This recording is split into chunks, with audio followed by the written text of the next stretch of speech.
Good evening, ladies and gentlemen. Welcome to the May 6th Urban Village Development Commission meeting.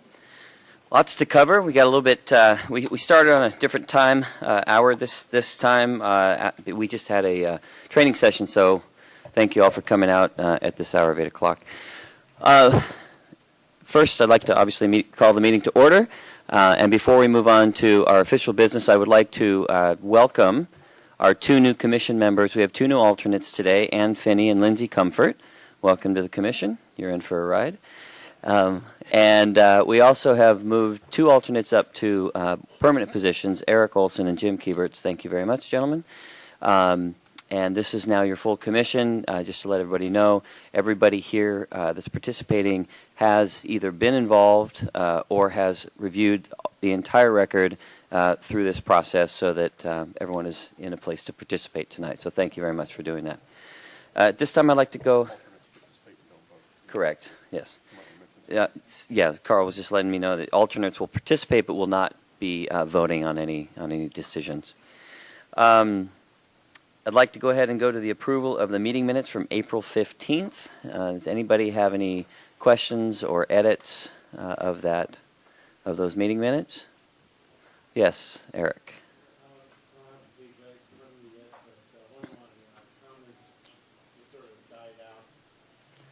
That's what happened in real life, Eric. I'm sorry. So let me find the page and let me get back to you real quick. Sorry. Okay. Well, in the interest of time, we'll go ahead if that's okay. Can we make that change a little later, or do we need to do it right now? Need to do it now. Need to do it now. Okay. So, no pressure, Eric. Meantime, yeah, Scott. I didn't recall within the document seeing any callouts around a comment that I had made specific to proceeding on plats 8 and 9, the callout specific to the water tanks. Is that ringing a bell?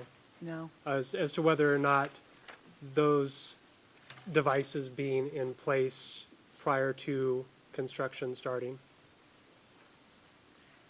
So you're The reservoir. asking, are you asking me a question, or are you? So I'm curious if that is something that needs to be called out within the meeting minutes, because that was a key question that was raised during that session. So if you're asking, if you're stating that you feel that a piece of a discussion is not reflected in the minutes, then yes, that should be reflected. Correct. And so could you maybe summarize that so or was that the summary? That was the summary. Okay. I didn't see anything Super. called out specific within the Okay. documentation that indicated that call out.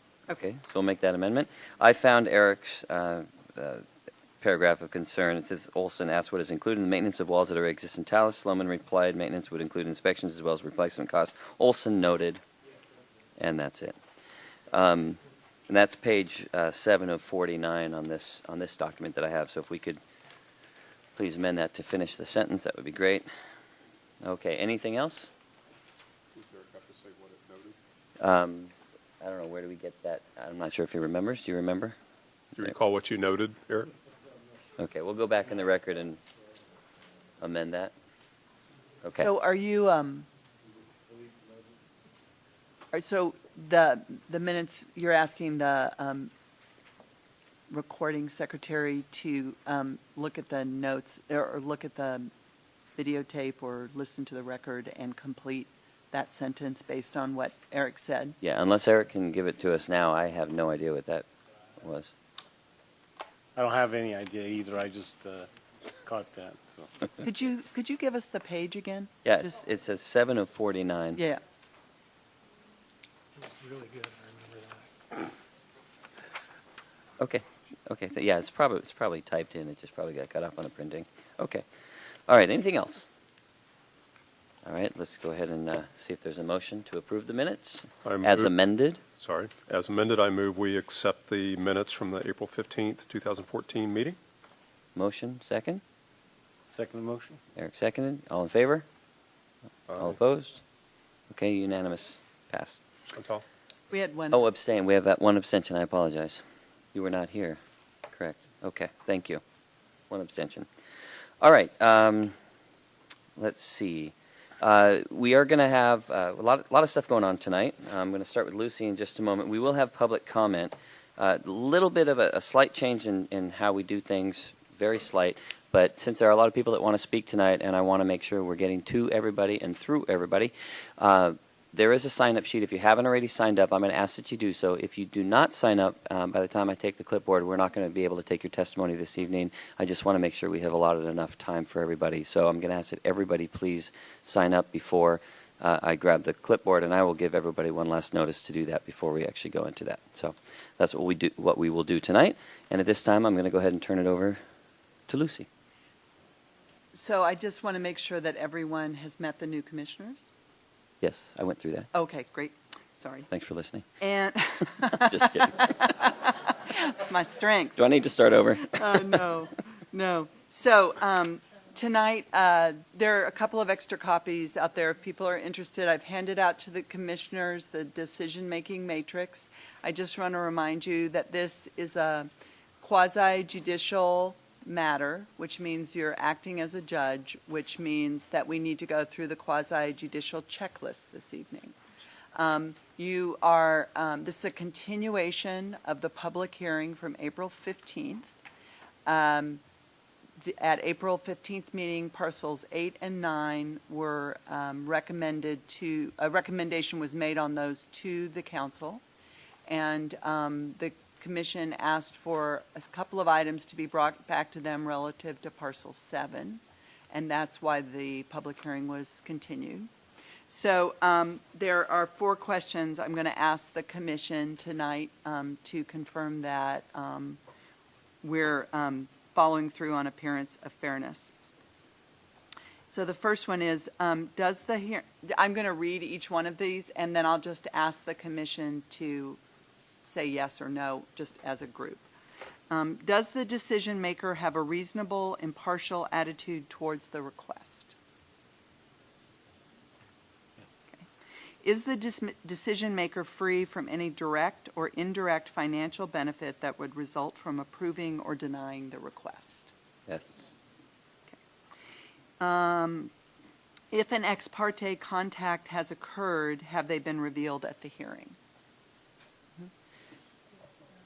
We actually do have one thing to bring up.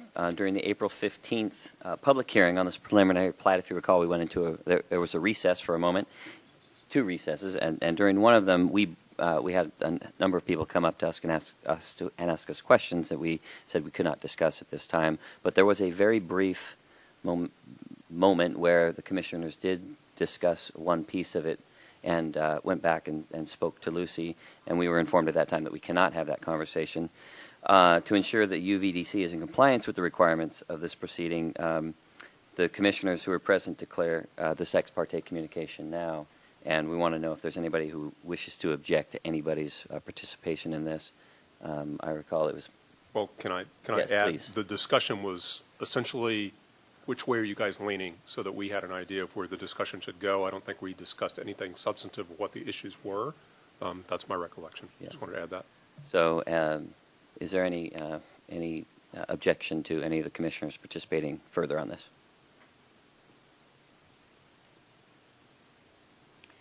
So Seeing none? seeing none, we're going to proceed with the hearing. Okay, thank you. Is there a 4th question?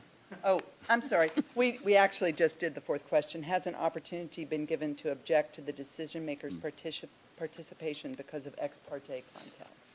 Yes. So that was the piece that we just did. Okay, Yeah. thank you. You may.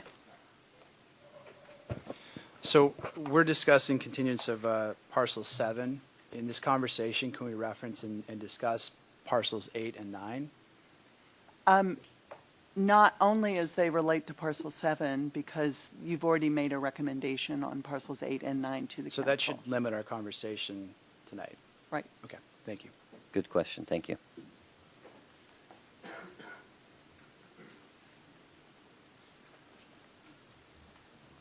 Now Dan's going to make the presentation. Let's see.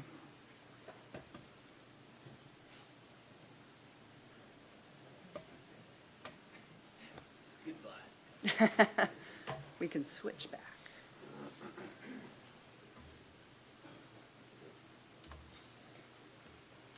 So, along some of the similar lines, this evening is the continuation of the public hearing for the preliminary plat of Talus Parcel 7. As we've said, Parcel 8 has already received a recommendation.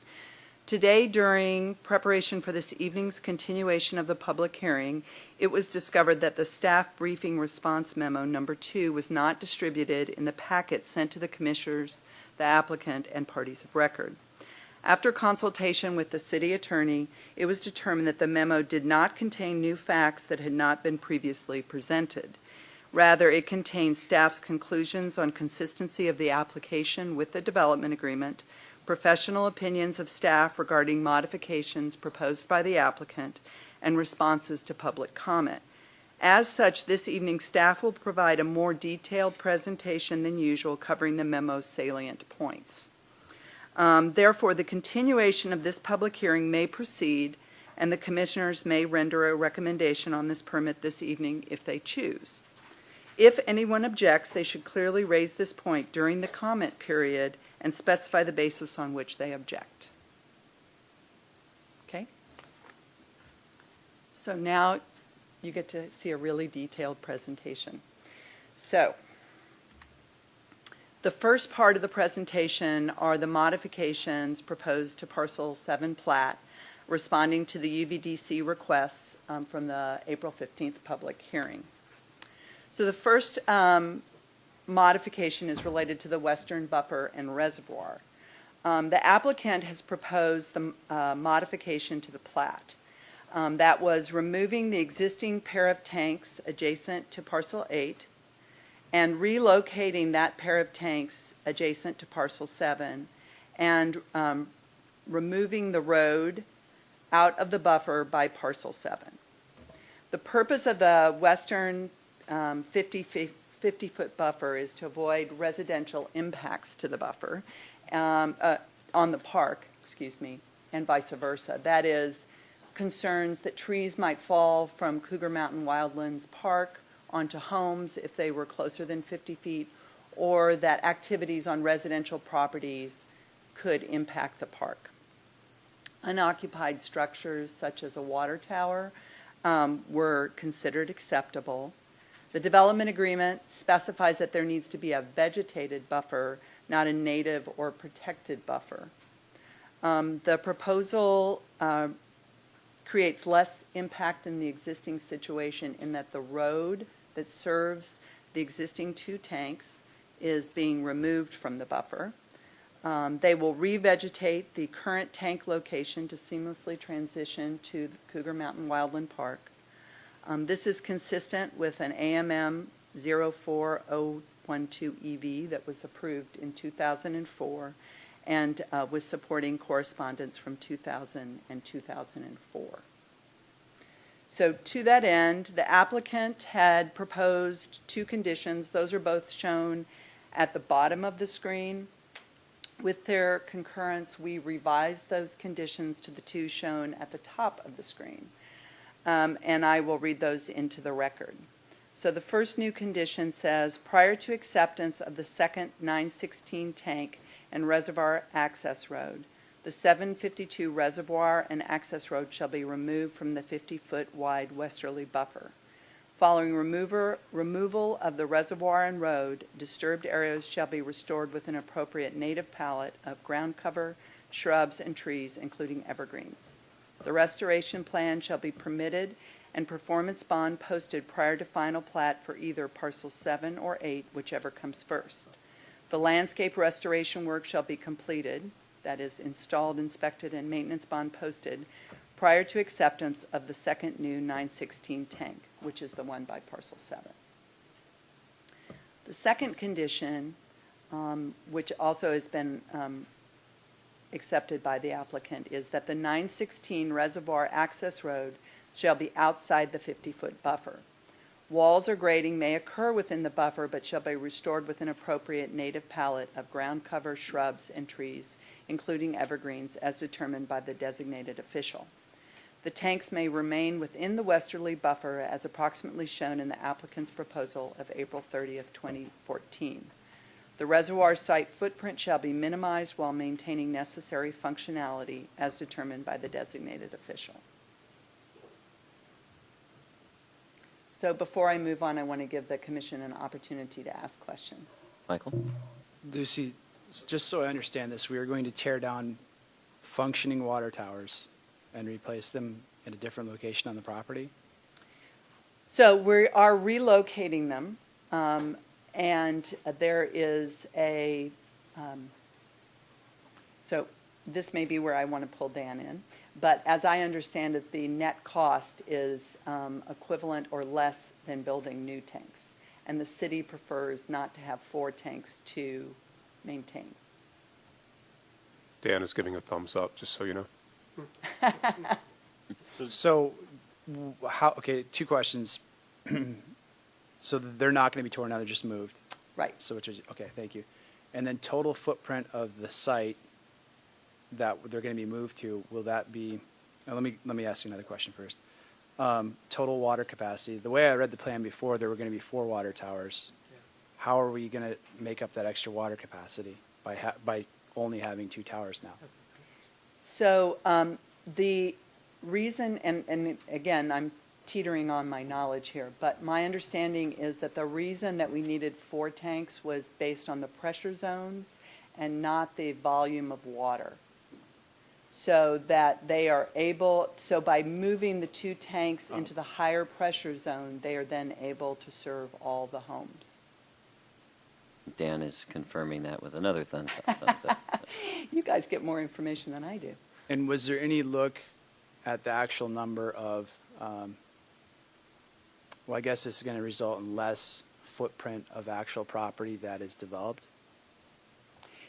This will result in less, shall we say, impervious area within the 50-foot buffer.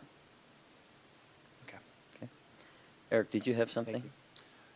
No, he answered that. I just want to make sure it was the exact same tanks that are going to be relocated. Okay. So they're going to be recycled. Okay. Okay. Very sustainable. Any other questions?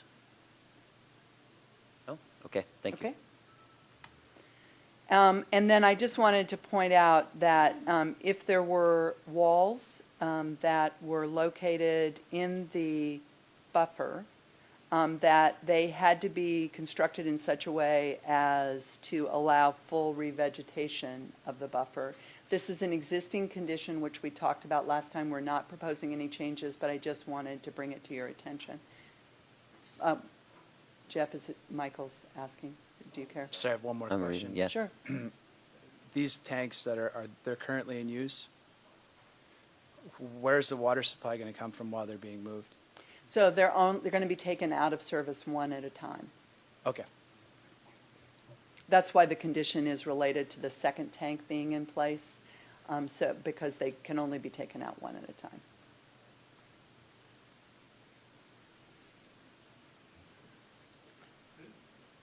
Can I ask a quick question?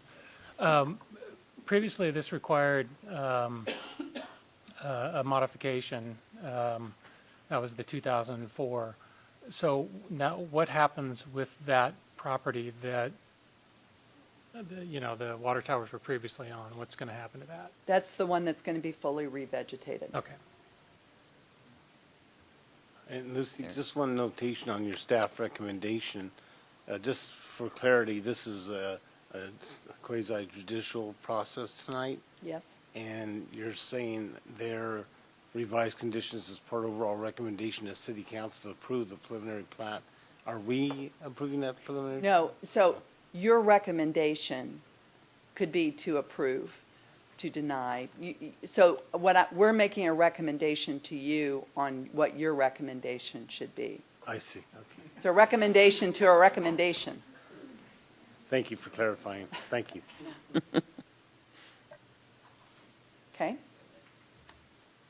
So the second modification that the applicants proposed is to reduce the eastern wall in parcel 7 by approximately 10 feet, so that its height is between 29 and 39 feet.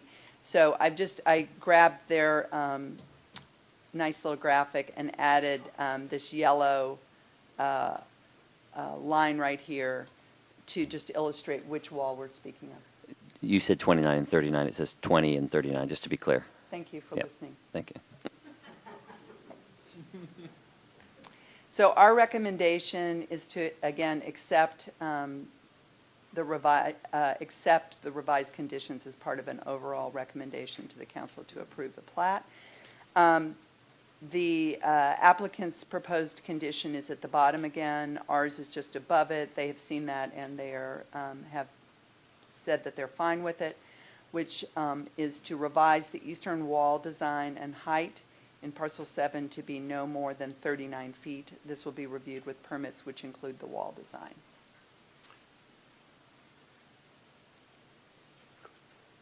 Any questions? Scott? So just a quick clarifying question. Can you direct with the mouse other walls that are of that elevation within the current area?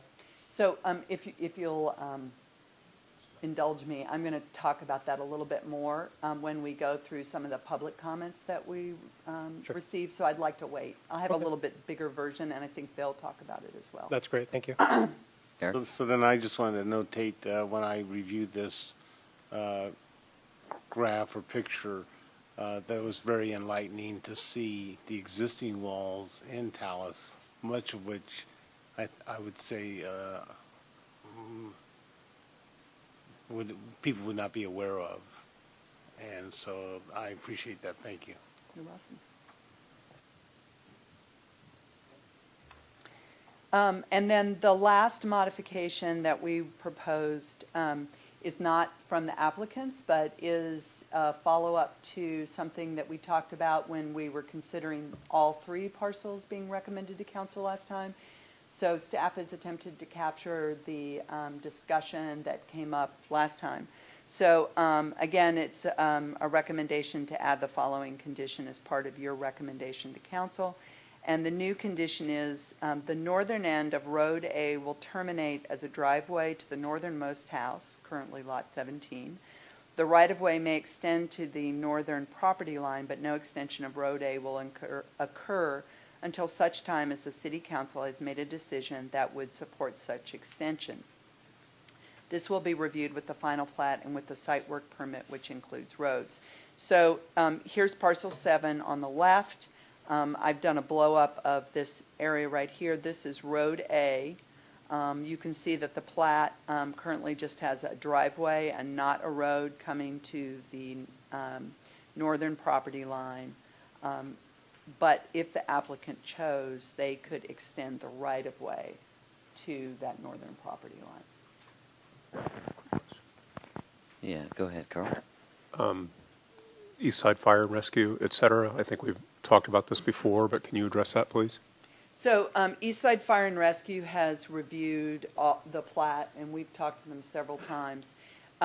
Where there are these dead ends, such as here, or the area that we're looking at right now, they would use this to back into and turn around, or back straight out and turn and go out that way.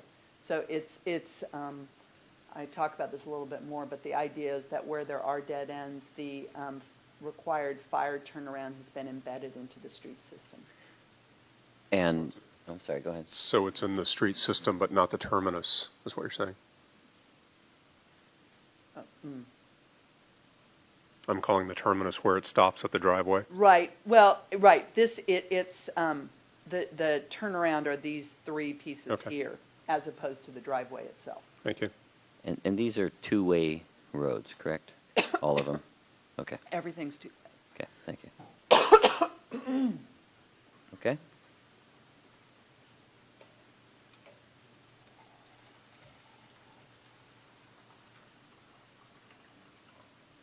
I'll go ahead and ask. So the road width is standard road width?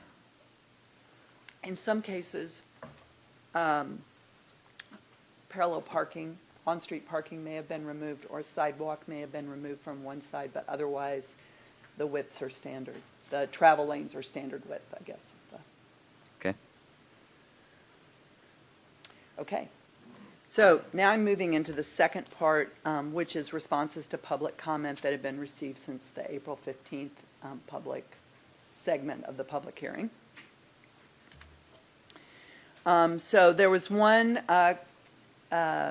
email that we received on the wall behind Fred Meyer, and that based on the city's estimate, I think it's the estimates that the city either received or developed to maintain and replace that wall, that indicated that these walls were unreasonably expensive. And the evaluation of that wall that I received was that it was designed, reviewed, permitted, constructed, and inspected in King County to King County standards, while that area was in unincorporated King County, and it was subsequently annexed to the city of Issaquah after it was built and accepted. The county's design and reviews process is not the same as the city's, and that wall configuration would not have been approved in the city, and therefore we have no concerns that, or think that we do not think it's relevant to these walls because it would not be allowed to be constructed. So are you saying that the city's process and permit process and design and review process would be more stringent than what King County's was? Is Dan showing a thumbs up? I think Dan fell asleep. No. Yeah. Down. He's saying no. He would not be more stringent. Just different? Can I ask a follow-up question?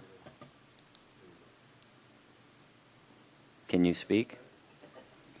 Dan, if you say something, will we hear you? Dan, you're on the big screen.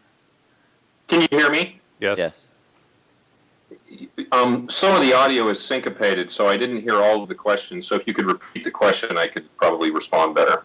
Sure. What I was asking was, we're referencing the wall behind Fred Meyer and that it was all permitted and reviewed and accepted by King County, but it would not have been if it had been submitted in City of Issaquah. So my question is are Issaquah's processes and permit reviews more stringent than what King County's were? So, I mean, just the fact that that Issaquah wouldn't permit it, I don't know what that means exactly. I think that stringent is probably not the right word, because I'm sure there are many people at King County that would say their processes are just as stringent and thoughtful and reliable as ours are. I think a better word is different, and in this particular case, that wall would not have been constructed in that configuration in the county process. So I think stringent is a bad word only because of the connotations not related to this particular discussion, but I think the impression that you're trying to leave by using that word, Jeff, is the correct one. So just to allay the concerns of probably both the commission and the public, I don't know how best to word this, I guess. I don't know. I don't want to put King County in a bad place, but you don't expect to see the same kinds of concerns you have on that wall behind Fred Meyer in the city of Issaquah because we'd have a different process. Yes. Okay. All right. Yes, Eric. So my question would be, when was that wall built, and have both King County regulations changed since then, or should I say improved since the building of that wall to where that wall would not be built that way today? I can't answer that, Eric. I'm not familiar with King County's codes and processes. I can say that that wall would not be duplicated in Talus today. Okay, very good. Thank you, Dan. Any follow-up questions or anything? Chantal. Just, can you remind me how tall that you don't know? I don't know. It is, it's at least 20 feet, I would think. I would Probably think, more than that, yes, right? I would think more than that.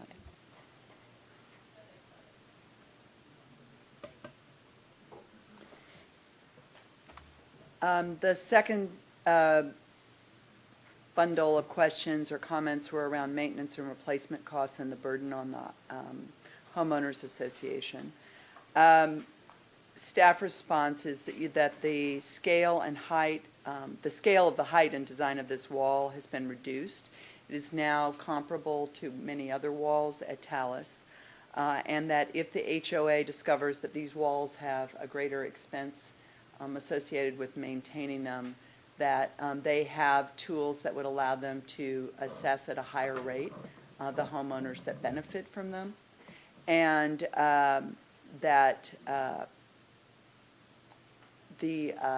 and that's a tool that they have anywhere currently. If a certain feature that benefits a certain group of homeowners results in higher maintenance or operation costs, they have the ability to issue a surcharge. Okay. So grading and walls, this is where I'm going to spend most of my time. The comments were that the site doesn't respond to the topography, the walls are too tall, this is inconsistent with the development agreement. So I want to start by what does the development agreement say, and these are taken out of appendices A and B, which are the goals and guidelines for Talus. First of all, the development agreement acknowledges some of the site challenges, that it contains mountainous terrain and it has the topography of Cougar Mountain.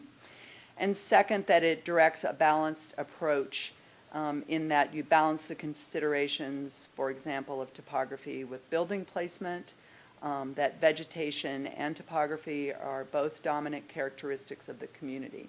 And part of the reason that I mention this, and I think the applicant will touch on this more in their presentation, that there was a conscious choice by the applicant to not clear the open space between parcel 6, which is down here, and the proposed area for parcel 7 to maintain the existing vegetation in here. And so the walls and grading within parcel 7 is partly a result of that,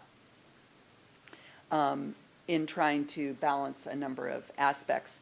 And I also want to point out that there are some standards that are dictating some of the constraints that you see on regrading and design. And one of those is road grades and ADA. So if you look at the roads leading up to and in this parcel, the colors show up more or less. The ones that are in red, so leading up to the plat, leading up to the reservoir, and this kind of little back road connector, those are all 15%. That's the maximum that's allowed. 12% is the actual maximum, but you're allowed to, for short distances, exceed 15%. The other element that drove this plat was the intersection that is circled in yellow here, trying to meet American with Disabilities Act for wheelchair ramps and connections across this intersection. Pretty much drove every single grade in the plat. So if you have any questions about that, I'm going to ask you to ask the applicant. I'm just I know that about this plat, but I can't tell you a lot about exactly how that was, some of the different things they tried around that. Okay. So I guess this isn't really much bigger, but this is that graphic that the applicant prepared.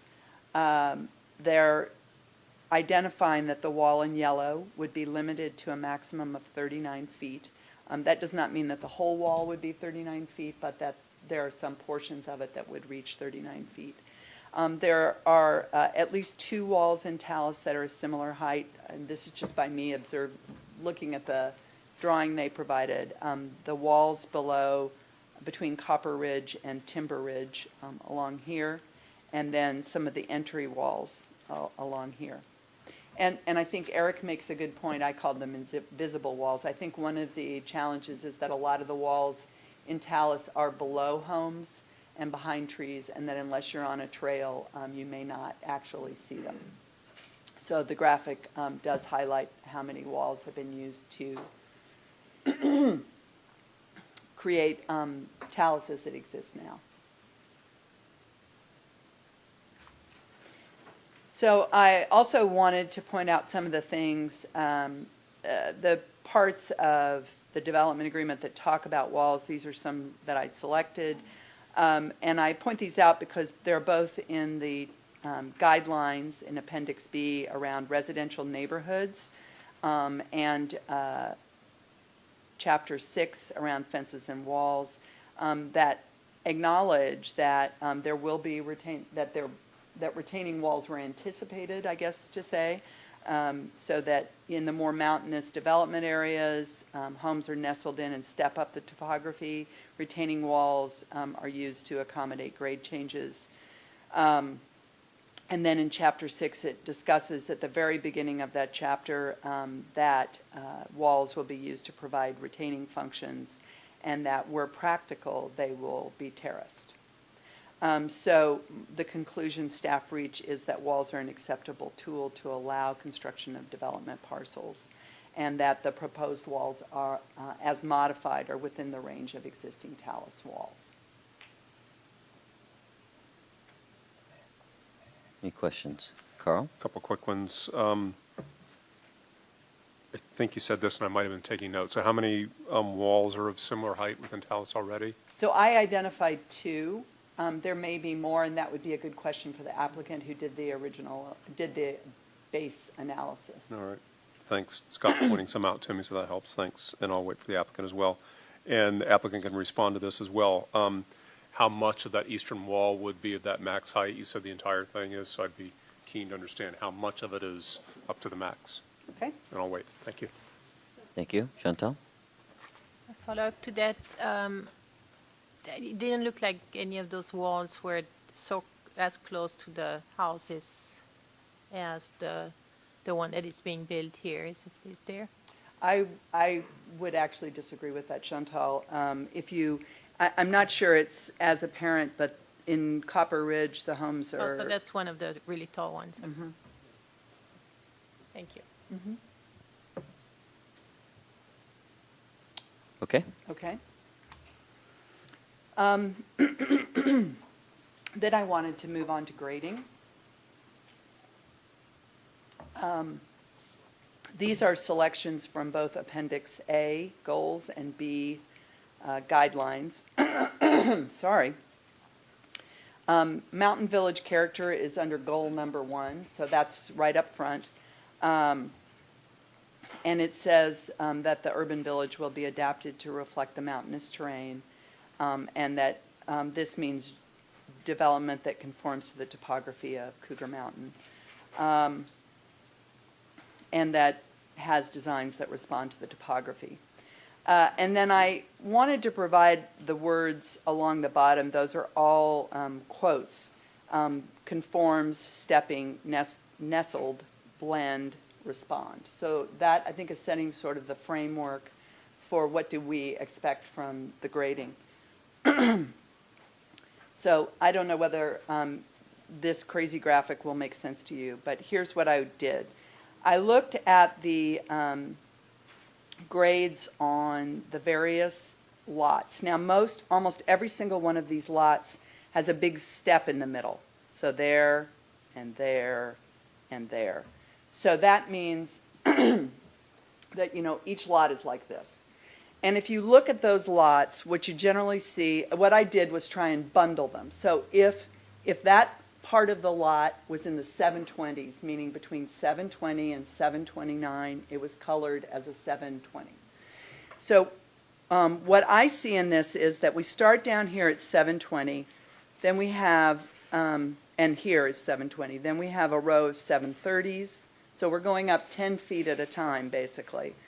Then 740s, 750s, 760, 770, 780s going across here, 7090s, and then up to the 800s. So I think what we see, what this graphic demonstrates to me is that, for instance, along this edge, it's stepping up about 40 feet. That from here to here, we're stepping up 80 feet. And that essentially around this kind of intersection that I was saying was such a challenge, the whole project is stepping up and pivoting around the hill. And so I think that's important because when we look at this in plan, it's easy to read it as a two-dimensional sort of flat plane. But when you look at it in a more, in 2 dimensions, but trying to express the three dimensions of it, I think you see that it does step up and respond to the topography more than is initially apparent. Lots of hands. Tim? Does this reflect the change that's made? That's a great point, Tim. I do not have a new plan. So this is the original plan that you have looked at the last 2 meetings. And every graphic that I've used in this section on grading and walls is from the original submittal. So I did not get a new plan that showed how that 10-foot reduction along this edge is reflected, although I do believe it wasn't at one end or the other, it was kind of in the middle, I think. Well, and my understanding was that almost all of the change in the wall height was going to be contained in those lots 1 through 16 that were right along the wall, and it wasn't, to my understanding, going to extend beyond the street. So that means that those which now had a 10-foot change in grade from the wall to the street were now going to have about a 20-foot change. And I don't see that as an issue necessarily. They were talking about a housing plan that would be adaptable to that. So What I would perfectly okay. recommend is, because I haven't seen a grading plan and you're asking a question about this graphic from the original, I would recommend that you ask the applicant how this illustration might be revised as a result. Okay. Okay? Someone else had their hand. Yes, Michael. Lucy, maybe this question could wait for the applicant, but is this going to be a net import or export or just a zero of fill and backfill for this grading plan? So that would be a question for the applicant. That's not something we usually see until construction permits. Ann? Just to be clear, is there just the one wall at the bottom of the graphic that we're looking at, or are there more walls there that I'm just not seeing? So there are more walls. Those walls are either terraced or are in like up to, for instance, there's a wall like right here that I think is about 20 or 25 feet. You may need to ask the applicant for the specific heights because I don't know if I'll remember them all. Well, I'm looking at these. So see these bubbles that are along here? Those give you the heights of the wall. And what I'm seeing without being able to really read the detail is this is a single digit and then a decimal point and then a fraction. So my understanding of this wall is, for instance, that it's, sorry, the mouse keeps going to sleep. These are relatively low. These are more in the double digits, as I said, up to about 25.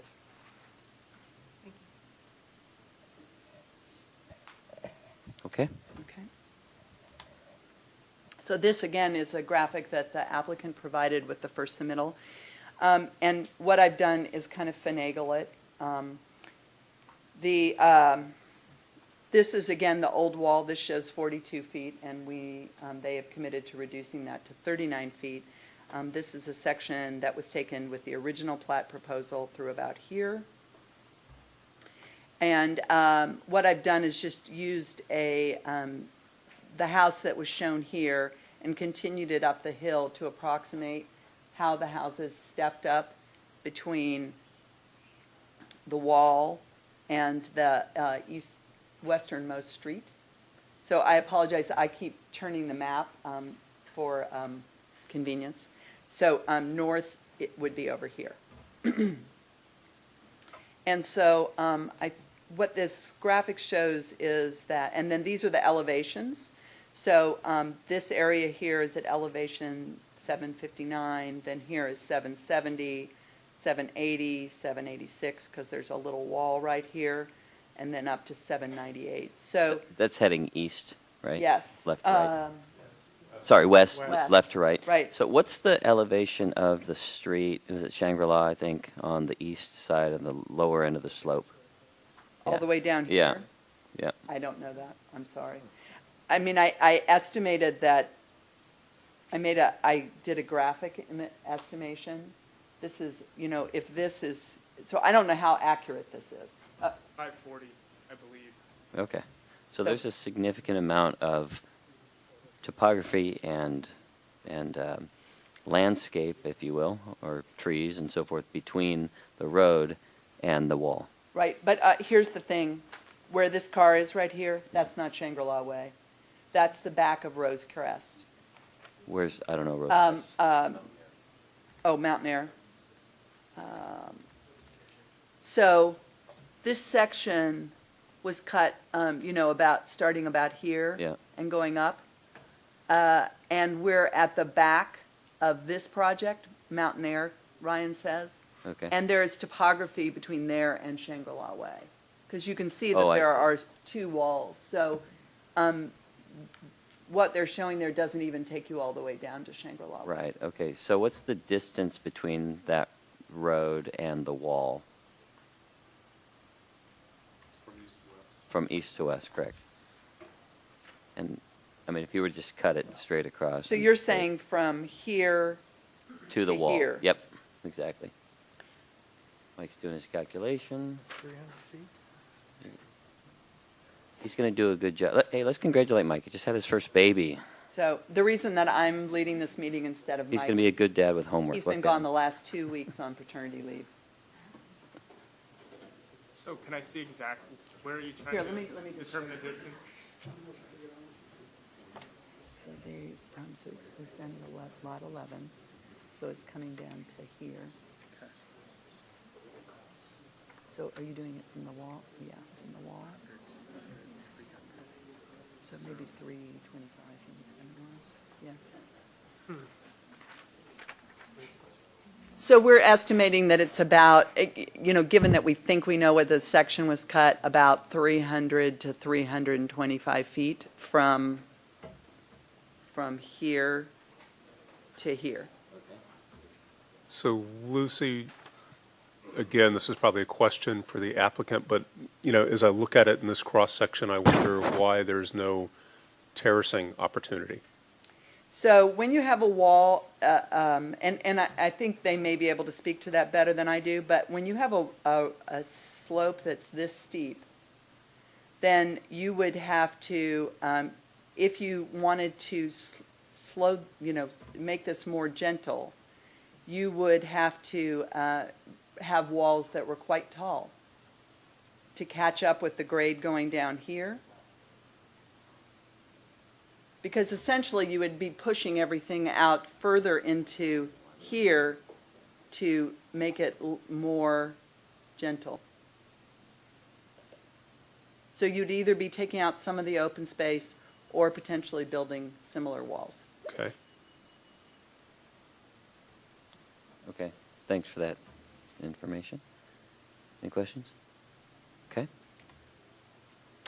So in thinking about this a little more, I think the thing that struck me is that it's not grading or walls, that in this circumstance it's grading and walls to respond to the mountainous terrain, and that the purpose of the wall that was put in wasn't to create a flat site, it was to, in conjunction with stepped grading, to create a site that was buildable where buildable area was allowed. And I think that's an important thing to remember is, and I'll talk about this a little bit more, but about 70 to 75% of the site has been preserved, and there was about 25% of the site that was allowed to be developed. And where that was allowed to be developed, they were allowed to clear 100% if they chose. Can you repeat that one more time, slowly? Because I think it's a very important point. Yes. Can I wait till I get to the slide that shows it better? You may, but if I could just go back to that slide for 1 second, the drawing. So I just want to be clear here. So can I say one thing about this slide? This Sure. is a cartoon, okay, I like cartoons. okay? I relate really well to cartoons, so that's fine. It's not anime, unfortunately. Just to be clear then, so the wall, and I may be forgive me if I'm sort of assuming something here, but correct me if I'm wrong. The wall, whether the height is 25 feet, 35 feet, or 42 feet, whatever, will likely not be visible because of the slope and the topography and the landscape and all of that from either the road or the homes down below. Truly not that visible. Is that a true statement? Yes, the one place that it will be most visible is from the trail Mm-hmm.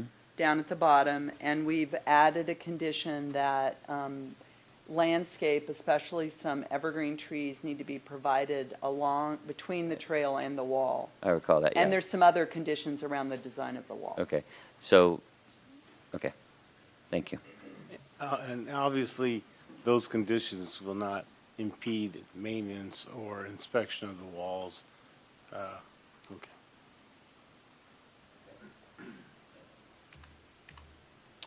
So roads. There were some comments about concerns around there being only one road in and out of Talus, and then specifically related to the plat that the roads were too narrow for emergency access or school buses. There were dead-end roads which would interfere with emergency access, that dead-end roads weren't consistent with the plat, and that there wasn't a proper connection to the main road.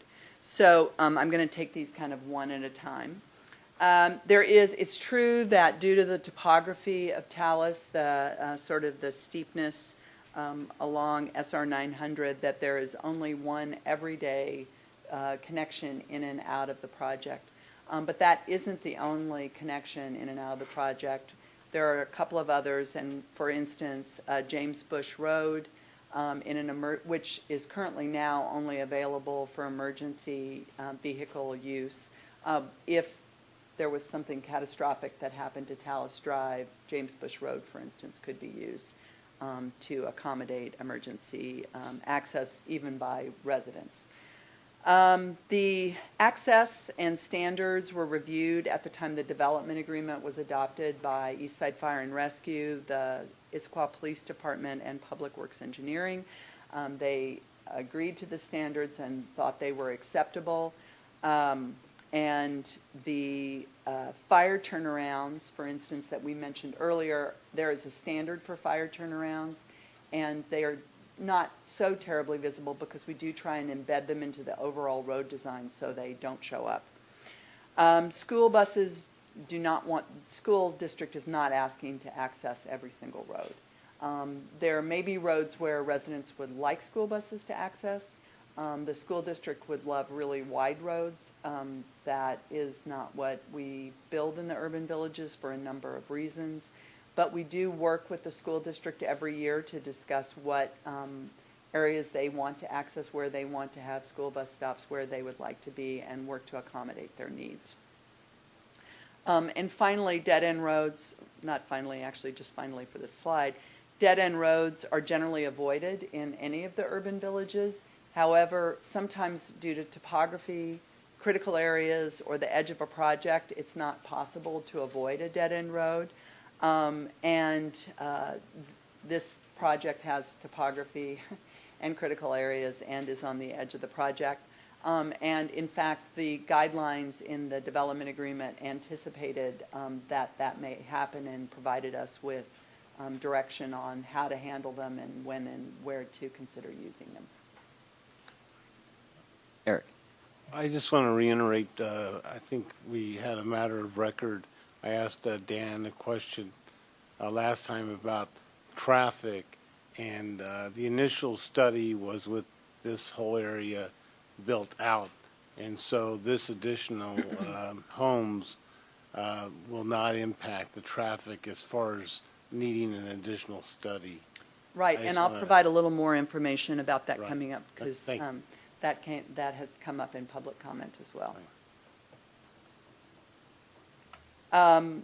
Then about the connection to the main road, what I'm showing here is the colored image on the left is a clip, a snapshot from the original plan that was included with the adoption of the development agreement, kind of preliminarily showing how different areas might be accessed.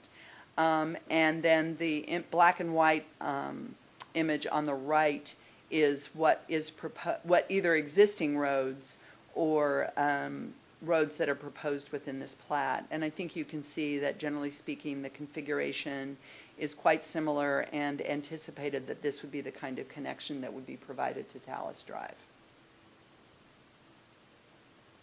Okay. So traffic. Good call, Eric. So the comment was that the traffic analysis is no longer is valid and that there's too much traffic in Talus already. So I think what we have to do is start with one of the basic building blocks of the development agreement, which was how much allowable development was evaluated as part of the original, when the agreement was adopted.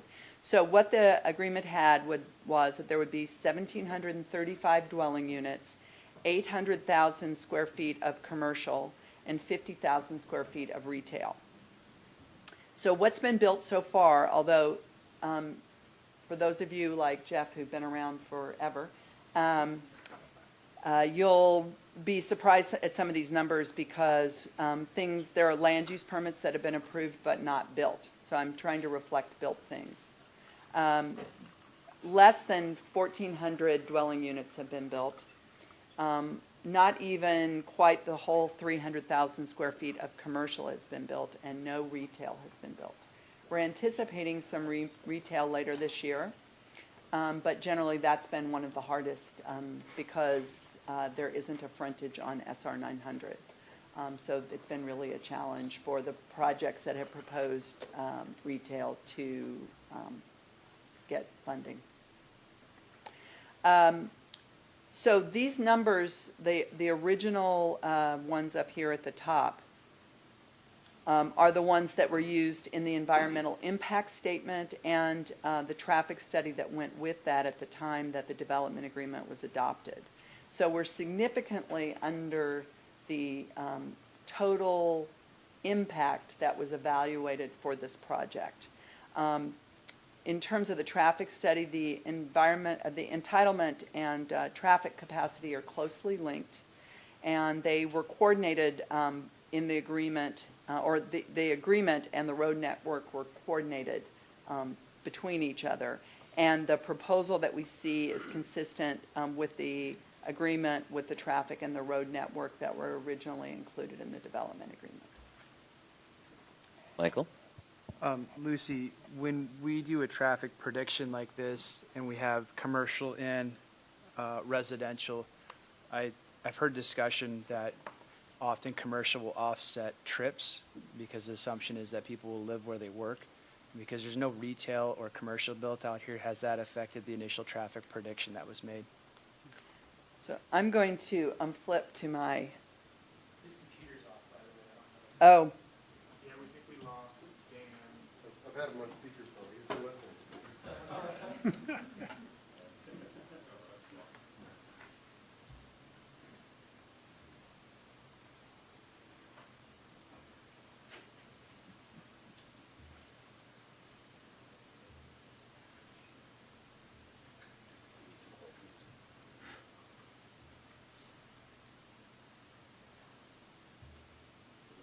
Internet connection. Okay. Maybe we can just do it by speakerphone? Possibly. Go ahead and speak, Dan. Dan, can you hear me? I can hear you. So there's a question. I don't know if you heard Michael Beard's question regarding traffic, and that, you know, the original assumptions in traffic studies often are about commercial and retail offsetting each other because people living where they work. Could you could you speak to where, if we have not built commercial, well, other than Timber Ridge commercial, we have not built any retail, how that impacts the validity of the traffic study? In this particular case, it doesn't impact the validity. There wasn't a large commute trip reduction or captured trip allowance in the original development, and the residential that has not been built and the commercial that has not been built more than compensates for any of the credits that were given in the original analysis. translation of that, Michael? Can I help? Yeah. So think about it. It's not an offset. It's a reduction. So if you added the residential trips and the non-residential trips together, there's actually a reduction because of the internalization that's given to the mixed-use project. So because the commercial's not there yet, Michael, those trips aren't actually on the street grid. So there's not a problem if it doesn't happen. If it does happen, then you basically get a benefit for the mixed use happening all within one area. Does that make sense? I can understand that. That's kind of at odds with the urban village concept as I understand it, with reduced trips and a walkable urban village. So think about it. So you're mixing your things together a little bit. So from a traffic analysis standpoint, that's the environmental review that's done, and that's to make sure that there's no unmitigated impacts. The goals for a mixed-use walkable community is they share the same benefits, but they're different. Okay. Yeah. Yes. I'm sorry. Okay, thank you. Any other questions? Nope. Thank you. So density, there was a concern that parcel 7 was at the top of the density range and thus the proposal was inappropriate. Talus is developed with each parcel is assigned a low, middle, or high density category. Parcel 7 is assigned a low category of 3 to 12 dwelling units per acre. Which would translate into 34 to 137 lots. What's proposed is 56 lots, which is in the middle. Unless there is some other aspect of the development agreement that it is in conflict with, the applicant gets to decide. And then I was just noting here that along with things like density, compliance with circulation such as roads, walks, and trails, recreation, utilities, and critical areas were evaluated in the staff report, and the proposal complies with those standards. Okay. There was a concern that the development of these parcels would cause a huge scar.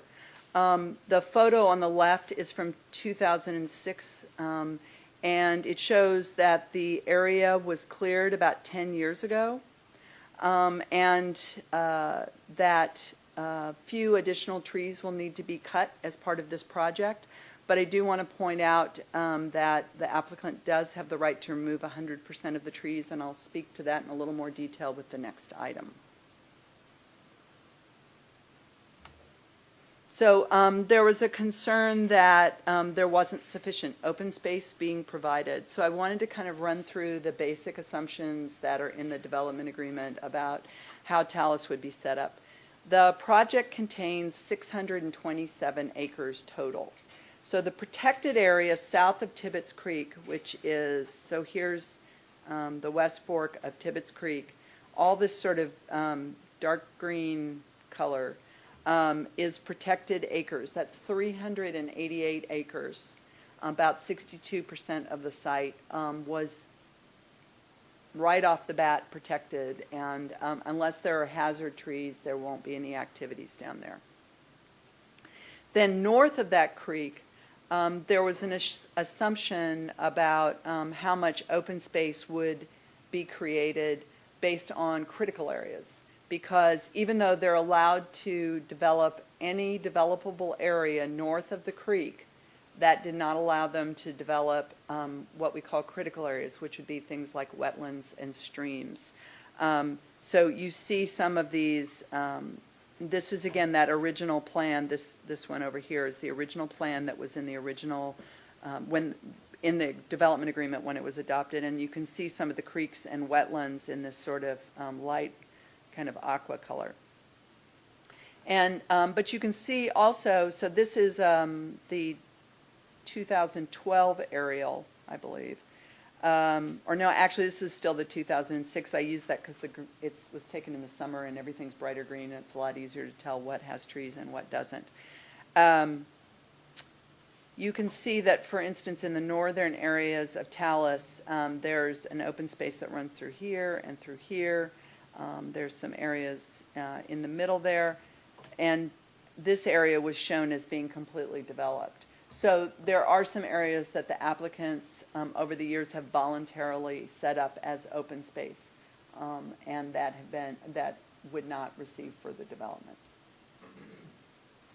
So your total protected space or open space is about 460 acres. The reason I say about is the 388 was definite, but because any developable area north of the creek could be developed, it was an estimate at the time because all those critical areas were going to be further evaluated with each development permit.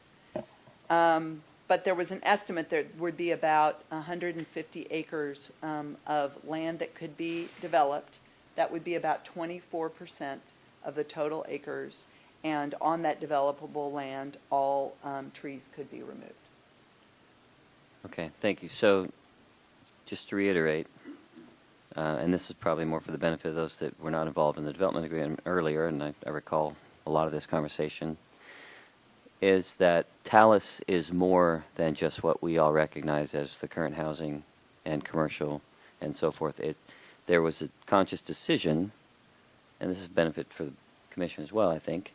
There's a conscious decision to protect a large amount of property in order to get the density and the activity on this 24-ish% in the Talus community. So I just think it's an important thing to keep in mind. It may not change your thinking or your feeling about how much stuff is right near you or where you live, but it's important to understand the larger context, I think. Right. I mean, essentially, it is a cluster development. They're clustering a higher level of density onto the developable acres north of the creek to set aside hundreds of acres elsewhere in the project. And I just want to second that as well. And this is very clarifying and revealing that of the 627 development acres, 73% essentially are preserved. 73% of that development is preserved. Right. And I think that's a very good point. Thank you, Lucy. You're welcome. So some of it is preserved as native growth protection area, some of it is preserved as critical areas, and some of it is set aside as open space. The other thing I think that's important to note here, and this is true for a lot of the stuff that we look at, is in a lot of cases the developer has a lot of choices to make, and oftentimes, as we're actually seeing here, while it may not feel like it, they've actually made the decision to not either clear as much as they could have or develop as much as they could have, even though it does sometimes feel like they're doing more than you think they should. And I say that out loud partially just to remind myself sometimes, because the developer also has rights, and there's a development agreement in place that, you know, is in writing that's been approved. So, yes, Michael. Sorry. Lucy, who actually owns that property that's south of Tibbetts Creek currently? I believe the city owns it.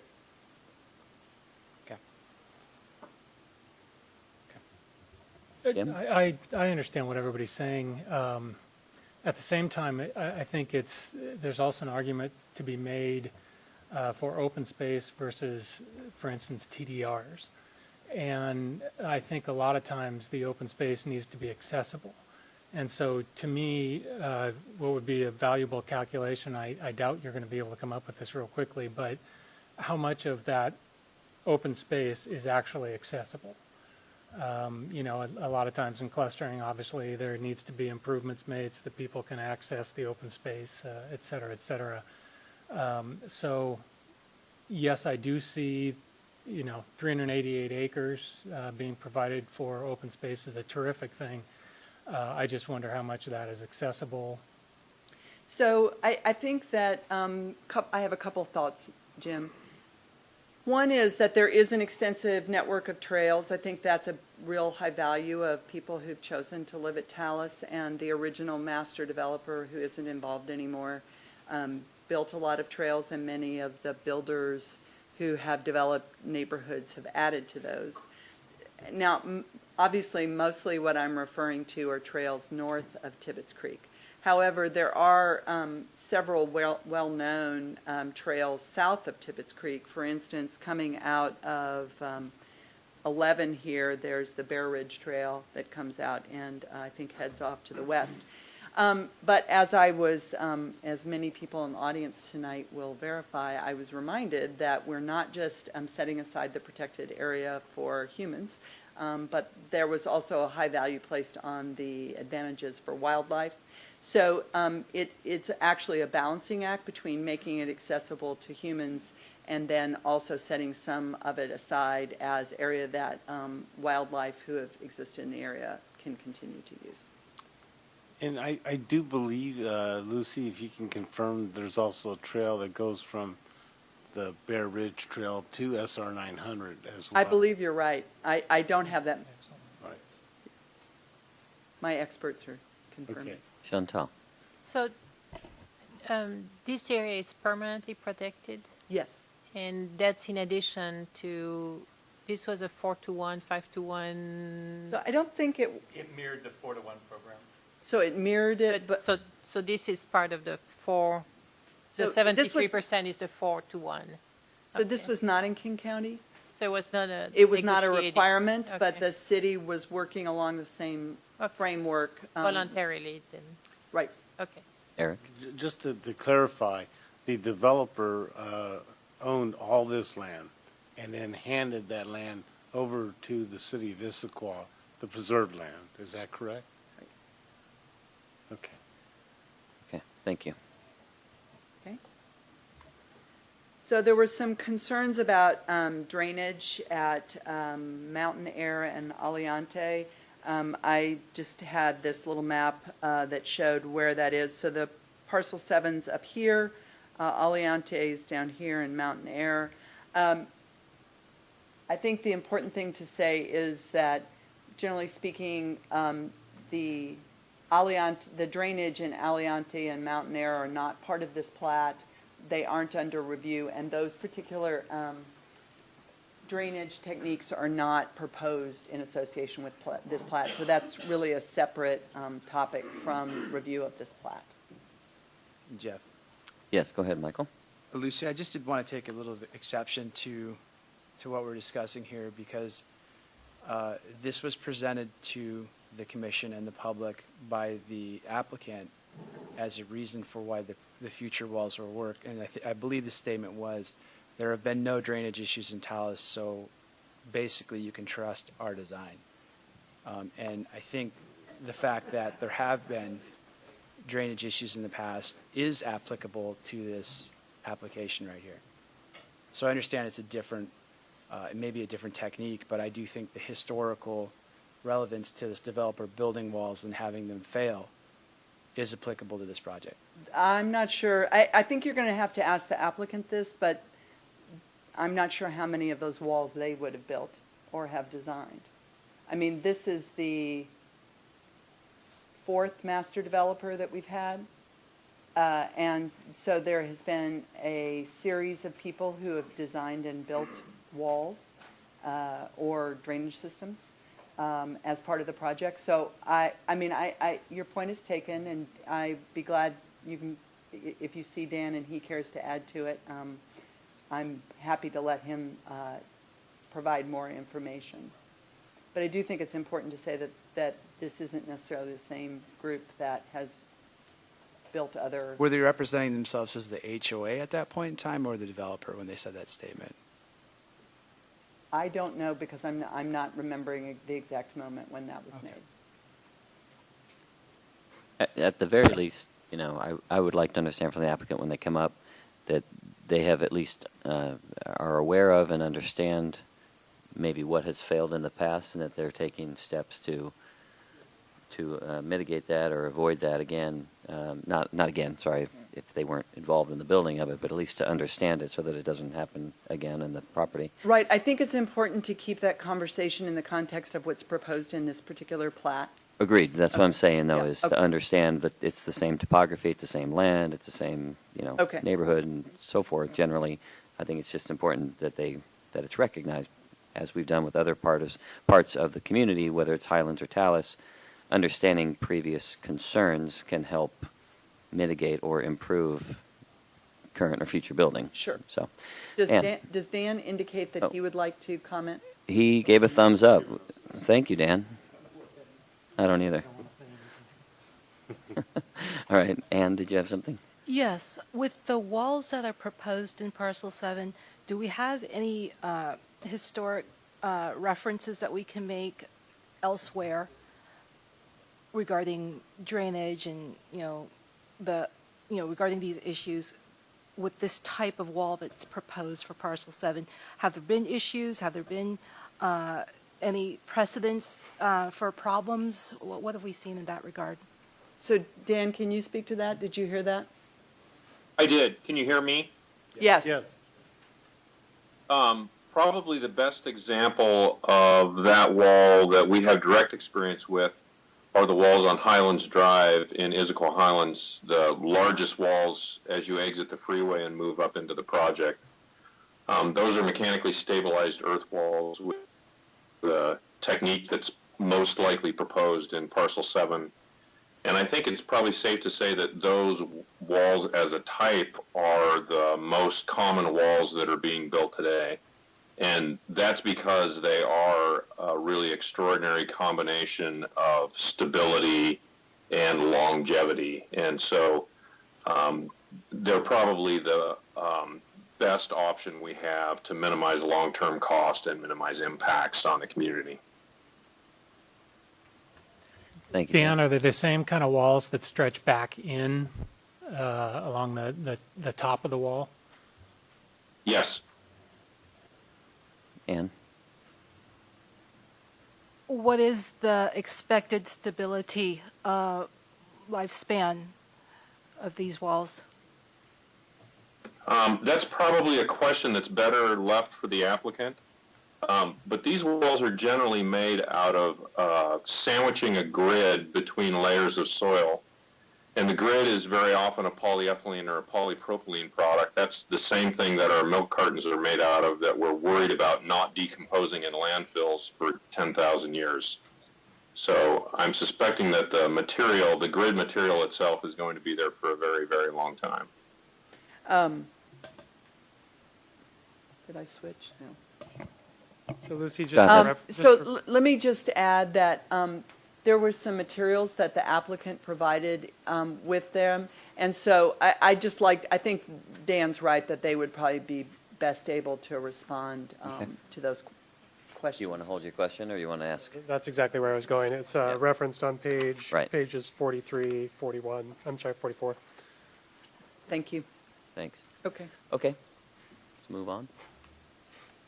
So we received a comment asking that the plat move lots away from the edge of the western buffer. So for instance, lot here, here, here, those kinds of lots be moved away. The purpose of the western buffer was to, as I said earlier, prevent impacts from the residences on the park and from the park on the residences. Parcel 10 has a similar configuration and has been in place probably a good 8 years, and we haven't had any problems. And we feel that this is essentially a buffer to a buffer, and that the agreement was 50 feet. Questions? Oh, sorry.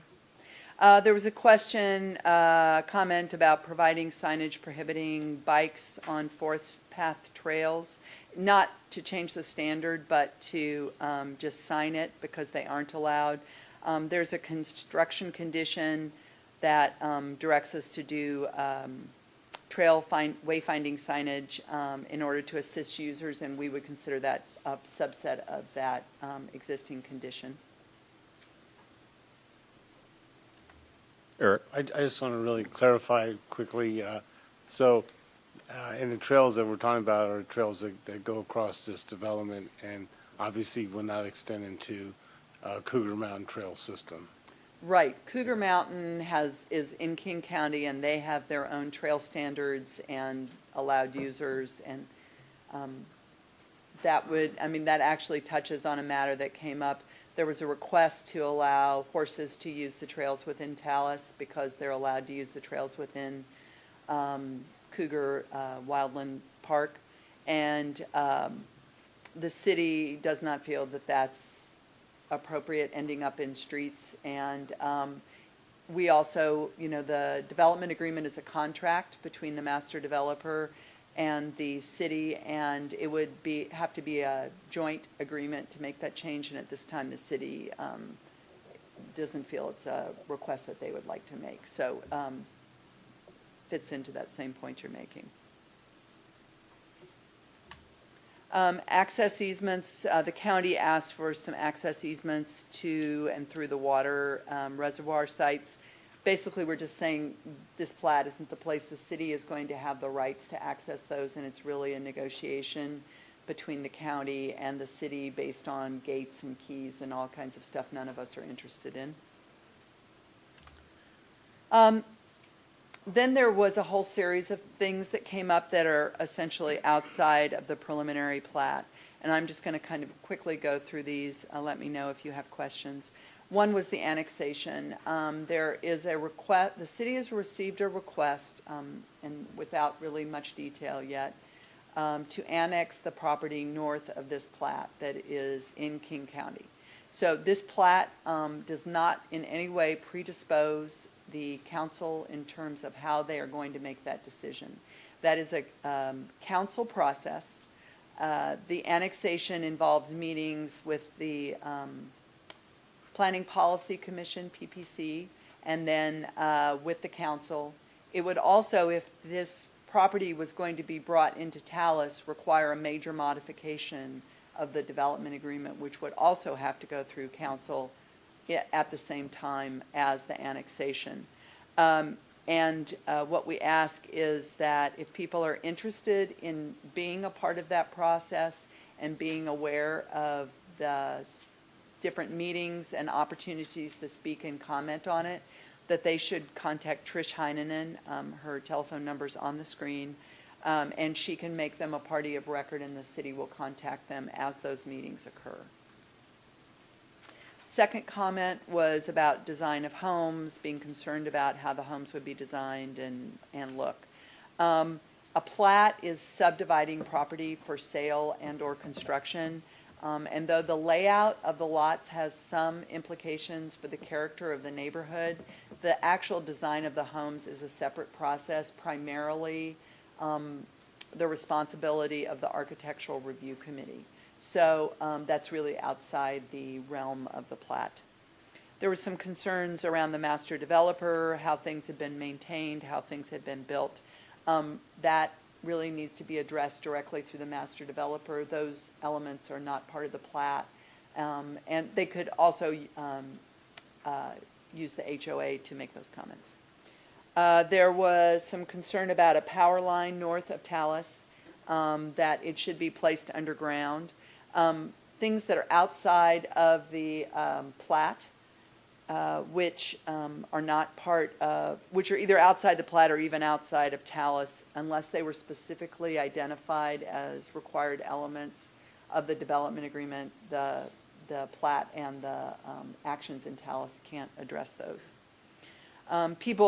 We also received comments that real estate agents had given misleading statements or that the marketing materials they received were incorrect.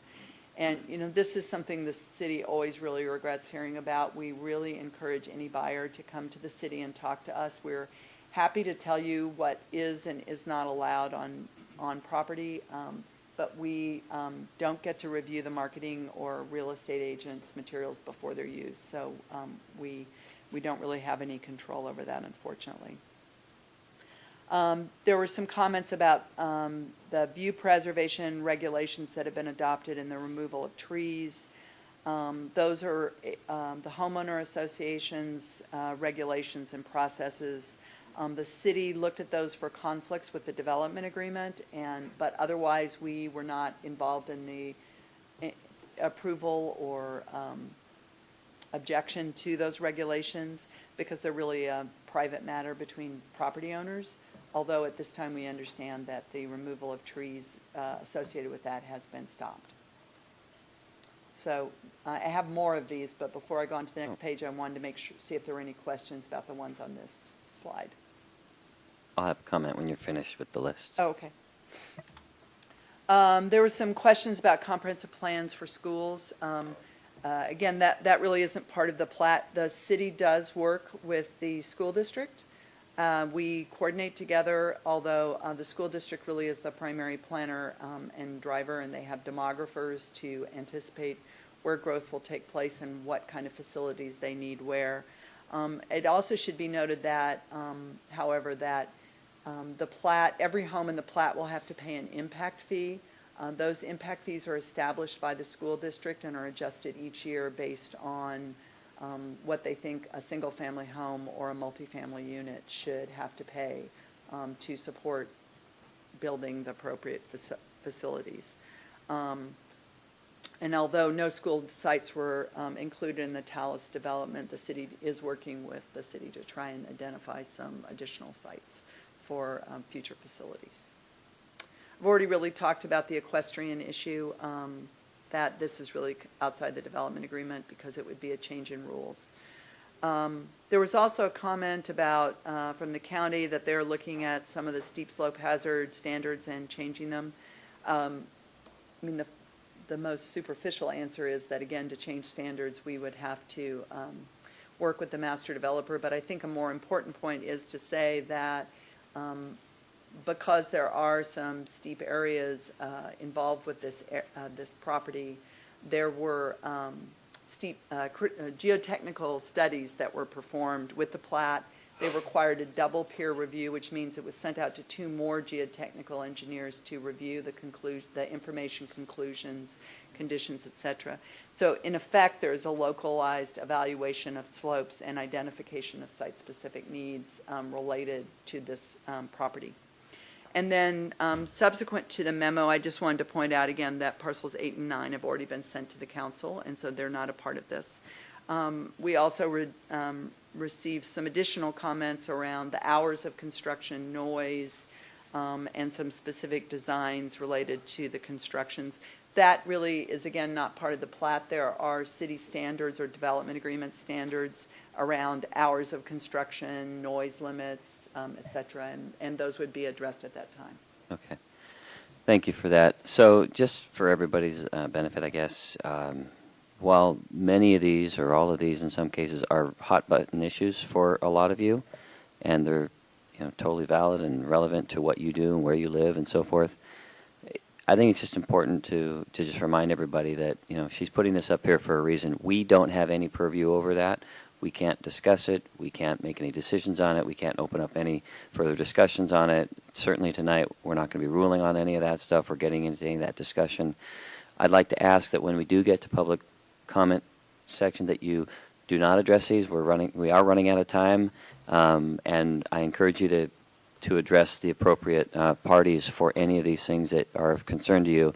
And I completely support the processes that are in place to do so. But tonight is not the time, and here is not the place to address these issues. So I'd appreciate that kind of support. Thank you. So that concludes my not very brief summary of the memo. And if there aren't any other questions, then I would turn the presentation over to the applicant. Okay, before we do that, any questions? Eric? Well, I have a question. I just have to say that the work that you and your staff put in to formulate all these responses, which is the most that we've ever had that I can recall. Yeah, I think great work. It's really been enlightening and informing. I hope the public sees that as well. And I just want to say thanks for your work. Thanks. Thank you. I have 2 other comments. One is just to follow up on this. I also want to make it clear that it's not that we don't think these are important. We just can't discuss them. So whether we think they're important or not is irrelevant tonight. So I just want to make that clear because I know that they are to some people, certainly. The other part is that just before we go to the applicant, I'm going to ask that if you plan on speaking tonight, once again, I'm going to have you fill out that form. You have to go to the second page now because we're already beyond the first page.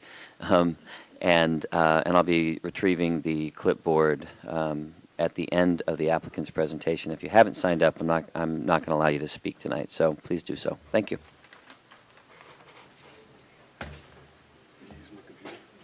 This one? Yeah. Yeah. Okay, so if you need comment from Dan, This one, no, laptop. you're on PC. Got it, okay. So if, commission members, if you want to get a drink of water, maybe take a quick break. It's probably going to just take me a couple of minutes. Okay. I don't want to take your chair there, Jeff. No, thank you. So we'll take a 3-minute recess. Is that enough? Sure. Or, okay, 3-minute recess. Thanks. Trying to get to the cookies before they're all gone. Dive in there, Scott.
Yes. People are watching, Jeff. Okay. All right. Thank you, commission members. Thank you, public, for being here so far this evening with us. My name is Ryan Coleman. I'm with Triad Associates, representing the applicant. And from the applicant, we also have Darren Pugh with Talus Management Services. Looks like we lost Dan. Dan Hayes was here earlier. He had some other things to attend to, but we also have Jeff Cox and Tom Matt with Triad Associates, Ted Shepard with Terra, and he'll be able to address some of the wall design issues that were brought up. But real briefly, I'm going to try and keep it brief, but I don't want to leave anybody in the dust, give you guys time to ask some questions. I'm going to go through some slides. I did hand out the images that I'm providing up here. There's some images for anybody in the public that wants them as well. They're the same as what I'm projecting on the screen. I just find it sometimes it's easier to have them. You can look a little more closely at them, and the screen's not the greatest. No offense. So what I want to review is the western buffer and reservoirs. Lucy has covered some of this, so I'm just going to kind of address some of the questions that I heard. Topography review of Parcel 7, talk a little bit about the wall design, why we arrived at the design that we did for this plat, as there have been commission questions and public comment related to that, and then give you a little bit more detail about what it means and how we arrived, how we were able to reduce the wall height, the eastern wall height of Parcel 7 by 10 feet. So this is basically what the redesigned reservoir sites will look like. And this is just a snippet of the site plan that is in your packets and will be up here a little bit later. But as the condition has been read and as we've agreed to, this is the area of the 752 reservoir pad and access road that will be removed. The tanks will be repurposed for the 916 reservoirs here. The road will be removed. Those areas will be revegetated. And in exchange, the 916 access road is outside the buffer here. It did require a little bit more wall height, but we felt that was probably an appropriate trade-off to retain that vegetative buffer. And you can kind of do an eyeball check. The area of 916 reservoir access area, because they need some access for equipment and trucks and whatnot. The reservoirs itself is a third to probably half of what the revegetated area or what the 752 reservoir and access road was. So as was allowed, as Lucy pointed out, as was allowed through the AMM, the road and the reservoir, removing the 752 road and reservoir and having just the 916 tanks, there's actually a net gain of vegetative buffer. And one other thing that's probably important to point out is that by having these tanks here, it allows them to be screened on at least 3 sides by native vegetation, as opposed to if they were brought out to outside the buffer, they would be much more exposed, much more visible, and they would also be at least 20 feet taller, so they would have a greater visual impact. Any questions? Comments? Okay. So I want to walk through some of the similar conditions that there are in Talus. And Lucy talked about this a little bit as well. There are standards that we have to apply. But more than that, in the very beginning of the development agreement, and I wrote about this in my memo as well, when a developer is approaching a design and when city staff and even the commission is approaching their review, it's not just standards and it's not just goals and it's not just guidelines, but you have to balance kind of all 3 of those things. And that's what we've done our very best to do with this application. We appreciate the public process. It has challenged us a little bit. And we've done what we can to respond to those, and what we're presenting tonight is that. But we also feel it's appropriate to bring into context what has been done elsewhere in Talus. And we've talked about how the development nestles into the hillside, how it responds to topography and terrain. And here are some examples. Talus Drive, as you're driving down it, you might think it feels kind of flat, but it's not. It's pretty steep. It's on average 8 to 12%. And the 12% grade is right at the max without having to go into the, or ask for the allowance of going up to a 15% grade for a very limited length. This is in the Aliante neighborhood. This is Lingering Pine, and this is a section of road that's at 15%. And here you can see how the homes have been designed to respond to that terrain. It's not by any means a flat neighborhood.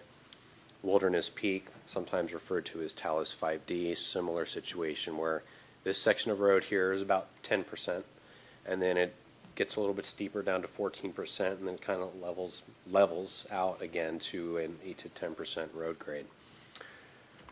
A few more examples. We've got the Bear Ridge Drive entry into Tres Arras, and that again is approaching the maximum 12% grade. And then the Bridges community, parcels 10, 11, and 12, just south of the Parcel 7 application, is a fairly steep neighborhood. Much of it at the 12%, and again, a few portions of it going up to that 15% top threshold for short portions where it's allowed.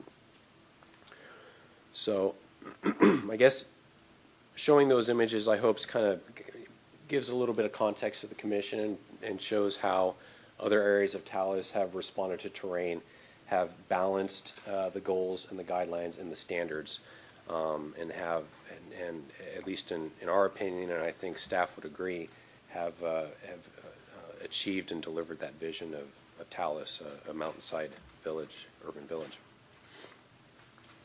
So this, excuse me, if something happens when I get up here, I get all choked up. This image is similar to the one that Lucy did, but I will point out that this is with the revised grading. So it's Lucy's image was from the original plat application.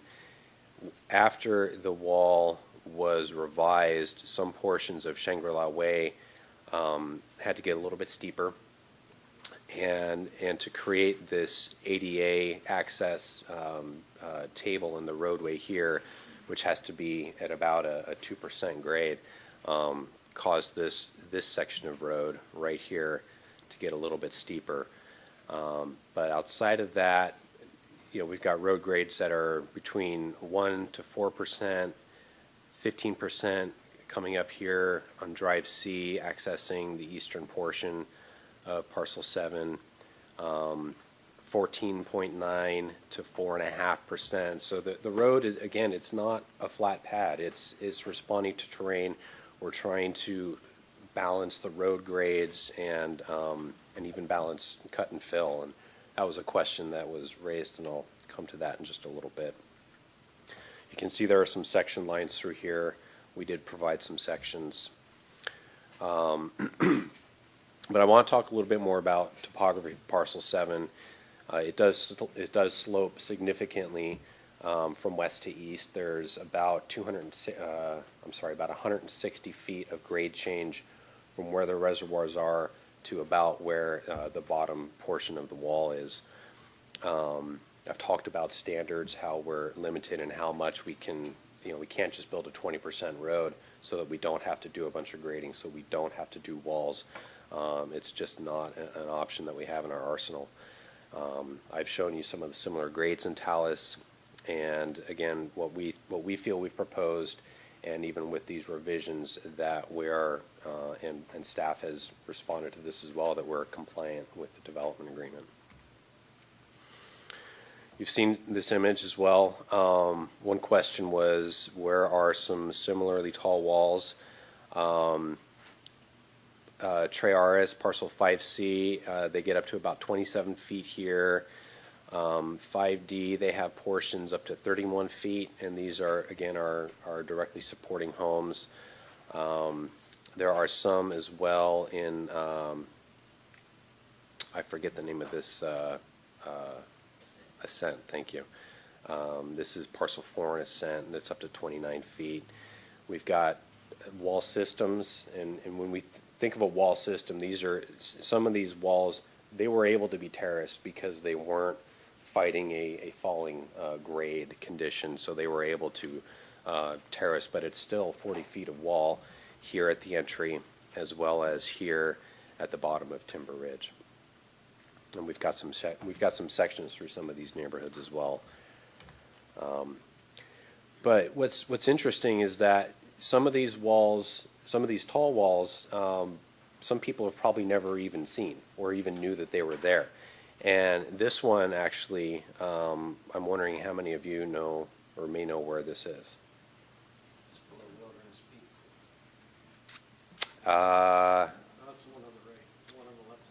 Yeah, that's true. Yeah, this one is below Wilderness Peak. This is Shangri-La. There's a little key map right here. Here's Talus Drive. You come up, you turn right. Shangri-La Way. Here's Ascent. Here's Rosecrest. This is about 26 feet tall. There is an arch culvert. There's a stream that flows through it. And this road has been in place a dozen years at least. Same with Wilderness Peak. Here is a section of a 31-foot wall. This is a very similar condition that you would find at the bottom of the eastern wall of Parcel 7. It will be a stone-faced kind of wall. It won't be a keystone-faced like this is, but it will have a concrete masonry unit armoring the wall face. I'll have Ted talk a little bit more about that design. There will be a trail at the bottom.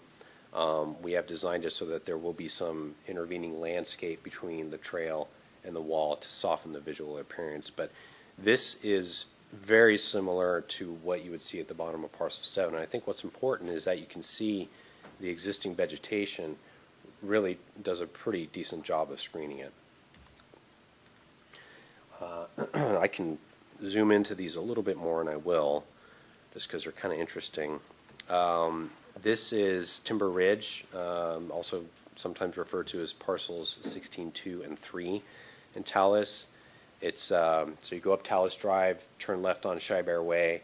It's the 2- and 3-story townhomes on your left or on the east side of Shibear. I'm sorry, Copper Ridge. I should read my own slides. That's a good clue. Thank you.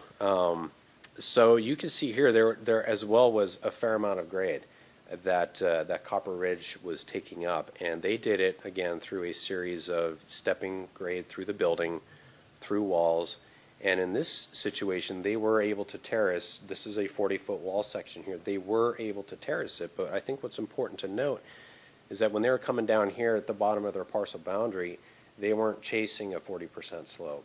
They were able to bench that out fairly easily onto what is now the LCS or the Timber Ridge portion of Talus. And similarly here, Wilderness Peak, a lot of terrain taken up through homes, as well as the wall at the bottom. And again, here we've got a pretty good representation of what the eastern wall of Parcel 7 would be doing. It provides the building site for Parcel 7, and they were able to minimize wall height with some terracing, but again, it's primarily screened with existing vegetation.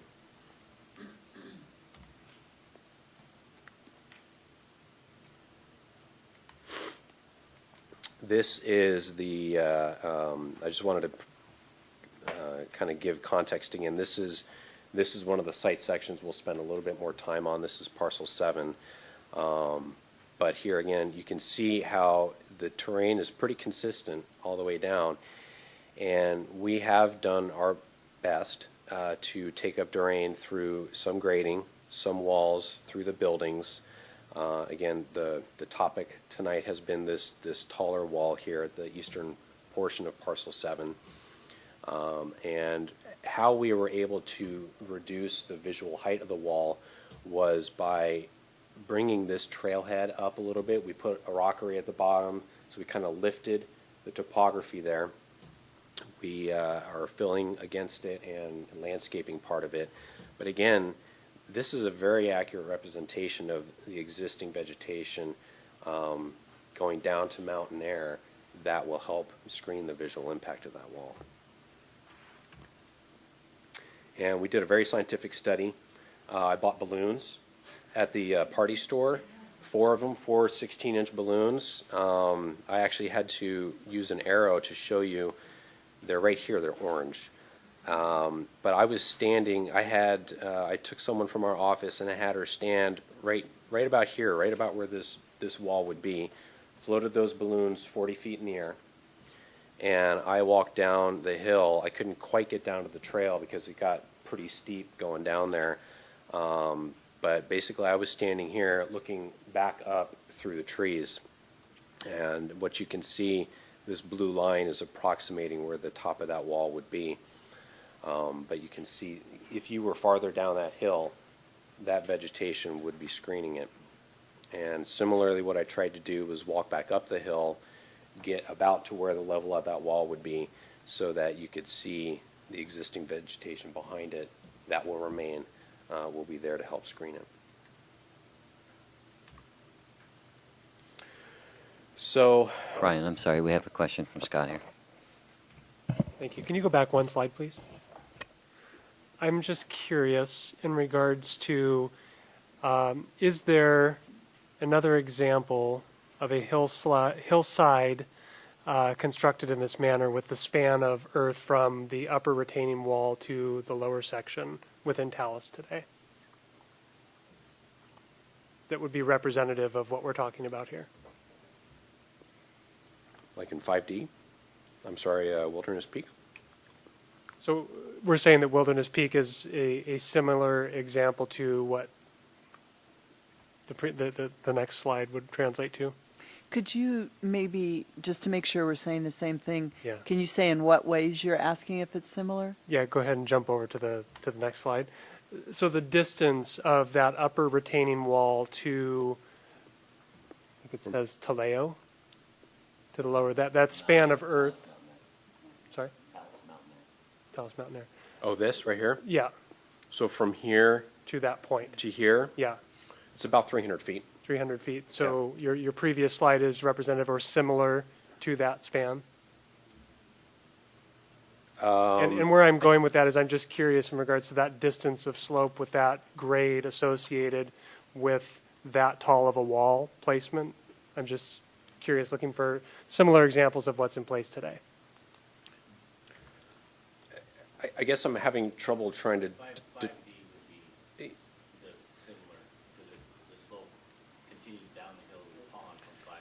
I think what he's saying is in the previous slide, you're saying there's 300 feet of vegetation before you hit the wall. And I think if I'm correct, he's asking in 5D, is that same distance, if you go to the previous slide, the distance on the far right of the vegetation, how many feet is that before you go to a road or something? It's quite a bit, actually. Let me, not sure why this got so big. Hang on. So that wall is here. That section that we took was right through Wilderness Peak here. And so my guess is that it's probably about 500 feet to SR 900, maybe 300 feet to the pond. Okay, so you mentioned Timber Ridge, so that wasn't representative of Timber Ridge then, is that correct? It was actually Copper Ridge. Copper Ridge, you meant. Copper Ridge. Oh, Yeah. Perfect. That's exactly what I was trying to get at. Okay. Thank you. Okay. All right. Jeff. Go ahead, Michael. Ryan, I have a question for you. Can you go to that right there? If I understood this, you said that the bottom portion of the large wall in question will be backfilled with soil. So is it going to still be a 48 whatever foot tall wall, but the bottom portion of it will be buried now? I'll have Ted, I don't know if he's got an idea of how big that footing would be, but you wouldn't see it. It would be underground. So I guess my question is the total elevation of the wall being reduced, or are we just going to bury the bottom portion of it to make the exposed portion less visible? So in other words, is the exposed portion is as high as 49 feet at its highest point, right? It's been reduced. Sorry, 39. Darren, please come to the microphone. The overall height has been reduced by primarily changing the grading, and we also moved the wall. We changed the configuration of the wall, so we cut the angle and we moved the wall back into the hillside. At the beginning where it makes the bend, and so instead of it coming out and being a little bit longer, we cut it at a farther angle to both add some modulation, but that also cut it back into the hillside, which reduced particularly that we were concerned about the highest point. Again, the whole wall was not 48 or 49 feet. We had a high point in the middle. So by cutting that wall back and changing the angle of that wall, we were able to move that wall back. And then at the end where He was right here. So at one point, the wall came out to this point, to right out Correct. here, and kind of followed the trail, and we actually pulled it back quite a bit, which is what Darren's saying. to move it back, because we had extra room back in here in the lots, and so we pulled the wall back up the hill to be able to shorten that high point, and then also raise the grade at the bottom, supporting that, so we could shorten that whole length of it to be at that 39 feet or below. Okay, so is the top of that wall approximately similar in elevation to what was proposed beforehand? Approximately. Okay, all right, thank you. Yes, Tim. So I understand what you're doing with the wall, and I'm kind of curious as to what happened with the grade of Shangri-La, where you said you increased the grade from having to do that. How does that compute? Where did you lose it if you didn't change anything about the grade of those lots? Where did the Shangri-La change its grade? So instead of the original design, if I had Lucy's slide up here, this road was a much more consistent, about 11%, basically from here to about here. So it looked like this, and what we did is we steepened this portion and then flattened this portion out, Okay. and then steepened it again. So this table, in order to make this kind of a flat tabletop, this elevation didn't change, but this section got a little bit steeper so that we could get up and flatten that out. Is the street in the same spot where it was? Yeah. So you've made those lots 1 through 5 or 6 a little bit smaller than what they were before? The street didn't move. No, the lots themselves are a little bit shallower than they were before. The lots, again, we shifted the wall over to get Got up the hill, to shorten the wall, and the dimension of the lots here got shorter, or the lots got smaller, to accommodate that. Thank you. Michael has another question. Ryan, earlier you said something about that being an ADA table. Is this the only ADA table that we see in the whole development? And I'm curious why we have one here. Is Dan still on? Well, he's, right. Quiet. So what was the question, I'm sorry? It was about responding, okay, it sounds like maybe Darren can respond to the With ADA. regard to the ADA within Talus, and specifically this development? Yeah, Is that the just the question? 7, yeah, because that's all we can talk about. Oh, But I yeah. remember earlier we asked, are there any ADA parking or sidewalks, and it was no. But Well, then I see one here. But the sidewalk, you still have the ADA access ramp issues, and this is a citywide issue. It's a statewide issue. It's big, way bigger than Talus, but it is getting significant attention throughout the city and throughout all communities. And so, very specifically, matter of fact, all of the grades in the plat changed based on the ADA ramp design requirements to meet that. And one of the very stringent requirements that Dan specifically has said is they're going to come out and check your ramps, and if they don't meet the spec, they're coming out. And so we spent a lot of time with the grading, which is kind of why you're hearing that, and adjusting even as far back down as the intersection of 8 and the access road coming up the hill. So that's really why you're hearing a lot of that, is because it's very new to current standards and a current, I know it's a pretty big within the city as far as citywide. So, But every intersection meets the requirement. I think why we're hearing it here is because this was such an unusual spot. Is that correct? any place you have steep grades, Yeah. and you're trying to make a flat ADA ramp, it becomes extremely difficult. Just So the reason we because of the heard conflicts there. right, the reason we heard about it here is because that was a very difficult section, correct? Correct, But because of the it's slopes. but it's elsewhere. Anywhere you have an intersection, there's the ADA requirement Correct. satisfied. Correct. Okay, thanks. Did you want to ask Dan something? Did that address the answer? Okay. We're okay. Okay. Thanks.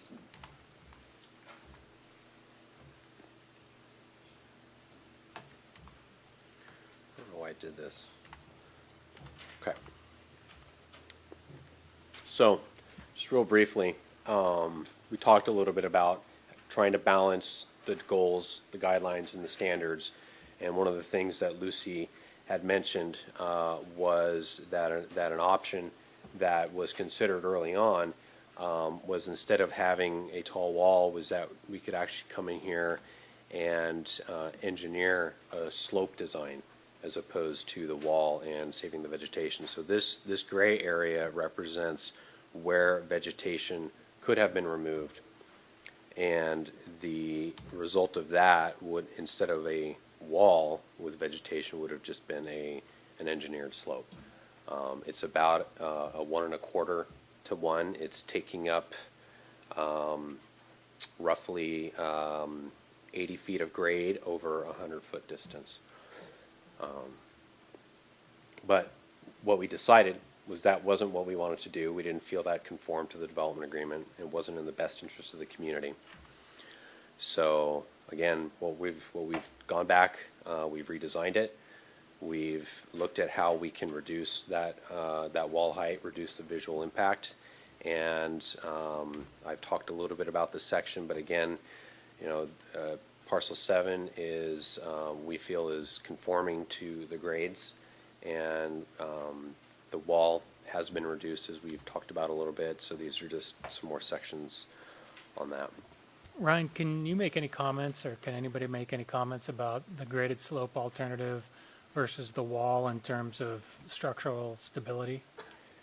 It would go through the same kind of review as a wall would, because it would be considered a mechanical unit. It would go through a similar critical area study and a geotechnical study, peer review. It would be held to the same kind of standard as a wall. Question.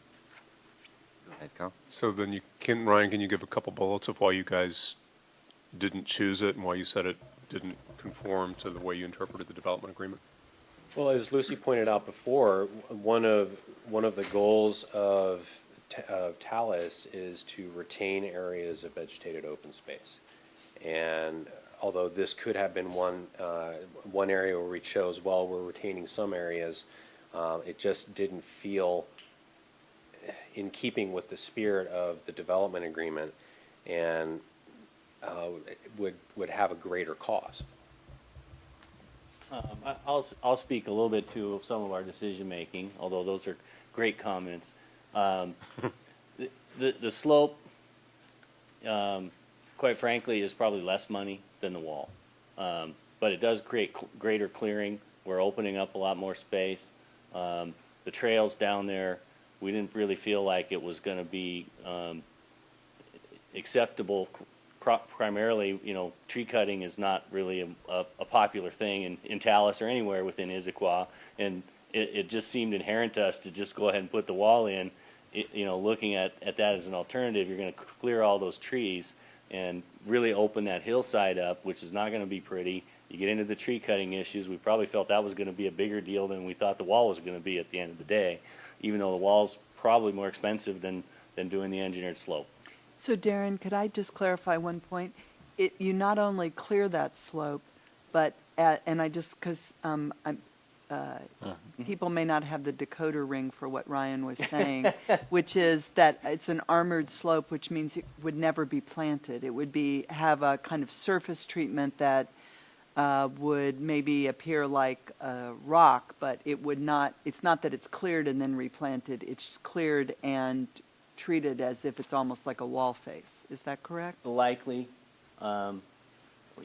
We worked with Ted a little bit on whether it was feasible or not. Again, we really looked at the tree cutting issue and the clearing issue as being a bigger detriment more, from public comment, if nothing else. As, being one of those taboo things you don't want to do in Talus is cut down trees. And again, from our perspective, we just kind of inherently went to, you put a wall in, you don't have to clear all that, you save all the tree cutting. It seemed like a good idea at the time. It's still a good idea, but. Thanks.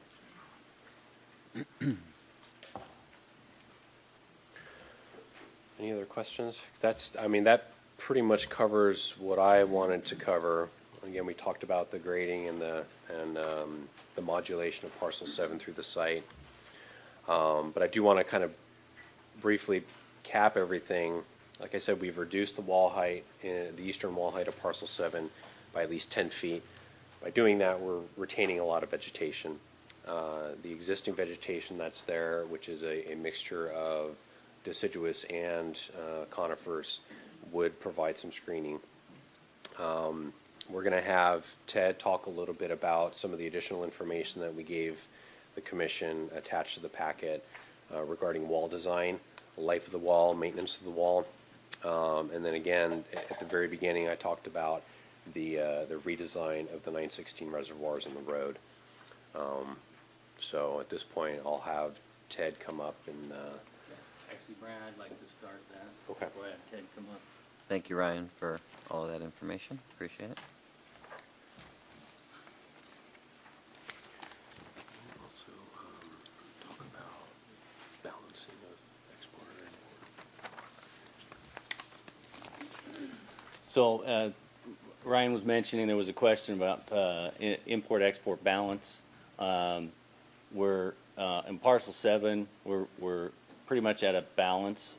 Some of the material will come down. We do have some unsuitable material that's been identified through the soils report within parcel 9, kind of in the draw in parcel 9 that needs to be excavated out and removed. And so there'll be some material that'll be put back in there. So there'll be some export, certainly from the site. Obviously, clearing debris, vegetation will be exported off the site. That anything that's not ground, those kinds of things. Import would be likely limited to import backfill needed for the walls, things of that nature, but that's a limited quantity. So generally, we're trying to balance, and we don't want to export large amounts of material. It's not cost effective. So I think that was one question. Wall design was a question that was started last week, and I know Carolyn with Tara, I think, was maybe caught a little bit off guard with the question and wasn't prepared to answer that. And so I've gone back, and I'll have Ted speak to the geotechnical component of the design, but we've gone back and talked to, and the materials that I provided in the package were kind of the summary components of that, but basically the wall components that are used in conjunction with the geotechnical design are tested and are used at a design life of 114 years. And the 114 years, if you looked at what we wrote in the memo in addition to that information, at 114 years, and why they use 114 is beyond me. I can't answer that question. WashDOT uses typically either 75 years or 100 years. They tested theirs at 114 years. Again, I don't know why that is, but that's the specifics of it. But the basis of that testing is that at 114 years, based on the degradation of the material, it still exceeds the original design requirement at day one. So at 114 years, the material still exceeds the design requirement for today's design at the original installation of the wall. So that doesn't mean the wall just collapses at 114 years. It's still there. The facing's made out of concrete. I think the discussion from Dan was that it is made out of a geowoven polyethylene or plastic material that I don't know anybody knows what the life of it is, but they only test it to 114 years. So I put in the memo that we wrote just using a 1.5 safety factor, you're looking at something in the 150 to 165 years. If you talk to the manufacturers and anybody that's familiar with the concrete or the product, they can't tell you how long it may or may not last. They can tell you they'll guarantee it'll last at least 115 years. So that's kind of the basis of the information that we have. So I just wonder if you could just briefly speak on, I thought that previously we were to understand the life of the wall was 50 years. So now we're hearing 114, if I'm correct. So if you could just speak on that. Yes, and difference. Carolyn with Terra Associates, who was here to speak on some of the geotechnical issues, off the cuff was asked what she thought the life of the wall was. And without benefit of any technical data, maybe not her expertise on that technical data, she responded with 50 years. Either way, I'll still be on the commission. So. No, there's no question. That's what she said. And she was kind of, I was standing here and she's like, 50 years. So we've subsequently gone back because there were some concerns about that lifespan and wanted to get the technical data that supported what the actual design was. How long will the walls last? Nobody can tell you. They've really been using this mechanical stabilized earth system for about 50 plus years. There are walls that have been in existence that long that are functioning fine, and that's as much as anybody can tell you. There's concrete block stone masonry buildings that are 200, 300 years old. When does the facing start to degrade? All of those are questions that I'm not sure anybody can answer, but I think certainly something in excess of 115 years, which is probably going to exceed the life of most of the homes that are going to be there. Well, I appreciate that answer. It is tough to understand or I don't think where anybody we're can going to tell go you with exactly. questioning. So I understand, I think the technical data supports that, they're confident that that material is going to be at the design strength at 115 years and beyond. Thank you. So, Ted, anything? I'm sorry, Darren, we have one other question. I'm sorry, go ahead. So I just wanted to tag on to Eric's call out there, and I very much appreciate you providing the supporting details, pages 43 through 45, in support of that call out and the adjustment of what was 50 to 114. I think it's valuable information, so thank you. There's, I saved you the other probably 20 pages of that technical memo, which I'm sure you didn't want to read and I didn't understand either, but that basically covered the substantive portion of it. So wall maintenance, I guess I'll skip ahead and we'll save Ted for last. There's also been a significant amount of concern with wall maintenance costs. I think the life cycle and design information helps speak to some of that. I also provided a copy of the Golder Wall Report, or a summary of the Golder Wall Report that's been done. There have been wall reports done on all of the walls within Talus since the inception, primarily on approximately an annual basis. Sometimes they've gone 1.5 to 2 years, but pretty consistent since all of those walls have been built. I think from the summary that you saw, maintenance has been really limited to cleaning of the drains, in the drainage systems that are installed as part of the walls, sapling removal, things of that nature. There's been no indication of any structural issues with any of the walls at any of the heights currently. I will say that those walls that are in Talus currently are a masonry unit wall, which are we're looking at a concrete face wall, which actually has a higher design strength than the masonry units. So we would expect less issues with the wall that we're proposing than may be expected with a standard masonry unit, primarily because they're a little more porous than a concrete face. I just want to say I appreciate that report because it really adds a lot of clarity. Initially, when I heard maintenance, I really had a lot of concerns with that, but seeing these reports, seeing how the walls are doing, and seeing how little maintenance has been required, I think that's a lot of good information for the public, for the residents of Talus. I appreciate that. Thank you. In addition to that, I also looked at, and of course, I managed the HOA for approximately 5 years before we turned it over, from 2007 to 2011, I think, when we turned it over to the residents. And in that time, we spent probably around $5,000 or so a year in some of that maintenance that you're seeing there with just drain cleaning. Most of that's incorporated within just the landscape maintenance contract. It's not a specific, something specific that somebody comes out and does.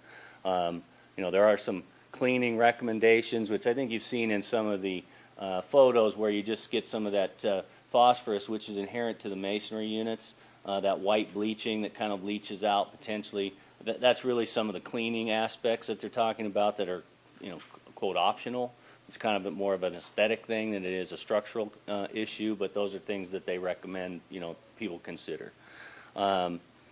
I did review the current HOA budget for 2014. Again, no wall maintenance for 2013 other than the standard landscaping maintenance that I have indicated was expended or is anticipated going forward. On that basis, then we also looked at longer term issues. Some, you know, concerns about what kind of burden are we potentially placing on residents and replacement costs. I did speak to in the memo, obviously, really the only full replacement of that wall is likely to be some kind of catastrophic event, which would be generally covered under an insurance issue. You know, an God forbid, an earthquake, right? Something of that nature that would be of such magnitude that it's not a maintenance issue. Other maintenance issues, again, if we assume that something happens to the face and the concrete face degrades, options for repair of that include drilling back into the earth, mechanically stabilized earth through the face, adding some additional reinforcing, probably a mesh, potentially some rebar, and then covering that with a shotcrete face, which would be similar to some of the other walls that we've seen within Talus, the faux granite, things of that nature, just to reface that and fix that component of it. I put in an estimate of that I got from the people who do the shotcrete based on the square footage of that large wall at about $450,000 to $600,000 for a full repair of the facing of that entire wall. That's about equivalent to what the cost of that particular wall is. I've made a couple of statements. I said all of the walls, which include some of the faux granite, other walls, that the soil nail walls in the cut areas as opposed to the fill walls, they're a little bit more expensive because of the architectural facing, so that adds to that cost. But that particular wall is about $600,000 to $700,000 for we'll call it the big wall, kind of the wall in question.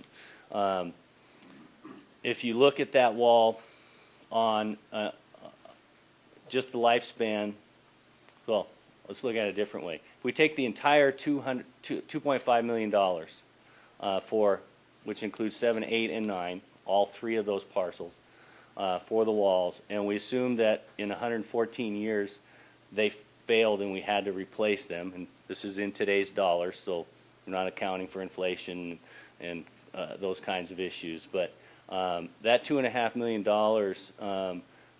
divided by the approximately 1,500 homes within Talus over 114 years equates to approximately $13 to $15 per year per home as a reserve for an entire replacement of those wall systems. In addition to that, with regard to the overall walls within Talus, we're proposing approximately 60,000 square feet of total wall. That one, the big wall is about half of that. That 60,000 feet, if you go back to the wall, and I had Triad go back through their designs, and they've completed most of the designs of all the walls, and do a calculation of the existing walls, there's approximately 270,000 square feet of existing walls within Talus today. We're adding approximately 60 to that. If you add those together and divide by the total units, including the 153 that we're proposing, we are increasing the average by about 8% per unit, per housing unit. So proportionately, we are adding a little bit more wall area than is what currently exists within Talus. Again, though, the calculation on the reserve required on an annual basis would be about $13 to $15 if you had to replace them all in 114 years. And that's kind of worst case scenario. So I think, although I know people are concerned about that burden, I think the math kind of bears out that based on the actual life of the wall, repair costs, and actuality of having to replace all of them, the burden's probably fairly small on an annual basis. So with that, I'll let Ted answer any other questions, and I'd like Ted to also address, Michael, your question about the one particular slide issue, or it's not even a slide. I won't even call it a slide issue, but drainage issue that you requested. Okay. Good job, Darren. You looking for a job? Ted Shepper, Terra Associates. Shepper is S as in Sam, CHEPPER. Address 12525 Willows Road, Kirkland, Washington. I guess just to defend my young engineer who said the life design, the life of the wall is 50 years. As a young student, as civil engineers, we're taught design life for civil works are typically in the 50 to 100 year range. And so, and it is just that, it's a design life. It's actually what you say that you design the structure so that at the end of the design life, you better go look at it to make sure it's still in good shape. If it's still in good shape, move on. It's similar to like, the Egyptian pyramids, right? They've been around for thousands of years. The materials that are used in this construction are mechanically stabilized earth walls. There's no steel component. Steel is very corrosive, degrades, and when it corrodes, it fails. These are polypropylene, high-density polypropylene reinforcing grids and concrete. And it's designed to work with the earth. They're very stable wall systems. In fact, in seismic design, they're shown to be and have proven to be much more stable than conventional cast-in-place walls are, simply because they work with the earth and reinforce the earth in providing the stability. So anyway, enough on that. So unless there's any other questions on wall design. The other, I guess, issue that was brought to my attention is a slide that occurred, I believe, in 2010 on the Talus 7 parcel, on the slopes down below on the Talus parcels. I think it's on the slopes down below where the wall is going to be constructed. I'll point this out. So there was a drainage issue that occurred, and I think the YouTube video that's been famously quoted and will haunt me for the rest of my life. We did have in the area below, above lingering pine, above 6B, a subsurface drainage issue that occurred that based. You have to stand near the microphone. I'm sorry. So a subsurface drainage event where water was coming outside of the hill. It caused mud to basically flow with that drainage and overflowed mud into two lots. Into the mouse. Thank you. Into two lots down below, over top of the walls that are there. So there's two existing walls that are terraced there. The walls themselves were undamaged. Was simply the mud that did flow over the top of them into the backyards. And then we've had Ted subsequently look at that, so I'll have him address that further. I just wanted to give you some context as to where that occurred. Yeah, basically that slide would be referred to as a subterranean blowout. Really wasn't so much of a slide other than an erosion feature. You know, if there's surface water runs off over the crest of the slope, it's uncontrolled, it erodes the slope from the top down, and all that material just deposits down below. What happened here is infiltrated water from up on top, you know, gathering below the surface, built up some pressure behind the face of the slope, and it blew that particular portion of the slope out. It was a fairly small area that was impacted. If I recall looking at it, it was maybe 10 to 15 feet in height. Across-wise, it was maybe on the order of 20 feet or so. This material slid out onto the flatter portion of the slope, and then the water continued to run. The size of the seep, if you will, where the water was running out was probably on the order of maybe 8 to 12 inches in diameter, and it was just flowing water out of there. That water continued to flow for a couple days afterwards, and then it finally just diminished when the supply of reservoir water that was captured behind the hillside was deplenished. The storage was gone, it ran out, and it stopped. Yes, Eric. Well, so in some ways it's semantics for laymen, you know, whether it's a blowout or a slide.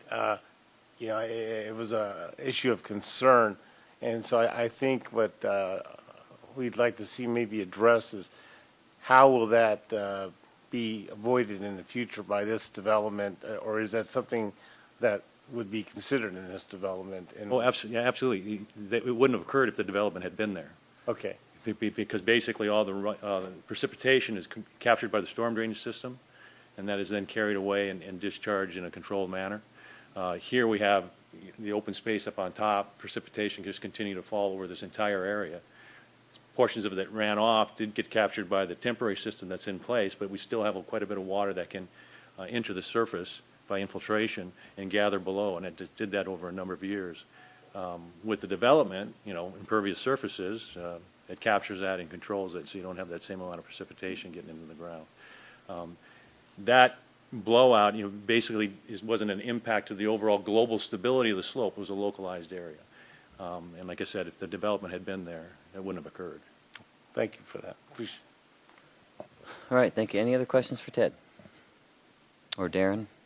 Or Ryan? Thank you. Okay, thank you very much. All right, at this time, I think we're going to move to the public comment portion. One last chance to sign up. I'm going to retrieve the clipboard here. If you haven't signed up, I'm going to ask that you don't speak tonight. We would like to get through this. And again, please remember the topics that we can and cannot address this evening. And in the interest of time, I'd like to ask everybody to keep their comments to 3 minutes if you can. But we want to hear you. So do what you got to do. So I'm going to go grab the clipboard here.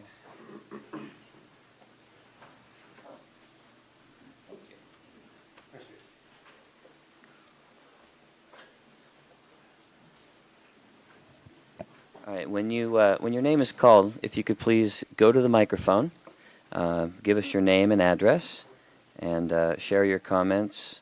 It is important that you address the microphone directly so we can get everything on record. And if I butcher your name, I apologize in advance. I'll do my best. So let's go ahead and start. Are we ready, Lucy and team? I was just trying to get a plan up there in case Oh, okay. anybody wanted to point. Thank you. We get stars. All right, Ms. Lesford? Is that right? The floor is yours.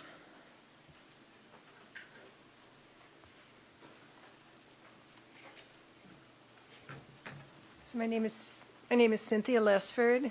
I live at 2408 Northwest Harmony Way. And Lucy did a really good job in pointing out some of the things in the development plan. We are a mountain village character. We reflect the elements of Cougar Mountain. And this means that we need to adapt to the physical characteristics of the land.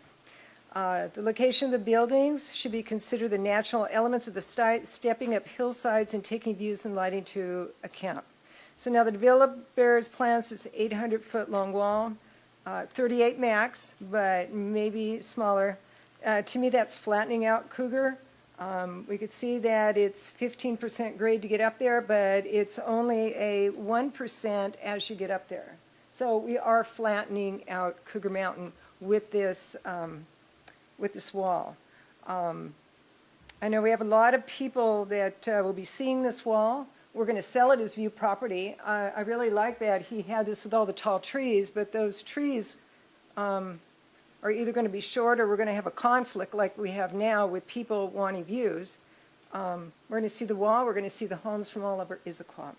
And that's not really what Talus character is about.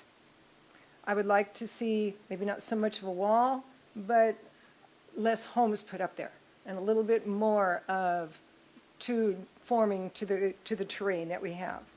Currently, we have a lot of smaller walls. We talked about smaller walls in Talus, and I'm surprised at how many homeowners living have drainage problems. Issaquah gets about 20 inches more rain than Bellevue, and Cougar Mountain we get slightly more. Even as we come up from 900 up to the top of the bridges, it's always raining far, far more. So we have a lot of drainage problems. And people are already having problems with their homes now. And so for the developer to say, well, that problem wouldn't occur if the buildings were there, gee, I'd like to look 30 years into the future and see if, we look back and that's true. Because today we are having problems and we have the development already there. The roads. Now, we do have a maximum of 12%. And I looked up every single one of the roads except for an alley. An alley can be at 15%, but it can only be 18 feet wide. And Lucy is right that in Section 7 I found a modification. Purpose and intent of an administrative modification of standards is to provide flexibility to modify standards for site conditions, traffic safety, critical area protection, or to further the vision established in Appendices A and B of the agreement. That means making it more of a mountain village character. So the modification was, and she had it up here, the road grade may increase to a maximum of 15% slope for a maximum of 600 feet. Well, it states that the purpose for that modification is to avoid excessive site grading, not just to put in a walled area and flatten it out on top. Cul-de-sacs versus the dead end. Love this. Every time I come, it's a dead end, and then it's going to be a hammerhead, and now it's going to be somebody's driveway until. The developer stated that we're going to have this dead-end road. We were going to have the fire truck turn around and the hammerhead. It clearly states that a hammerhead turnaround allows access to a limited number of residents. The entry is only 20 feet wide and allows for parking on one side. What it says is that when a cul-de-sac is necessary, and in this case, this is a cul-de-sac. It should be a cul-de-sac, not just a dead-end road, not just a really wide road A going into somebody's driveway so that later on we can use it for something else. The effect of the dead end should be minimized by providing an amenity at the end of the cul-de-sac, such as a pocket park, a viewpoint, or a home. So in this case, we've got an apparent amenity at the end of this cul-de-sac, which appears to be a 49-acre housing development. So in conclusion, I feel that this development, although it looks like it's tried hard, but it's not really maintaining the community character. I'd like to see less homes, a little bit more up and down. I love the picture of the bridges. If that's a 15% grade, most of us stay in when it snows and when there's ice on the road. So they've got this one road that's coming out at 15% all the way from this handicap area all the way down. And then our road is steep also. We have a lot of accidents, and for one way of getting everybody off that hill seems a little bit too steep. So we've got the 800-foot wall flattening out the Cougar Mountain, the lack of a cul-de-sac. They've got this dead-end street. I'm very worried about the future drainage problems and the walls themselves. A lot of it is that whether the city wants it or not, they're going to be the ones with the deep pockets, and they're going to be the ones liable for anything that happens. And I feel the parcel needs to be redesigned. Fewer homes, higher step-ups, no dead-end roads, And I really would love that those 100-foot conifer trees are not cut down, because they are absolutely beautiful. And I know that Lucy keeps saying that you can cut down all the trees, but those are outstanding. Thank you. Thank you, Ms. Lesford. Bruce Bailey.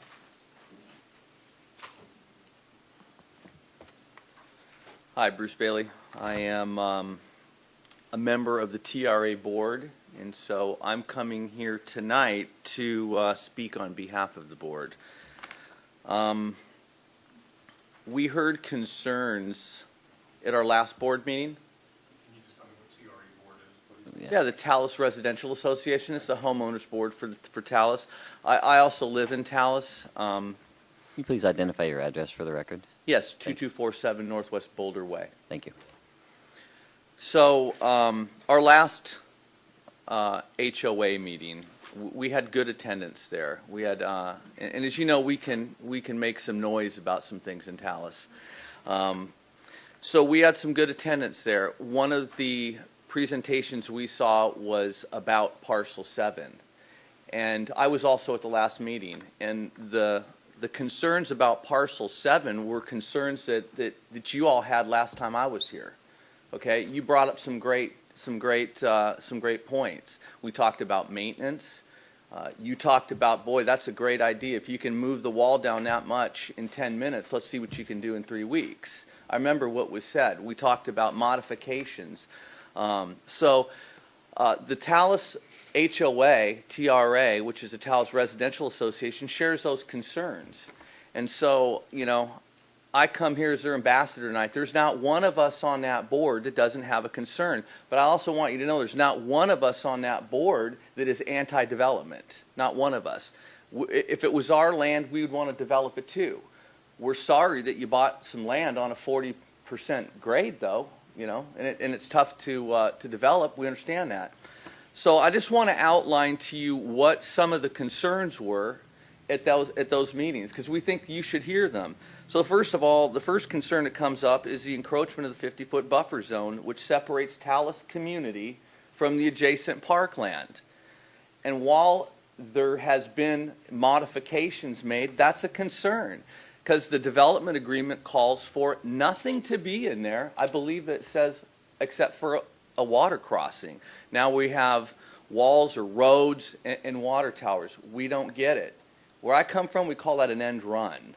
So the next one is the proposed construction of the 800-foot wall. And the cost of it, the civil engineering of it. And I applaud everybody here for their great presentations of all the other walls in the neighborhood and in the community there. But, you know, none of those walls are on a 40% grade. So we think this one's very unique. We think the civil engineering of this one is unique, and it needs to be addressed differently. Those other walls are very different. Okay, the cost of the wall. Who's going to bear the cost?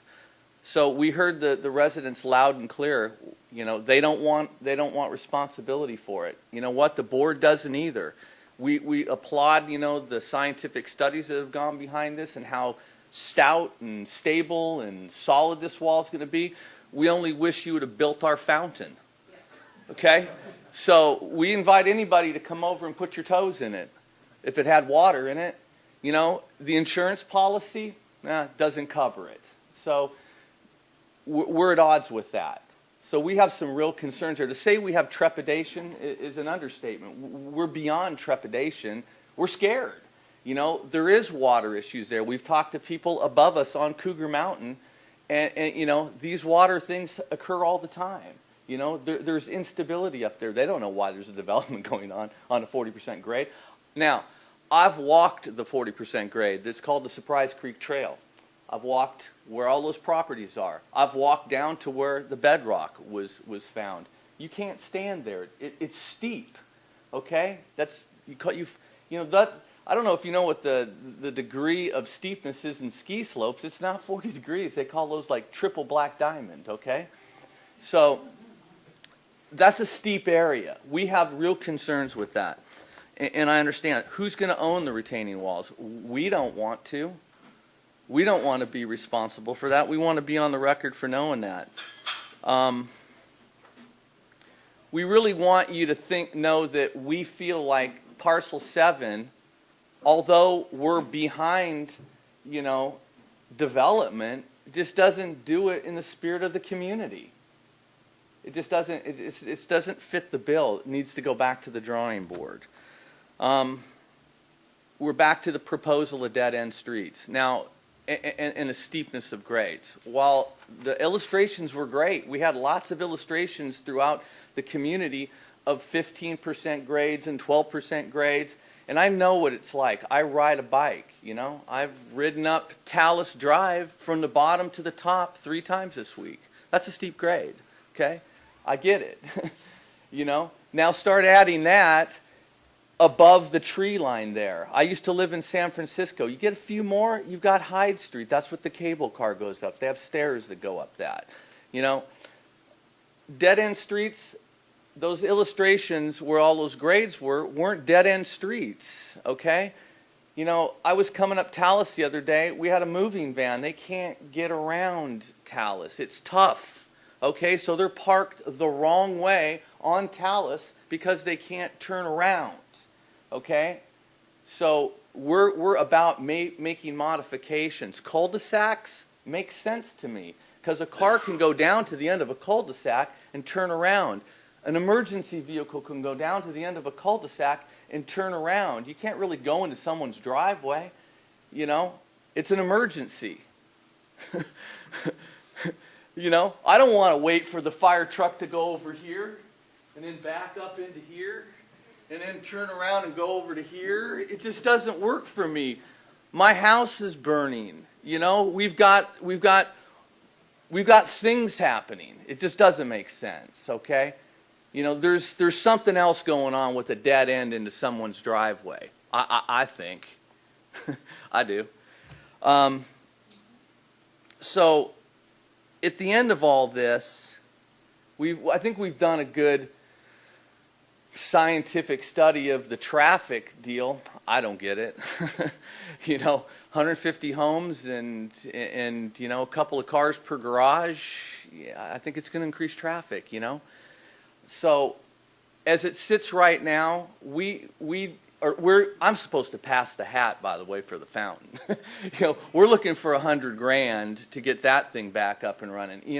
And we have an insurance policy by that. We have these things that are supposed to be moving forward to collect it. You know what? They get there, and we don't have the money for it. So our deal is at this point in time, we don't want to take on the responsibility of a 800-foot wall that's maybe 39 feet tall, and God knows what it's going to cost to maintain it. It's scary for us. So at this point in time, we don't want those responsibilities, and I'm reflecting this as the voice of the people that have come to us and expressed that. I wish more could come here tonight and express that too, but I think we'd be here pretty late. So I agreed to do that for us all and do that for my fellow board members as well. So I thank you for the time that you've given me. Thank you. And if I could just remind everybody, please keep the conversation germane to the topics at hand this evening. And if you can, keep your comments to 3 minutes. Obviously, I don't want to stop you, but we've been over 7 minutes per person so far. And, yeah, we'd like to keep it moving if we can. So let's bring up Scott Pfeffer. Thank you. Hi, my name is Scott Pfeffer. I reside at 2444 Northwest Stony Creek Drive within Talus. I'll keep my comments short. I won't go to my 5-page script, considering we had a 2.5 hour presentation that basically did not change my mind about my opposition to a lot of what's going on. I do agree completely what has been stated by Bruce and Cynthia so far. I think that the only point that they haven't brought up is certainly safety concerns I have with Shangri-La Way. The 15% grade along Shangri-La combined with the sharp radius of the roadway around the water tower area in particular is definitely a safety hazard. Adding these developments and the potential for the additional acreage to the north to that roadway in my opinion, is very bad planning. And I am an architect that has worked for 30 years designing developments, and I spent 15 years negotiating development agreements with school districts and developers, so I have a little bit of understanding of what's going on. But there's a real safety concern. It is very slick. I leave in the winter 4 o'clock in the morning to go to the airport all the time. I beat the de-icing truck, and it's very precarious situation getting to the bottom of the hill. Adding all the additional traffic to that, I think is problematic and needs to be considered greatly. I think that engineering of the roadways should be looked at a little bit differently, and the steepness should be either cut down or find another way to address the development. And certainly need to reduce the sharpness of the radius because when you combine the two together, going downhill out of control and having to make a turn at the same time is not an easy way to get to the bottom of the hill. So from there, I yield the floor. Thank you very much. Thank you, sir. Karen Porterfield.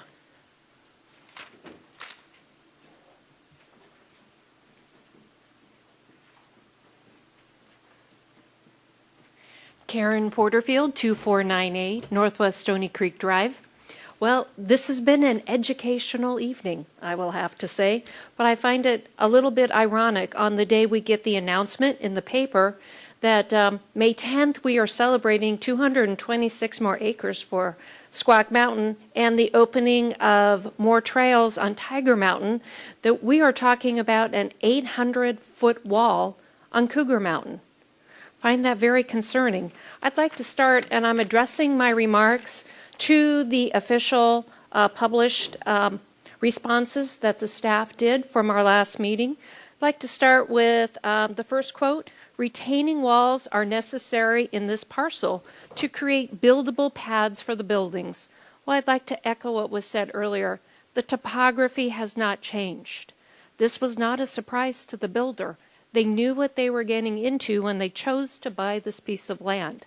Now, I say this as somebody who's developed multifamily housing in Washington, Idaho, and Montana.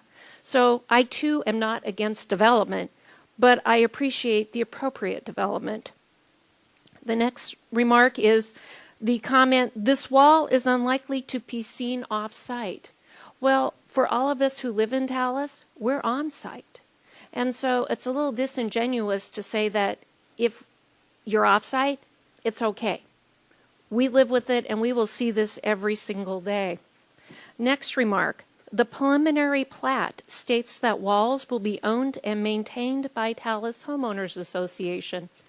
I think Bruce said it very well. But I would also like to point out two things you may not be aware of.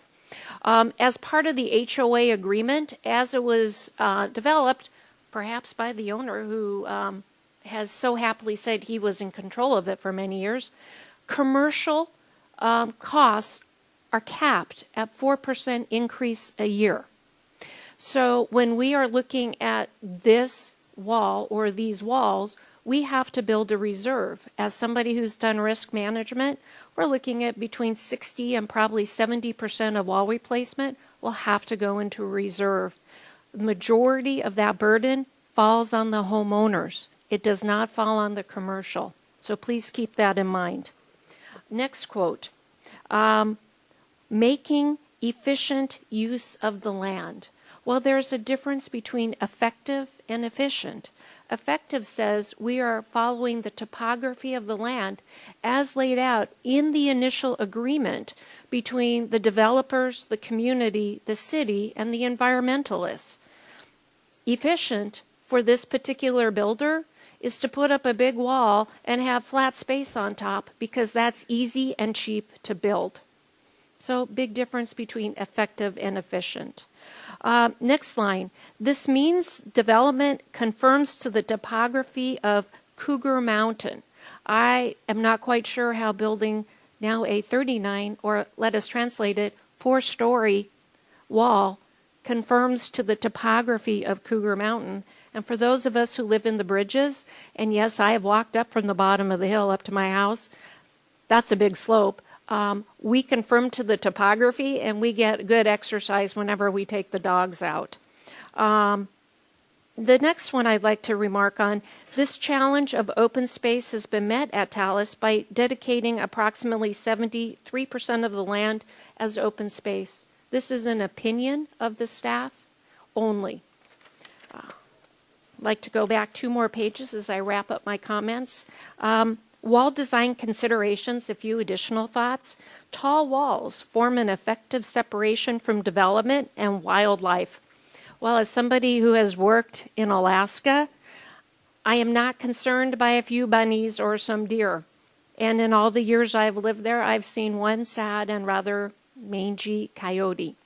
So to tell us that these tall walls are being put here for our safety or for the safety of the wildlife seems a bit disingenuous in trying to say this is why this wall is good. I bring up these comments because what I find troubling is I'm wondering, as the staff has put this together, if they see themselves as an advocate for the best for the city and the residents of the city, or if they see themselves as an advocate for development and support of this builder. I'm asking the question. I don't know the answer, but I would like you to keep it in mind from the 2.5 hours that we had between the builder and the city, and the can you please keep your comments to 3 minutes or less for everybody who has come here tonight. It, again, does not feel that there's been a strong balance between all the different needs. Thank you. Thank you. For the record, I'm just asking if you can keep it to 3 minutes. You don't have to, but in the interest of time, it's just a courtesy. I want you to say what you have to say, but that's all. Ken Konismark.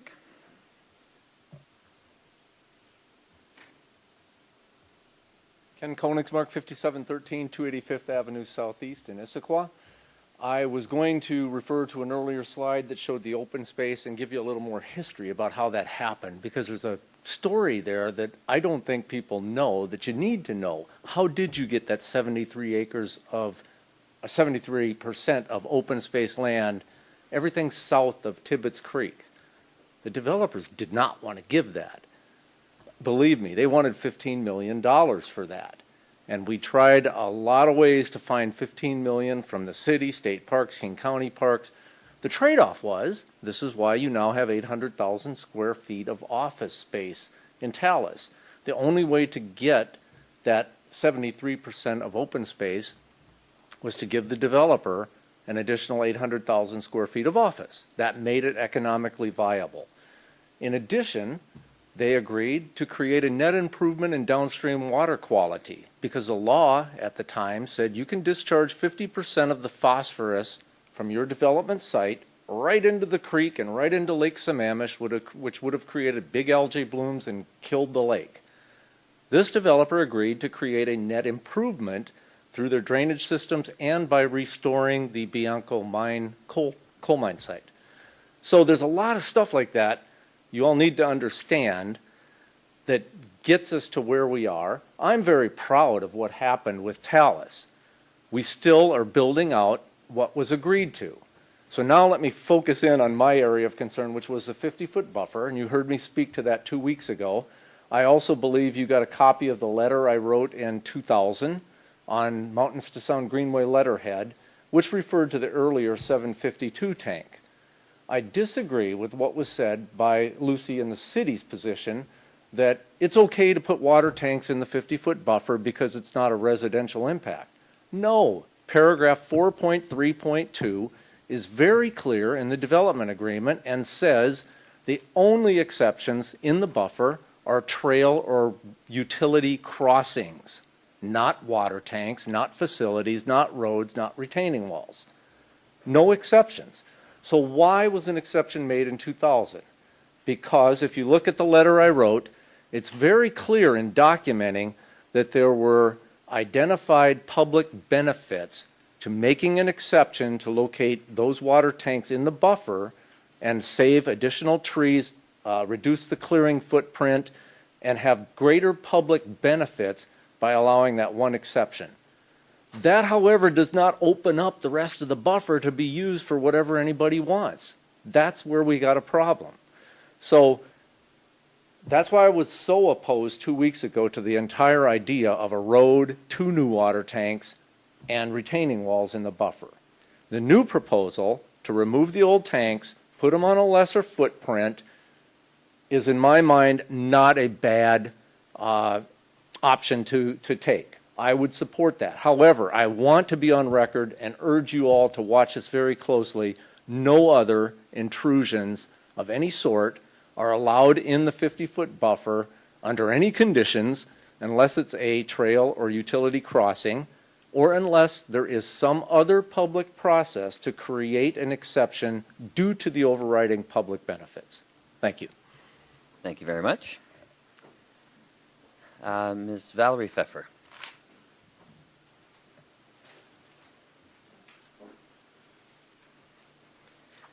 My name is Valerie Pfeffer.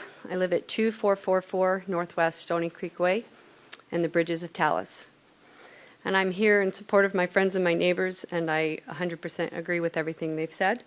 And I would just like to reiterate some more personal concerns. Some background, my husband and I moved here about 3 years ago. We raised our children in the Midwest. I grew up in the Southeast, and if you know anything about real estate, you can certainly get twice the house for half the price there. So to move here and to make the decision to buy a home here was a huge impact, especially as we're nearing and over 50 years old, looking into retirement. So it was a big investment. We looked for 2 years, we rented, and then decided to build a home in the Bridges because we're empty nesters and our children are grown and almost gone. They keep coming back, but it was a good fit. I'm a teacher. I wanted a unique neighborhood. I didn't want swing sets in every backyard. I wanted a smaller home with privacy, with views, and we found that. A year ago, we found that. A couple of weeks ago on my spring break, I woke up to chainsaws because of miscommunication. 100 trees were cut down in my backyard. I'm sorry. We made a mistake. We've reached a compromise. I'm trying to move on from that. But now I'm going to have an 800-foot wall in my front yard. So this is something I paid twice as much for half the house. I have a hole in my backyard.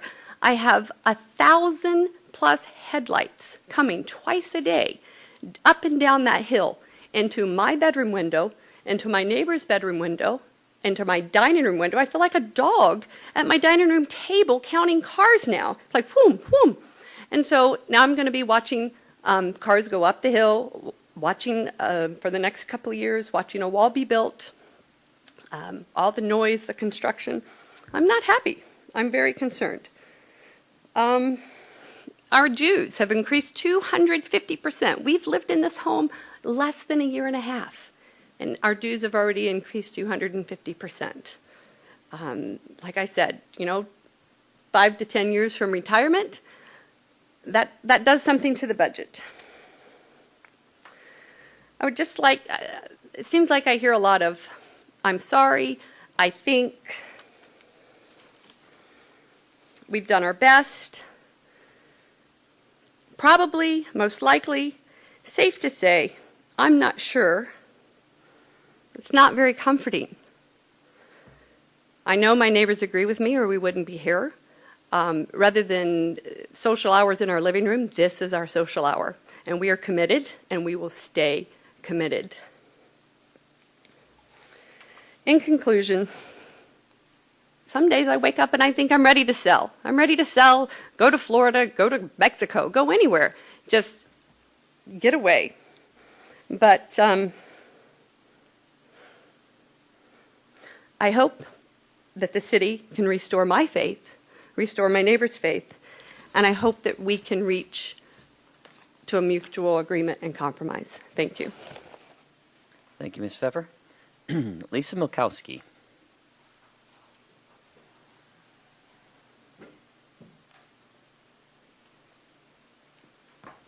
Good evening, or shall I say good night to the commission. I think since our last meeting, I have sent a letter to the City Council outlining some of my concerns. I hope you've seen that. Okay. So some of those concerns have been addressed tonight. Thank you very much to the staff and to the applicant for addressing that. I really do appreciate that. The one concern that is not being addressed to my satisfaction is the failure to recognize potential flooding and landslide risks. I think we've all seen the YouTube video, and I've also mentioned the flooding that was in the back of Aliante, and that was in December of 2007. That was still when the developer was doing the maintenance on the drainage behind Aliante, I'll also remind you of. So that's still an issue. And in the documents that I've received, this is page 32 of 49, there's this statement: in accordance with section 24.0C5, steep slope hazard areas alterations.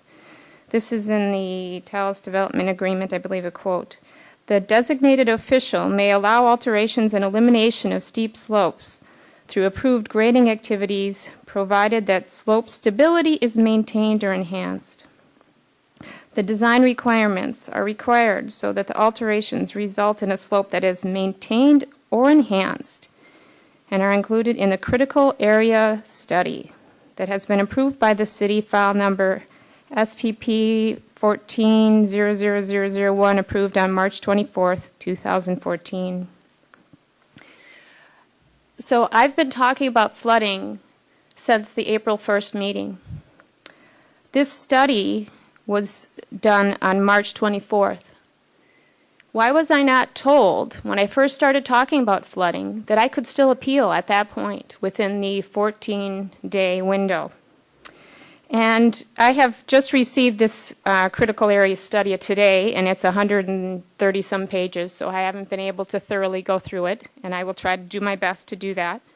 But my question is, were professional engineers and the city officials that approved this critical area study aware of the actual landslide and flooding occurrences in Talus when they approved it? Now, there's a difference between models and simulations from an engineering perspective and actual real-life situations. Models and simulations predict, and they give us ideas of what will happen when we don't have the situation to examine. They do not replace the actual situation and the actual occurrences that happen. They're just predictions and models. They never account for everything that the real-life situation will account for. This is true in this case. This is true in whenever we're making predictions about wall performance and slope stability, and this is true in traffic models. These are all things that are predictions and simulations. So you have to believe us residents, even though we have to advocate for ourselves here, when we say there are problems, because we know the actual real-life situation. They're presenting models and simulations and guesses, not real-life stuff. We are telling you that. And I'm telling you that there's been flooding and mudslides since I've been saying that since April 1st. And there was a time at which an appeal could have been applied where that approval of the critical area study could have been examined again. And now it has not been done. So now I want to know, now what do I do? Now who do I go to say, how are we going to deal with this flooding and landslide risk? So I'm still wound up about that.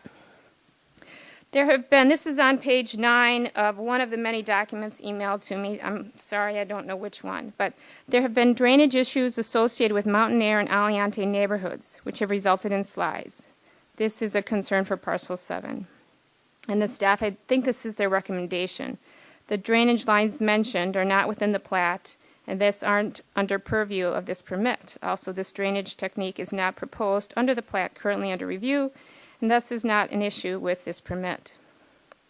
Okay, I interpret this to mean that there are no drainage lines above or west of Mountain Air. Yowzas, no wonder we have flooding. No wonder we have mudslides. Wow, we have no drainage. Okay, not good. Something has to be done to resolve that. We're going to develop on top of that. Those are exactly the concerns I outlined in the letter to the City Council. And I'm more concerned now. Now I'm more eager to go over that critical area study. Okay, this is on a little bit different subject here. Okay, so on page 39 of the 49-page document, The applicant explains the need for large retaining wall because of the grade changes in the predominantly, this is mostly in the north-south direction of the main road through P7. There is no written evidence that the applicant is committing to taking up grade in the predominantly west-east direction, okay, via home designs, such as daylight basements. We talk about daylight basements, and they're shown in the graphics or the drawings that we see, but there's never any written statement that they will do daylight basements. So I would like to see the UVDC require, or will the applicant state, the applicant I believe has been very cooperative and is doing their best, will they state that 100% of the homes in P7 will be daylight basements or double daylight basements to take up this grade? So I think that's all I wanted to say. I'm eager to go through the critical area study, and I would love to hear what I can do to help us not get into trouble with flooding and landslide risk for those sites. Thank you. Thank you. Ms. Julie Clark.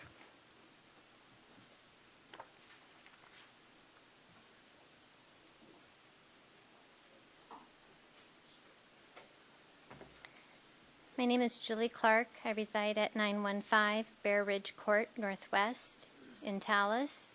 I haven't prepared notes in advance, so I'm just scribbling things as people have been speaking this evening. But I am concerned about a couple of areas that I will talk about, and that one is the wall.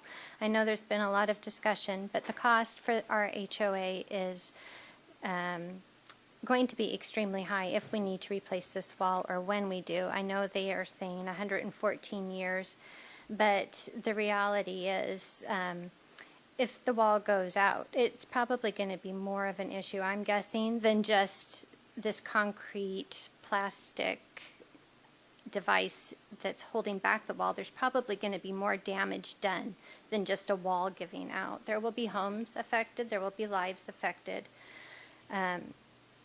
Just as in the mudslide, which was considered a small blowout, that really impacted at least two families' lives. It may have only occurred in two backyards, but it really had a significant impact on their lives, as this flooding in Aliante would have had impact on other people's lives as well.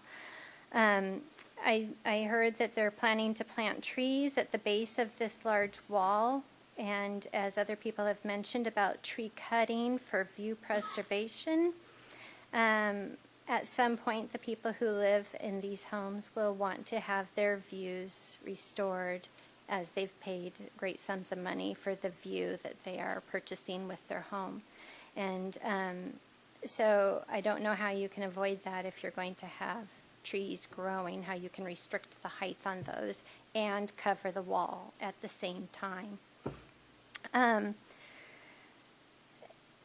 We talked about 4 different master developers with different walls throughout Talus. We've talked about this wall over behind Home Depot and how the construction of that wouldn't have occurred today in Issaquah if that was a part of Issaquah.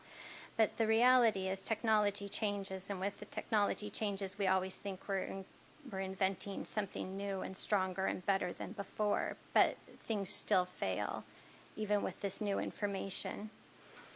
And on the roads, with the elevation of these roads on garbage day, on bus days, the school buses, if they come up here, they may not, since it's a dead-end road. These children will have to walk all the way down to perhaps Talus Drive and Shangri-La to catch a bus. But on narrow roads, I can tell you, it's challenging on garbage day for cars to go in different directions. So if you have a street that's not a one-way street, you've got a garbage truck coming, you've got 2 vehicles trying to pass this garbage truck, one from behind and one from the front.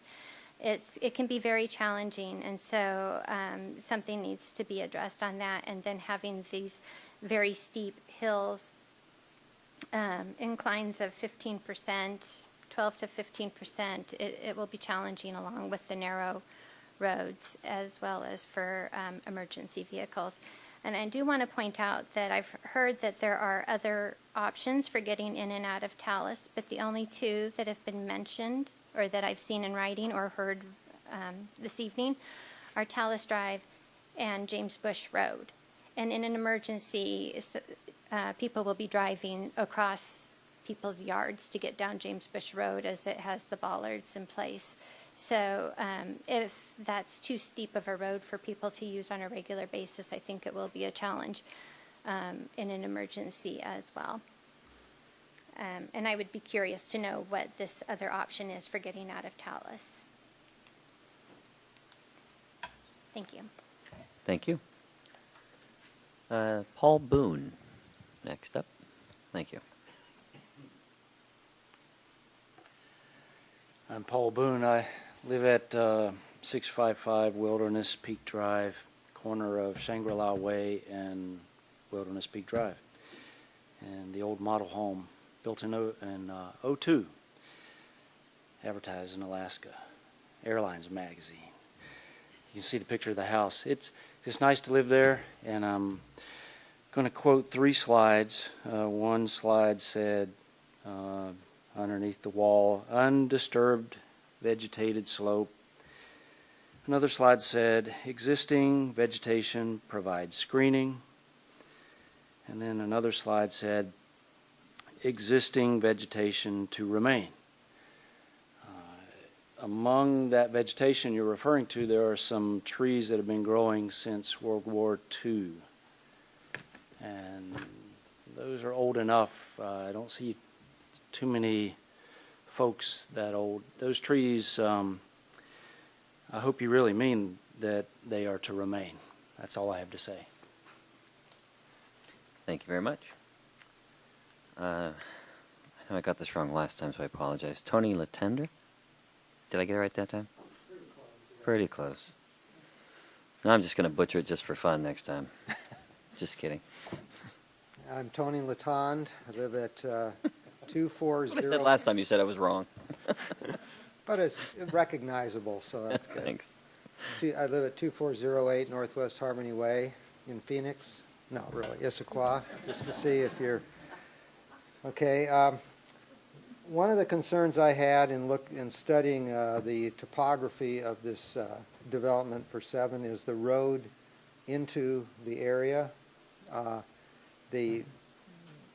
guess Lucy mentioned that you could have 15% grade for 500 or 600 feet, but that's not quite accurate. What it states in the development agreement is you cannot exceed 12% for more than 600 feet. So, and when I looked at the maps of that road going in, it seems very questionable whether that really is the case. I know it's a little preliminary perhaps, but to me it's a very bothersome aspect, especially because that's the only way into that development. And so for emergency vehicles and everything, that's a real concern. The next thing that bothers me is this termination. It's pretty clear in the development agreement that there's 3 ways of terminating at a dead end. You can have a hammerhead, you can have a cul-de-sac, or you can have an auto court. This one looks like it's close to being an auto court, but an auto court has to be on a private street, not a public road.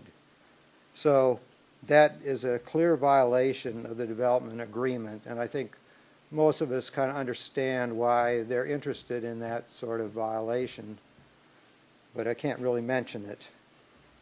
It's interesting, though, it's called Road A. Then finally, the high walls, there's an issue of maintenance of the walls because of the steep slope that they are on. And I think Mr. Pugh made a very good case for the materials in the wall, and I imagine that that's probably pretty accurate, the 114 years. But there's more to it than just the materials of the wall. It's how well the wall is anchored and the stability of the slope that it's being anchored to. And if there's anything that goes wrong in that process, which as homeowners we're not able to really verify, we don't have the expertise, then, and also any shift in the geology, besides even a major earthquake, that could be a huge liability issue for us. Thank you. Thank you, Mr. Laton. All right, next up, Brooke Sullivan.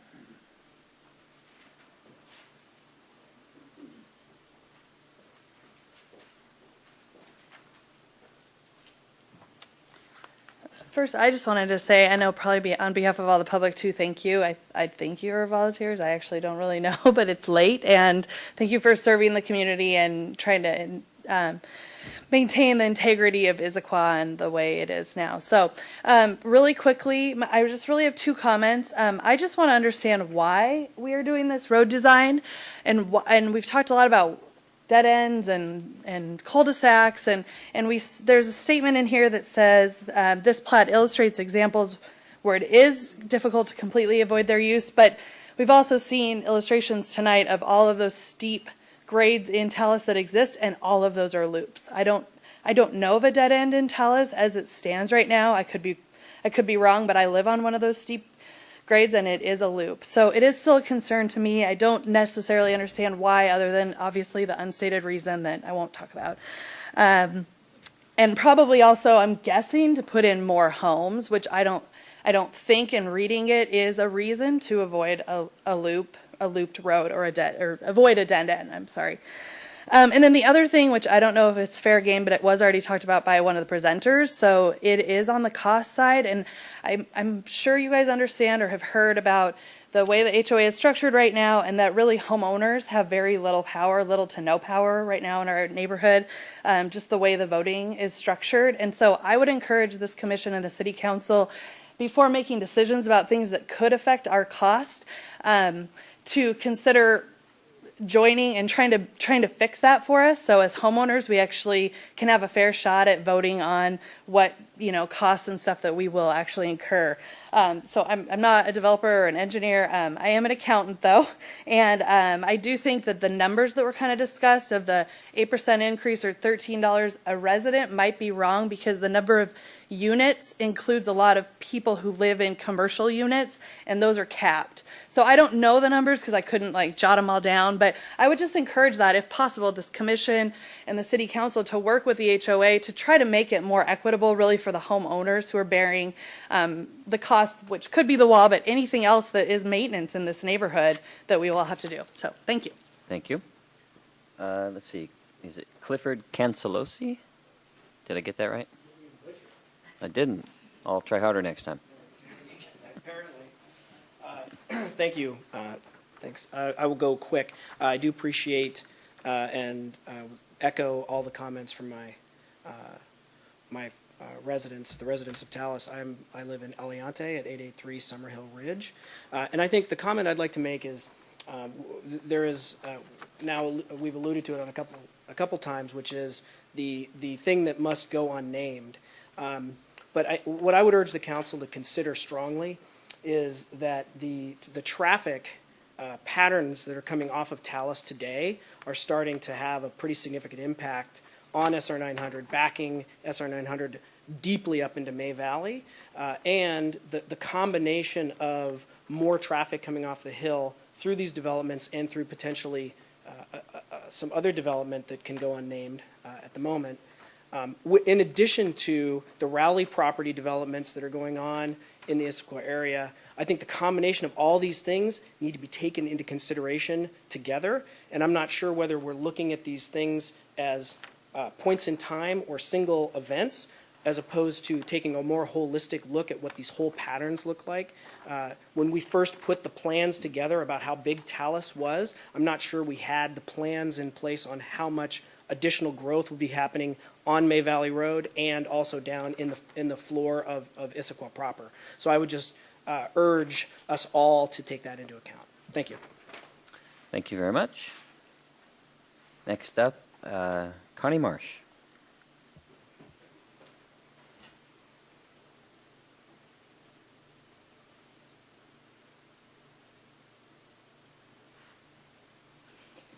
I don't think I've ever seen y'all this late at night. I know my eyes are bloodshot. Anyway, Connie Marsh. I don't live in Talus. I live over on Squawk, but I have a store at 1175 Northwest Gilman Boulevard, Suite B11. I love them all. What can I say? Water tower. I don't know if you look at the language on how you could even do an administrative minor modification. One of the things is that you have to do a little SEPA review, and you're supposed to avoid impacts to the area. And I keep looking and saying, why does it have to be in the buffer? Why can't they put it down out of the buffer and just build it a little taller? I think the visual impacts from offsite are probably going to be exactly the same. I do appreciate the fact that they've gone to the effort of trying to mosey it all around. Just saying, of course, even better would be good. I don't like having the retaining walls still being allowed in that 50-foot buffer, because retaining walls are not a water crossing. And so I don't think that they're allowed in that buffer given the language that is stated. And then, you know, it was the quasi-judicial appearance of fairness things, and so fairness is in my brain. And I'm not sure that it's fair if the larger HOA is not going to take responsibility for this wall to put it on this very small number of homes. And I'm not even sure that that's within your jurisdiction, but all along in these development agreements, when the developer has control, all kinds of things are shoved into the homeowners association because they can be. And this is going to happen again, and it just doesn't seem fair to me, because they are not here to speak for their future selves. I'm here to speak for their future selves. It's not fair. Thanks. Thank you, Connie. And finally, Mr. David Kapler. He's going to sing the finale for us. David Kapler, 255 Southeast Andrews Street. The justification for the amendment that allowed the existing water towers there was some public benefit was identified. And one of the things in the letter that Ken wrote as representing Mountain Sound Greenway was to preserve a significant block of mature trees on the downslope side of the tank facing Issaquah and I-90. Well, I was up there today to the tanks, and all the trees downslope of the tanks are small scrub alders that had definitely come in since the tanks were located there. So there was no significant trees left. In terms of the relocation of the tanks, mixed feelings about having them in the 50-foot buffer. They will be shorter. Now, Ryan had a slide where he showed the buffering on the edge and went around the backside of the tanks. I'm not too worried about the tanks being viewed from somebody in the park. If the tanks are going to be up in the back of it, let's get some of that buffer as significant trees out in front of them, because the map is even, the new map, which this is the old map, even shows more space between where the tanks are and the most east-westerly houses. So I think you can talk about bigger trees in front of those tanks. That could be, that buffer could be more than just a vegetative buffer, which is what is talked about in the rest of the 50-foot buffer. Important part of that buffer is so when trees fall down, they don't land on people's houses. So what goes into that buffer certainly needs to be native type plants, but we don't really need trees that are going to end up over time being danger trees to those houses. But we can certainly get some big stuff in front of those tanks, I believe. Color of those tanks drives me nuts. They're green, but they're sure still bright. When you see those tanks up at the Sammamish Water and Sewer has some of the ones that they have up in the plateau with the paintings on them, it's pretty amazing. It would be a neat addition there. There were, item number 12 was the things that were outside of the jurisdiction tonight, but there was a statement in an F saying that they believe that some of the tree stuff going on in Talus was in compliance with the development agreement. I disagree with that statement. I think what's been proposed in some of the tree elimination other parts is definitely not in character or legal. The wall is basically going to be at the same elevation, so they're going to hide the bottom of it more, but the part you really see is still going to be up at the same elevation, apparently. There's going to be some additional landscaping at the base of the wall, but remember, if they have to do any work at that, that's the most vulnerable. that vegetation could be eliminated, I think. And I think it's been kind of addressed in a condition. I want to make sure it's strong enough that the real need is to get encourage some evergreen trees below the trail, which downslope, and those are going to be, a long time before they're up there causing any view blocks from the houses on top, but they will immediately start helping from the view from down below. And especially since so many of the trees are deciduous in that area. The dead end streets, I spent a lot of time in Klahani in January and February. The city wasn't thrilled with me. Up in the Klahani area about an election they had, and I could not believe how many delivery trucks were constantly during the daytime going through the residential areas up there. And up there in Klahani and those other plats, they're big wide streets, and there's, but I do not like this.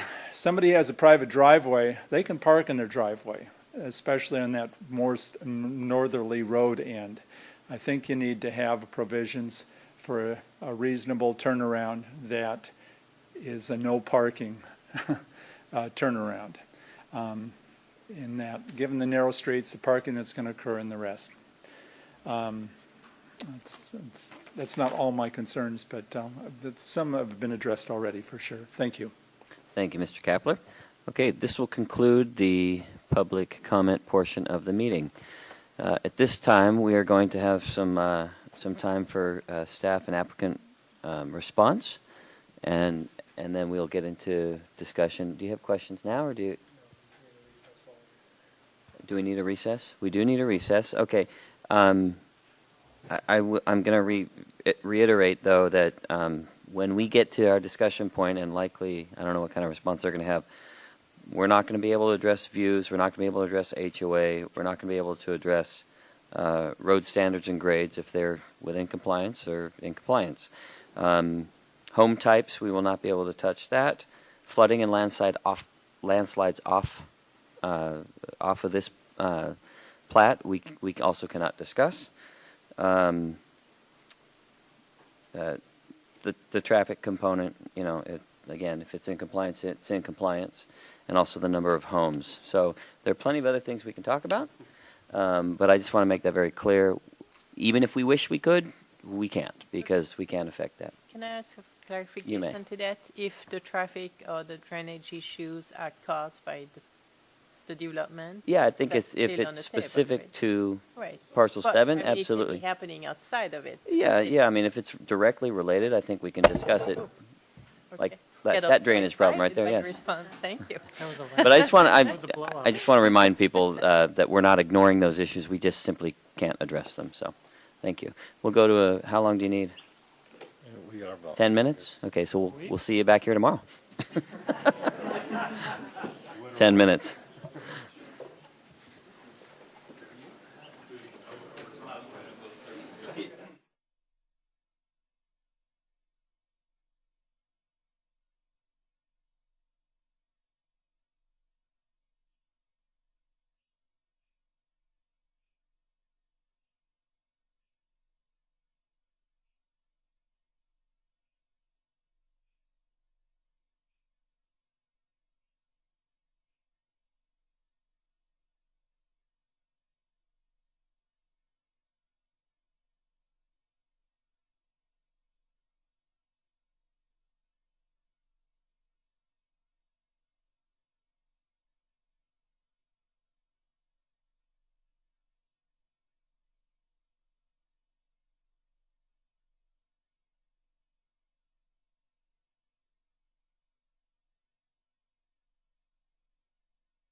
Okay, we're back on. I think I'm going to turn this over to Ms. Sloman. Okay, so given the lateness of the hour, and though we've heard a lot of heartfelt and concerns from the public, we feel that in general our initial presentation covered most of these topics. And instead of trying to go through and respond to all the comments we've heard, we'd rather respond to specific questions that the commission has in that you need to address, that you may have to reach a recommendation. So at this time, we're not going to specifically rebut. So that's the staff's position. Does the applicant feel the same way, or do they want to respond? Yeah, our position is that we feel that the proposal as stated and reviewed tonight, as well as the staff's recommendation, meets the development agreement conditions. And we're, again, understand the concerns, but we feel we meet the conditions of the development agreement. Okay, thank you. We'll move now to commission discussion, and if you have any specific questions for staff or applicant, we'll go ahead and address those directly. So, the fact that they got a rebuttal, but we didn't, and heartfelt, what she just basically. I'm sorry. I'm sorry. Public comment is over. We can't take any further public comment at this time. It's time for commission discussion, and if you could please just, I'd like to acknowledge whoever's going to speak, just so that we can keep this thing moving. So I'll go ahead and start with Eric. Yeah, I just wanted to see if the developer can. Is your microphone on? Yeah. Okay. Can give some clarification as to the reasons why the water towers do need to be put in the buffer zone, presumably, if you could speak on that.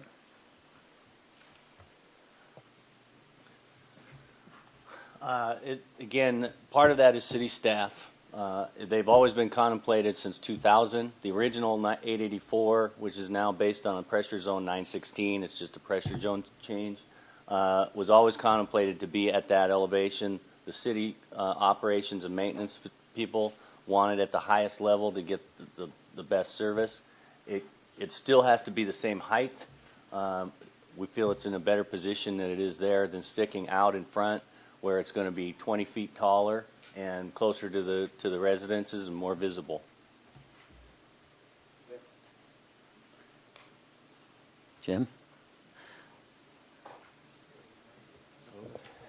I'm actually a little bit concerned about the walls that are in the buffer. And, why? Is it one wall or multiple walls? It might just be one. The original proposal, which I think you're talking about, the upper walls where there's some terrace walls in that one corner of the buffer, we've already made a design choice to take those out of the buffer. I think he's referring to the water tanks. No, that was actually. Oh, I'm sorry. I apologize. At this point, are the revised water towers, are those the only things encroaching on the buffer? Yes. Thank you.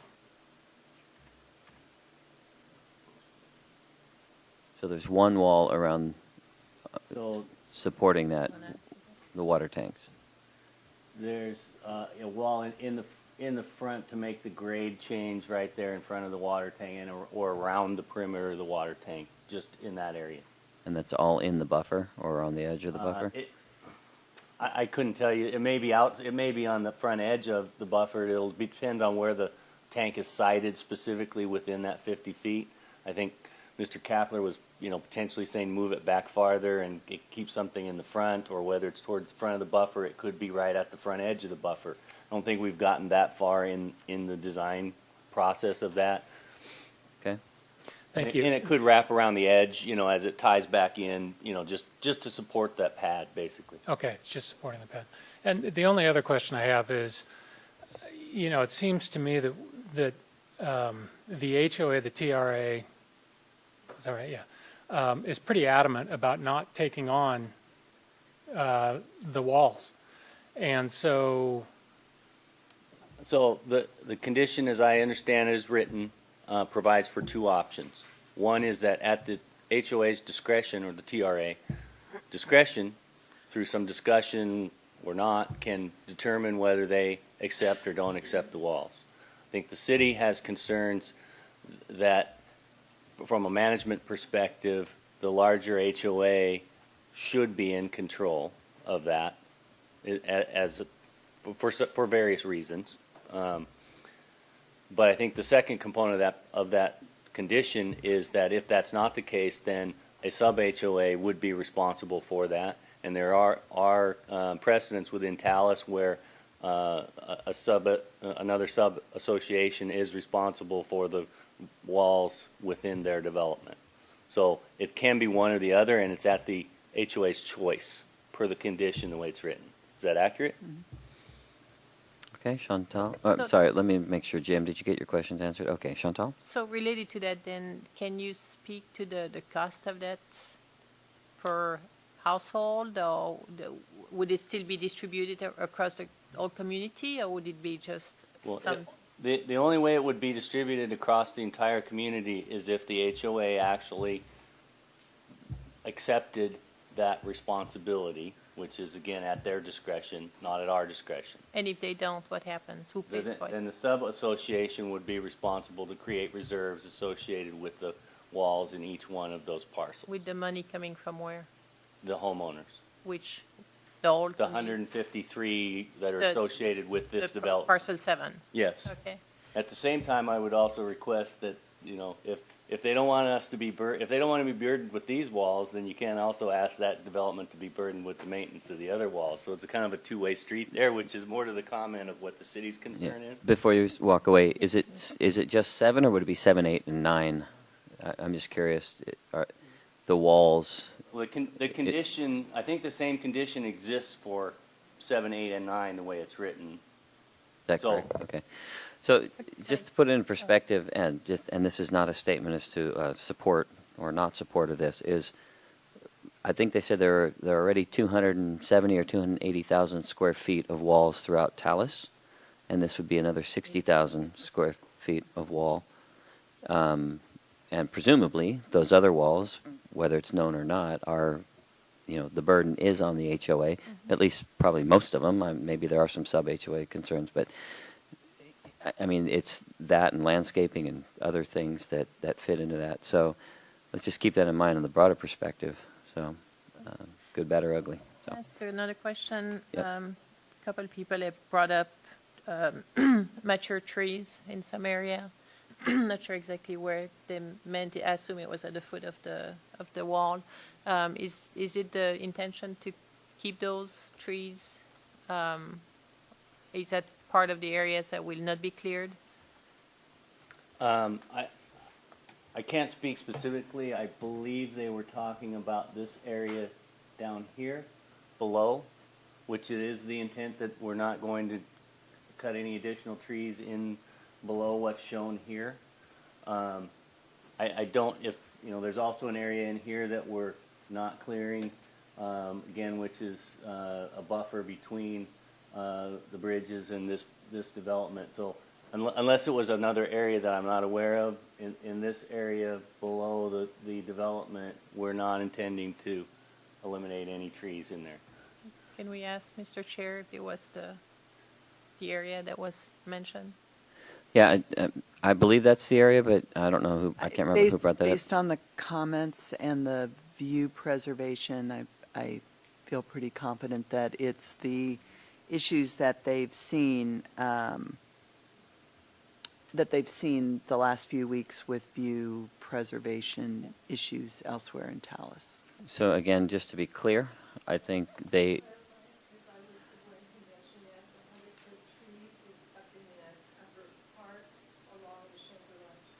Along the Shangri-La Trail. Yeah.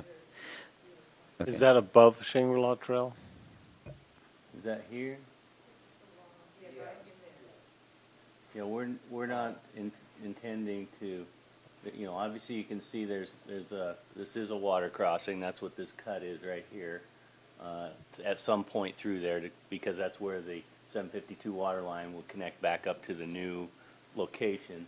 But we're not intending to clear this. I do know it's hard to tell. I know there's, in this 50-foot buffer, there's also some large trees, you know. They're big, they're huge. Okay. I agree. And so no, it's an intent not to touch those. So let's let the record show that the intent is not to clear those treed areas, but let's be very clear that they have the right to clear those should they, for whatever reason, change their mind or need to for whatever. It's in the development agreement that they can, correct, Lucy? Yeah. But the record shows that they're standing in front of us saying that their intent is not to do that. Unless a condition was put in place that they cannot. There's no condition right now that Right. says they No, can't. no. Right. That's correct.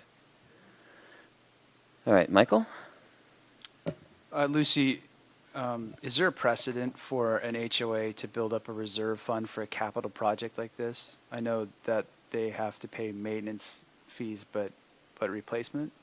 So, as I understand it, and I am not an expert by any means, as I understand it, that's a state requirement of HOAs that there have to be reserve studies for all the things the HOA is responsible for, and budget to replace based on,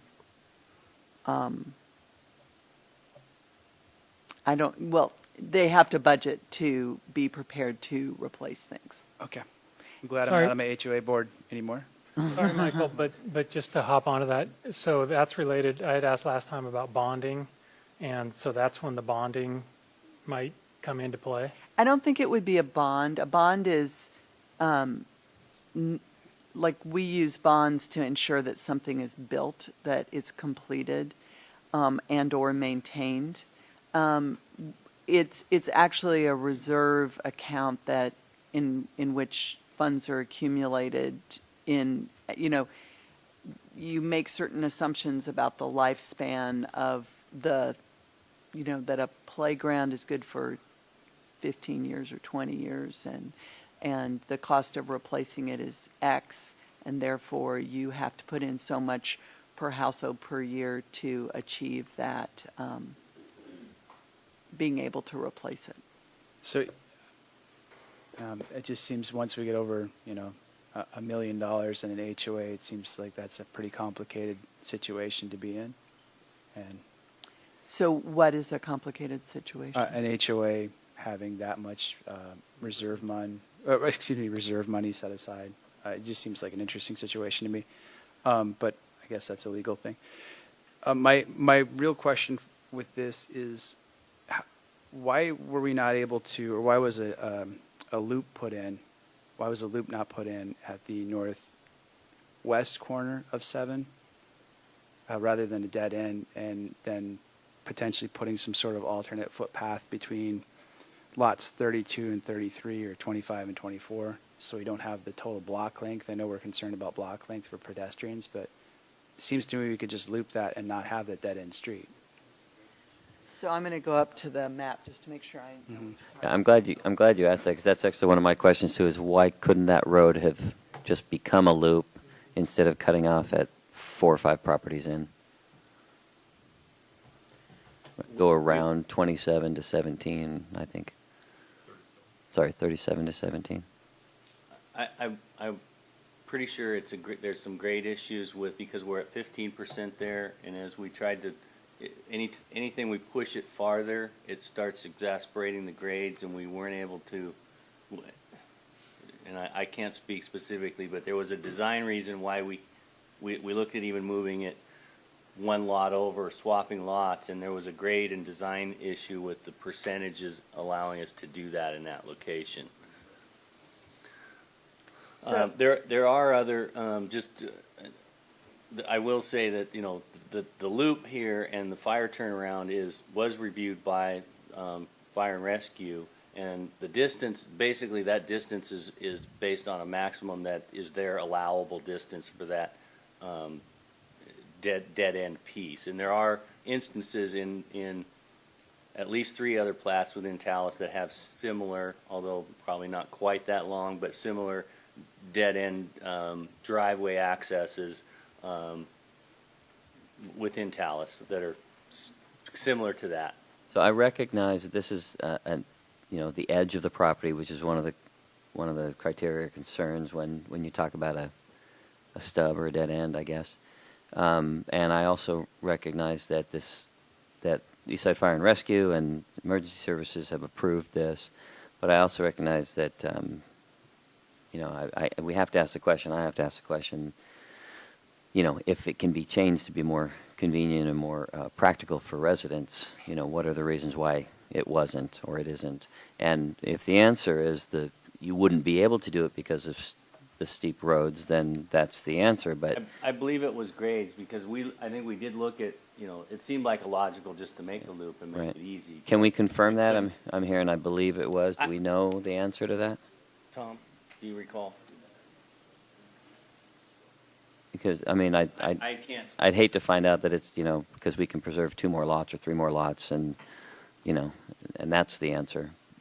So just to make sure that we understand, or that I understand, the question is about putting the road here instead? Yes. Essentially, or some configuration around there so that there's a loop instead of a dead end. Okay. So this road is at 15%. So it's right at the maximum. And so by bringing the road this way, there was a reason, Lucy, I can't tell you what it was. Want to get Dan on there? Just ask. I mean, because where is Dan? Atlanta. He's in No, Atlanta. Atlanta. Do you have an opinion on that, Dan? It's the same amount of grade, it's a shorter distance. He's talking, I can't hear him. That elevation right there is the same all the way up there, and it's a shorter distance. And it's over 15%. That's fine. So, go ahead and answer that. It's just a condition that says unless it's precluded by grade, you connect it, right? So we can do that.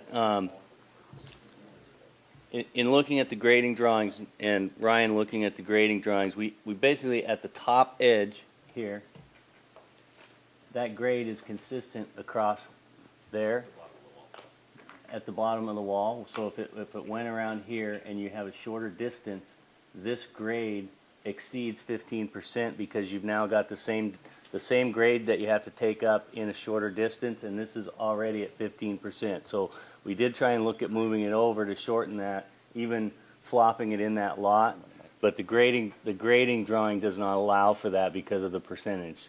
We've got Dan here. Go ahead, Dan. Good morning, Dan. It was grade related. All that for 4 words? What did he say? And, okay. And you do have the same. Basically, you're carrying the same grade across that distance and trying to cut down in a shorter amount of distance. So that's precluding it. I'm sorry. We can't have any more public comment at this point. So, an option is that I can draft a condition that we, unless it's precluded by grade, that we push Drive C to the north and connect at a northern point with Road A. Yes, I would like that, but I'd like to extend it a little bit further and understand. First, I'll ask a question. Understand why a cul-de-sac could not be put in there. 100 feet diameter. Is that a question or is that an answer? That's an answer. That's So an it would have to be relatively level. So 100-foot diameter level cul-de-sac. The lots are about 100 feet wide. So to do that you'd lose about 4 lots. And I guess if we're looping, if it is possible to loop, it seems like that's preferable to Absolutely. cul-de-sac. But I'm just trying to look at the options. If a loop isn't possible, I also think it helps to understand the reasoning behind not doing it. Agreed. Yeah, I mean, I'm not saying this doesn't fit the letter of the agreement. It does, but I don't know that personally I would like it if I lived there, and I think it could be difficult or challenging. But I'd like to just understand what the options are. Right. So I think I'm just guessing. So first of all, I'm not sure you could get a flat cul-de-sac, but, you know, I think these lots are approximately 100 feet deep. So, 95, so I'm close. So, you know, it would be something that went from the middle of this lot to the middle of this lot, and then, Walls all the way around it. and then, you know, so you would probably lose about, you'd lose 2 to 4 lots. So why does it have to be 100 feet? Because right now we have nothing. We have go to someone's driveway and turn around. So the standard for a cul-de-sac is 96 feet, especially if you're asking, and I assume that's a fire turnaround cul-de-sac. So that's the standard that's in the development agreement. Well, but don't know, but can we ask, I mean, we've already said that Eastside Fire and Rescue is happy backing around the corner and whatnot, so it doesn't necessarily need to meet those conditions, but a way that someone could do a 3-point turn in their car or something rather than driving in their driveway. Just would. So you know, I'm not going to make up a standard at midnight. So we could explore that if you want the condition to include exploring that. I can't commit to something I don't know. But even we're know asking the what's question possible. for the options. That's fine. Right. I totally get that. I have one other question on the potential option too, and this isn't ideal for lot placement necessarily, but if you took the bottom end of that shorter road and you shifted it, go up to the connection right there. If you took that and you shifted that up to the north a little bit, yeah, and you just ran it that way, is that the same? No, where the corner is right now on the west side. There. Yes, is that the same problem as if you were to loop it around? I mean, in other words, pivot the road, Right. to make a loop as opposed to trying to create a loop all the way around the edge. So my guess is, I'm guessing, that making it diagonal might help some because then it's longer as opposed to shorter when you're trying to take up more grade, but I don't know if it's long enough. Okay. Because that road was already at 15%.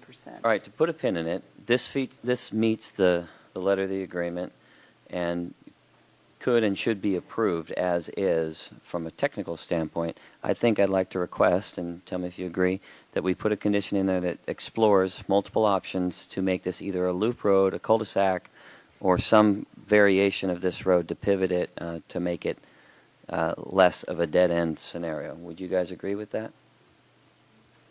Yes? Yes. Okay. Okay, I'll work on something. Thank you very much. All right. Next issue.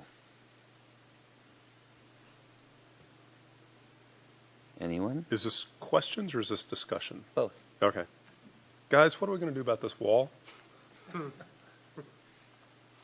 Well, so one question ladies. that I have a concern about is I've never seemed to remember having this level of discussions about HOA and what gets covered by the HOA. And there's also been some various information from both the developer and the HOA who, you know, as far as votes.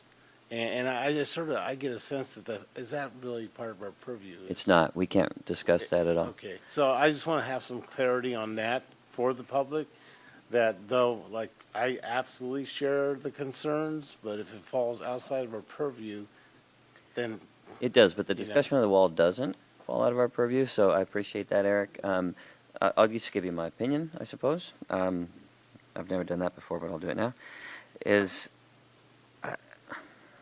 Honestly, I mean, I'm always concerned about stability and maintenance and that sort of thing. But that's what engineering is for. That's what studies are for. I'm not an expert in these areas. I'm pretty certain that if I questioned every study and everything in my neighborhood, I'd probably freak out too, because I just don't know. And somebody talked about modeling versus real life, and I've had these discussions before where I say, hey, on paper it looks great, you know, that the roads are this wide or that we have this much parking. But in real life, the reality is different, and we learn that, unfortunately, sometimes too late. And when it comes to safety of wall and, you know, and drainage and that sort of thing, that's not acceptable. That said, I think we live in a world where, you know, engineering and liability and all these other things are not taken lightly, and I can't technically question this stuff in a way that takes me beyond the purview that we have. So from a visibility standpoint, I don't have an issue with it. I think that the 300 feet between the road or the homes and the slope and the wall are not an issue. I think that by addressing the 10-foot difference is great. We can't talk about what kind of homes are being built, whether they're daylight basements or otherwise. That's not, again, within our purview. But the fact that they're willing to make those kinds of changes to fit this, I think, is great. I don't think visibility is an issue. I think there are a lot of other areas where this would be. It's happening now, and people don't really even realize that it's there. And if they do, in fact, follow the conditions that are put forth with screening and so forth, I think it's acceptable. Now, from again a maintenance and stability question, I can't get into that level of detail in the role that we play. That's my opinion. Yeah, I share some of the concerns about getting into the technical issues on the wall. I'm hearkening back to my first year in engineering school where they showed us examples where it was mathematically impossible to break the speed of sound. And then they finally figured out how to do it, and then they could do it. So even our best engineers, we run into issues. I think we had professional engineers who certified the Fred Meyer wall, and then it's got issues. So I just have this nagging concern over that wall in general, and then putting the burden, again, the HOA and TRA is out of our purview, but that it is part of the larger equation to do the right thing by the development agreement and everything, that the vision of an urban village and the entire community, and not becoming those segregated pieces. The other pieces, and we can come back to the wall in a second. I had a question on, I think it was Dr. Ms. Molkowski, I'm mispronouncing the name because I haven't seen it written, the critical area study that she was referring to. Lucy, can you shed some light on what that was for me, please? So, because of the grades in this area, to modify the steep slope, or just the grades in the area, some of which are steep. Thank you, Dr. Freud. Yes, hello.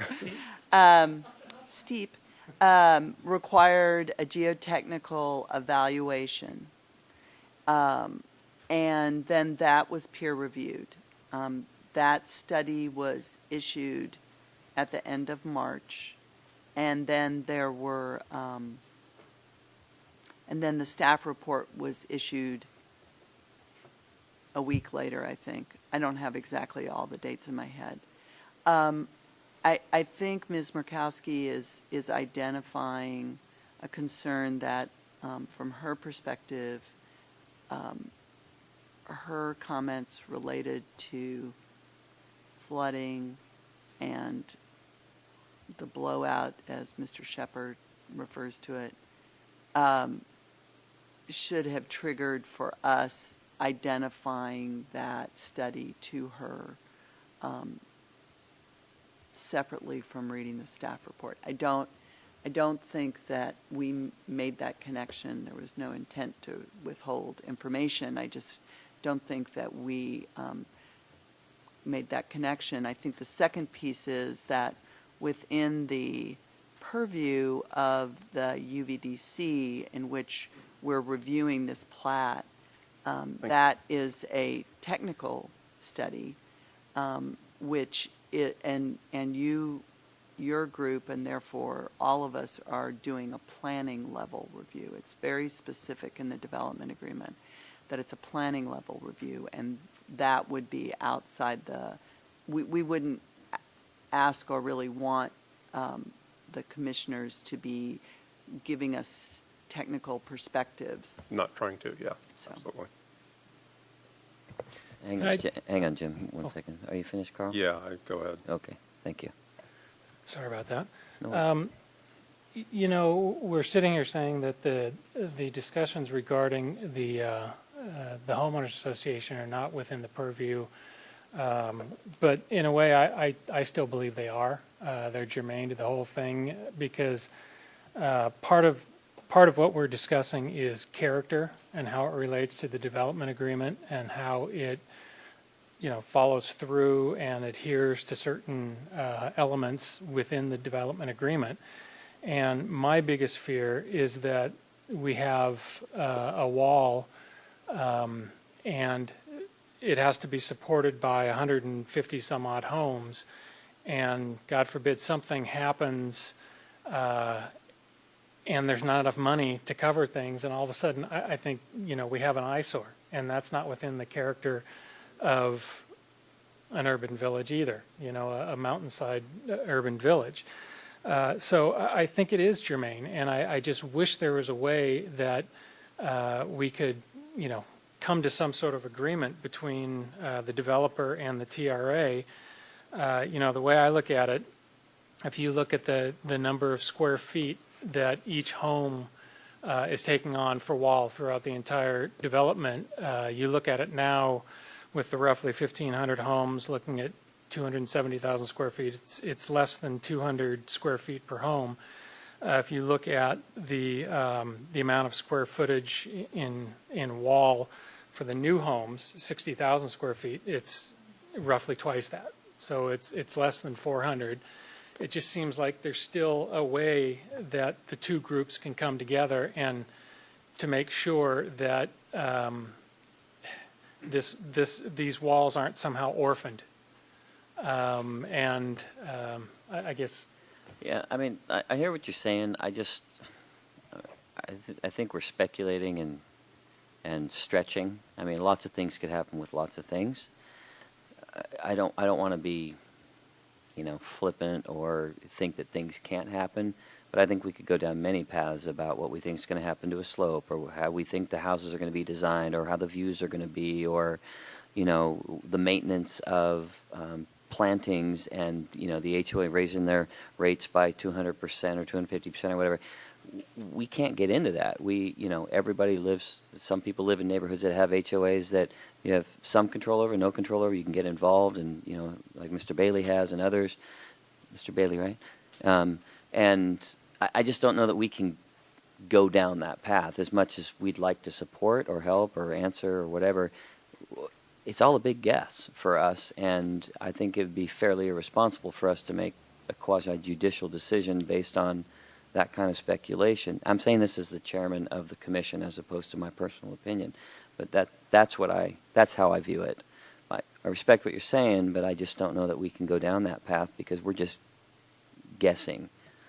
You know, it's like saying at the movie theater at Issaquah Highlands, we think there are going to be 200 people in line instead of 45 people in line, therefore they need to make the queue bigger. We can't decide that. I know it's different, but I'm just saying it's equally a stretch. So I think one thing, I understand, I think the HOA and residents have done a really good job communicating how strongly they feel about taking all of these walls. I would like to point out that as true as that is, there has not been probably been an opportunity for the applicant and the HOA to actually sit down and talk about their concerns, the actual costs. You know, there are estimates that the applicant has made, but, you know, it's a big job to try and estimate all the walls versus, and who owns them, and which ones are in the total HOA and which ones are in sub-HOAs. We've had a lot of discussion around that. So I'm not saying that the HOA's mind will be changed. It may not be, and that is their right. But I'm not sure that issue has been fully explored, which is kind of the point Jeff's making. I also just did, for my own curiosity, which is probably dangerous at this hour, but I just said if there were 15 homes that were allotted this as a sub-HOA, and it was $600,000 to replace or significantly repair that wall, and you had 114 years, that's like $350 a year. Now, that's a lot of money. On the other hand, if that would have to be set up by final plat, whether that wall is going to the full HOA or to a sub-HOA, which means that at the time that someone's buying a home, they would have the opportunity to consider that as part of the pieces they consider. And it may be that for that view and that location, that investment is worth it. Yes, Eric. So I understand it's not under our purview, and I do share some of Jim's concerns. I think it's clear that the HOA and a lot of the residents, this is just a major issue. We've seen cases in the past with other developments where the developer and residents did talk and come to a resolution to the satisfaction of both parties. And so I guess what I'd like to see is an encouragement that perhaps something like that can take place. It's not within our purview, but I like to state, for record, to encourage a discussion with the HOA and the developer to see if they can't come to some sort of understanding and resolution. And that's what I'd like to just pass on. Thank you. Carl, did you have something else? Yeah, I want to know what our options are to move this towards conclusion, because I think the energy is about dying. Yeah. I do want to touch on a couple other things real quickly, though. I took a lot of notes during the public comment, and So the answer is no, Carl. Yeah. right. Sorry, it's late for me too.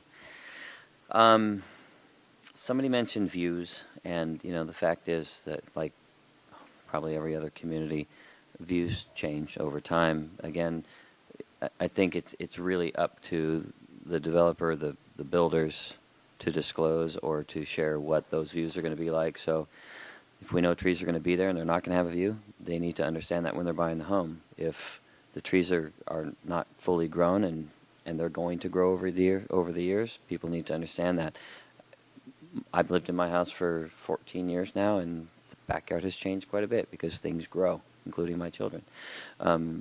So I don't think views, again, they're not part of our purview, but that's sort of either a buyer beware, buyer understand kind of situation. Somebody mentioned open. Can I add something to that? So I think that the trees that would be planted at the base of the wall, the goal would be to select trees that were scaled for the wall, not to go above that. But I think the bigger issue that a lot of these residents have experienced directly is divergent opinions, if I can call it that, of what is valued, and trees versus views, and versus privacy. And in stopping, in getting the HOA to stop or suspend the tree removal, I think that there's a great opportunity to try and revisit this issue for a more holistic land management plan, or landscape management plan, that may recognize the sensitivities that there are for all the people within Talus. Yeah, I agree, and that's a good point. And I did hear what I think was contradictory comments about, that the views are going to be blocked, but then I also heard, but we want the wall covered. So I think we just have to understand there's got to be a balance there, and whatever that ends up being, it ends up being. But then somebody mentioned the open space and that 73% was an opinion. I don't think that was an opinion. I think that was a reality, right? That of the Talus developments. Sorry? Protected and open space. So the 388, which is 60 some odd percent, I can't remember right now, that has been protected from the very beginning. 62% is what I saw. Okay, 62%. The 71 acres in the north was an estimate at the beginning 11%. Because all of the developable acres could be developed. Uh-huh. But there, as I was trying to show in the slide that had the aerial photo and the original plan, there are areas that have been set aside as open space that weren't required Right. to. And we didn't have the time and haven't done that calculation because they were allowed to develop the developable areas. Okay. So that's why we say it's approximately 73%. So it's safe to say between 62% and 73% of the entire Talus land, for whatever reason, I know Mr. Koenigsmark talked about this a little bit, for whatever reason was set aside to be protected or not developed and was open space. So I just think it's still, that's very important because for those of you that weren't involved early on, you know, there was a trade-off, and which leads me to the next part, and that is the number of homes and traffic. They all fit, everything that we see here all fits in within the allowable limits. And in fact, the number of homes we're talking about putting on here is significantly less than what they could be putting on here. And so I just think I just need to share that with everybody because whether I like it or not, it's a fact, and there's no basis for us to dispute that from a legal standpoint or otherwise, right? So I just want to make that very clear as well. Okay. All right. Yes, that's it for me. Yes, Anne. Is this on?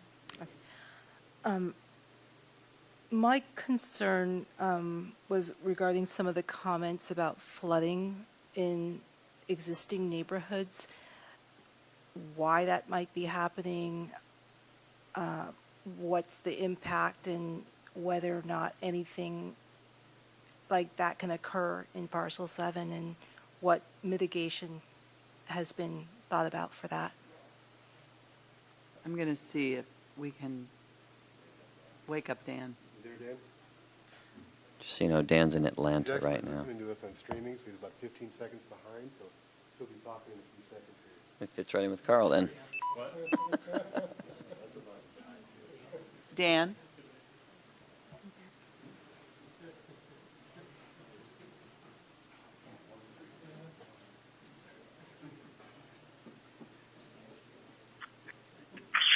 Dan, are you there?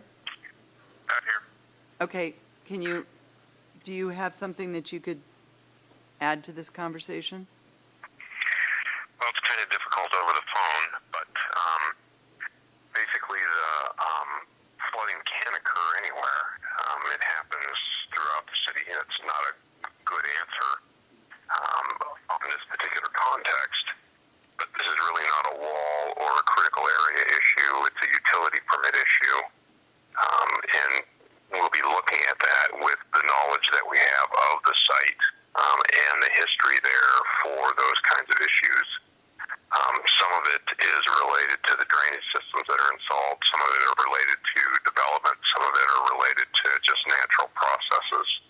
You know, it's unlikely that every situation can be prevented in the future, as there are other parts of the city that also have flooding issues in torrential rains. But it's not something that the engineering staff is unaware of or treats casually. And with every project that we do, we learn and apply that knowledge to the next project.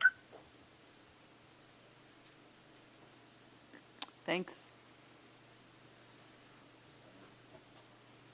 Thank you, Dan. Did that get your question answered, Ann? Okay. Anybody else have anything to discuss? Chantal. So one of my concerns throughout this was on the roads and the 15% grade and the comments. I mean, we live in a place where it does freeze quite a few times over the winter, but it does seem like it's definitely not unique to that area. That there's quite a few other places in Talus, including the main Talus Drive. Do we have 15% grade on Talus Drive? Oh, 12 to 15? I think it was 12 based on what Ryan was showing. So this does make it a few more places, but it's not a unique issue. So I guess that's one of those that I worked through for myself that concerned me a lot. Concerns me in terms of knowing what the impact of living on a hill is from my own perspective and adding to it. But it is something that is not unique to that area and is, people would be coming in with their eyes wide open, so. Yeah, I think as that's right. opposed I to mean, my eyes, which are not wide open. Yeah, people make a decision on where to live based on many, many reasons, and hopefully they're not blindsided by the fact that if they live on a hill and in somewhere where it snows, that they could be stranded or whatever. Hopefully that's not the case, and hopefully things get de-iced and people don't abandon their cars, but the reality is they do. And so we just have to be conscious of that, cognizant of that, I guess. What's that? Yeah, we do, don't we? I also think that this is outside of our purview to say, no, you need to have. Well, it is. I mean, That be 8%. there are many. I mean, if it fits within the development agreement, it fits within the development agreement. We can't argue that. We can ask for things like options around on the turnaround and so forth. But if it just because we want a turnaround there, if it takes us out of the grade, we can't make that happen, right? All right. What else? I want to make sure everybody has their concerns heard. Now I need to address Carl's question of what's next. Yeah, what are our options? So do you have that condition for us? Can we hear that real quick? Or here, I'll look that up. Okay, it's a proposed new condition 32. Do you want me to put it up on the? That would be great. Thank you. I can do that. I'll read it out loud too, just because. And as Lucy is bringing that up for display, our options are to vote yes, no. Okay, so our options, as I understand them, are to approve the application, permit application, as discussed and amended tonight, to deny, to recommend denial of the application. And I'm assuming there's always the option to table this to further discussion, but I'm not sure what the impact of that is, or if there's I'm sorry, basis. say the options again. Approve, recommend approval, recommend denial, Mm-hmm. or I'm assuming there's always the option that we don't vote and table it for another discussion, but I don't know what the basis of that would be. So you could continue it. The other option is to send it forward without a recommendation. Without a recommendation, okay. All right. So let's go just talk about this real quick. The proposed new condition number 32, explore redesigning the northern terminus of Road A to eliminate or reduce the dead-end portion. Options could include moving Drive C to the north or adding a cul-de-sac.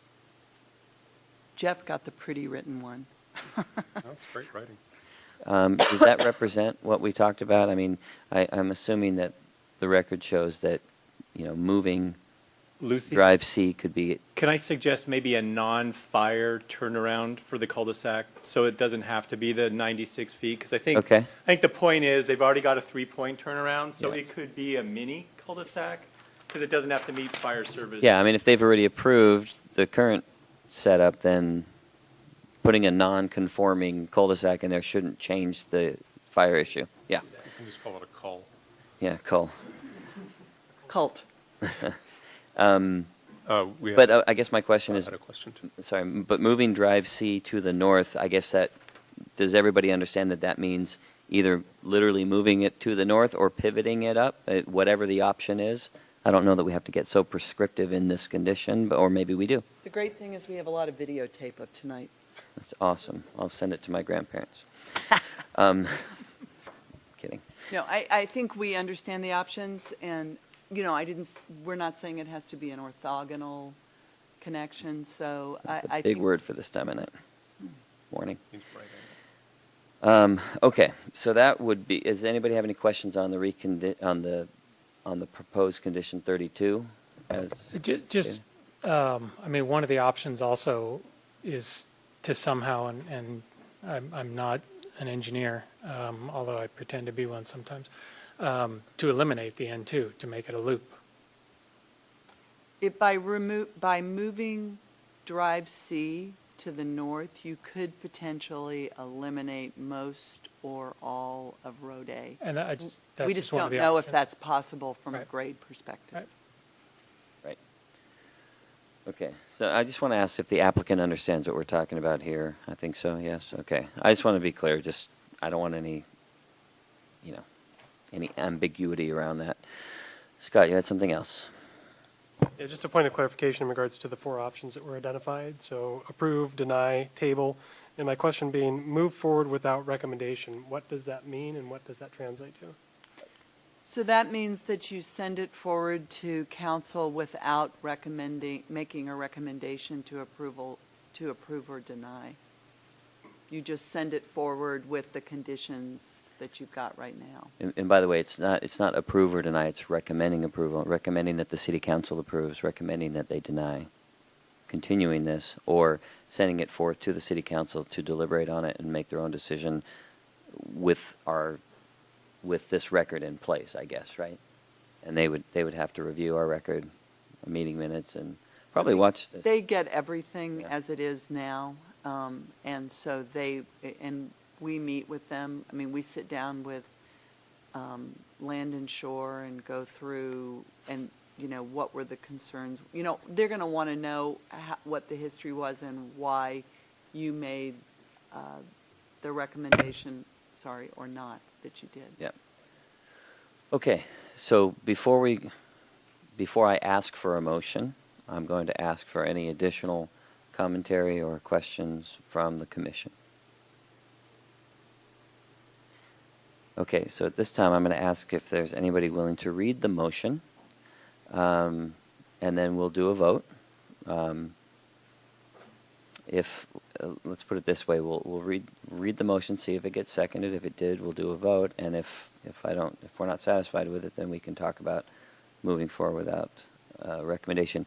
As a reminder, I appreciate the participation of the alternates, but you will not be voting on this at this point. Is there anybody that would like to read the motion? No. Okay. Well, that's a good start. So let me ask this question: can I poll? I can poll them, correct? Sure. Okay. I guess I'm gonna go ahead and poll based on the 4 options that we have: recommend approval, recommend denial, move it forward without a recommendation, or continue. I'm going to poll each one of you and ask you to give me your answer so we can decide how to move forward. Eric? Nope. No questions, just answers. I personally feel there's still, I understand we're looking at the development agreement and that this falls within most of that, but I still think there's been so much back and forth that at this hour, I just don't have the clarity that I want to make a decision. So what's your answer? So what are the choices again? If we were to vote, I'm going to poll, would you recommend approval, recommend denial, continue, or push forward without a recommendation at all? Right now, I would push forward without a recommendation. So you'd send it to the city council without a recommendation. Kim? I do not see that the developer has not done everything asked according to the development agreement, so I would recommend approval. Okay. That was a couple double, triple negatives. So you're saying that you think that they fit within the letter of the agreement. Mm-hmm. Okay, thank you. Chantal? It's an interesting way of putting it, given that it has not been, the motion has not been made, it's not been seconded. That's why I'm polling right now. You're not actually voting. That is basically voting. But, no, you can always change your opinion. I'm just trying to get an understanding of where we are. Don't lie to me. I tend to agree with Jim that, the conditions of the development agreement are somewhat being met, that things have been moving in the right direction in terms of understanding the concerns. I still have concerns about the wall, the liability issues, the safety of it, but it's one wall among many others in a community that's built on a hillside. So I probably would say approve. Mm-hmm. Okay, Michael?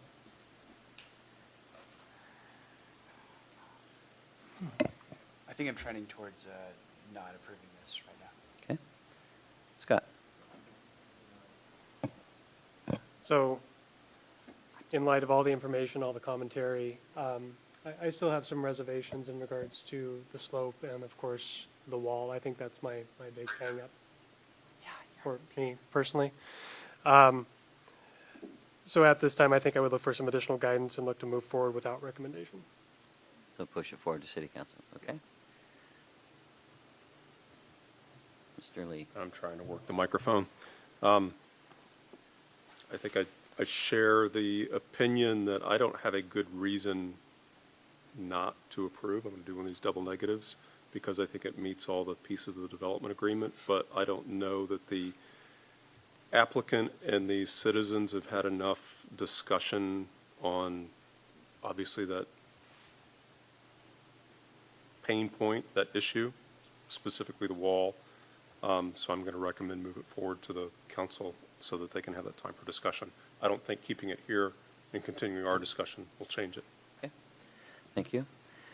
So I guess I'm going to ask one more time if someone will read the motion, and tell me if I'm going out of bounds here, but I'm going to have somebody read the motion. If somebody's willing to second it, then I'd like to call for a vote. Approve, recommend approval, recommend denial, and if there are more abstentions than the quorum allows, then I would look at that as a vote for moving forward without a recommendation. Is that fair? Sure. Sure. Quick question. I could have said anything. Quick question, Lucy. Now, if we were to recommend or not recommend, does it go forward with all of our votes? So the council would see that there were 2-3 people abstaining, 2 against, whatever the... So the minutes will absolutely reflect that. We don't usually in the note or the recommendation include that, but we could make that a part of it if that's important to you. So there's 7 of us here. To move forward, we have to have 4 yeses. Is that correct? Yep. Okay. So I just have one quick question. If the only way we could get this added would be to approve it, would this go forward with if we were to just pass it to the council, would this still go forward, the new condition? We could recommend that. Right. Yeah, I have to say, I'm just having a hard time hearing you guys. So could you say what you said again, Michael?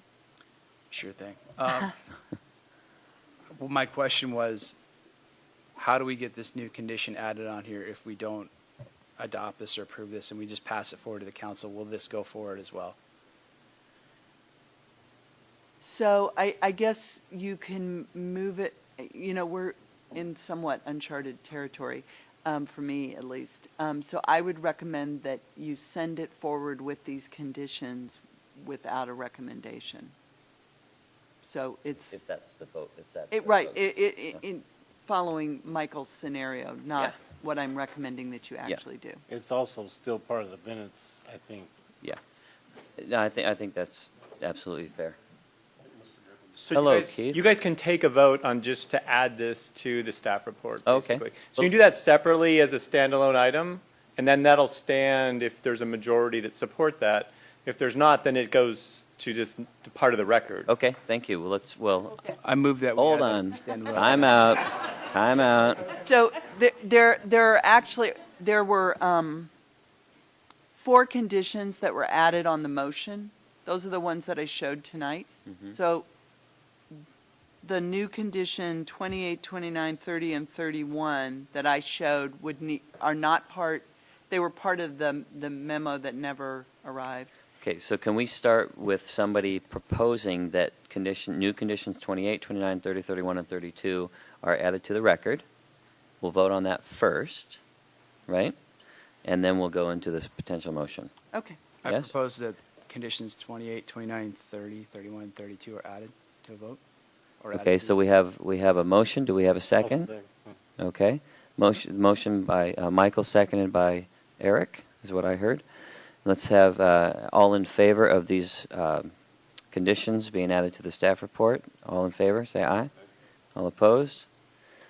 Unanimous. Thank you. All right, now, motion for approval. Now, I just want to say, and again, it's late, so correct me if I'm wrong here, but if we vote to deny, we have to have some basis and understanding as to why we denied it, that fits within, the sort of the legal definition of this development agreement as to why we said no. And that's particularly important for staff because part of the motion, the second part, is that we go and write findings and conclusions that support the recommendation. So since the materials that we've prepared so far are supporting approval, if the commission chooses to go another way, we would need to understand the basis of that so we can draft the findings and conclusions. Right. Okay. So who is brave enough to read the motion? And you have to read it all the way through, Jim. Thank you.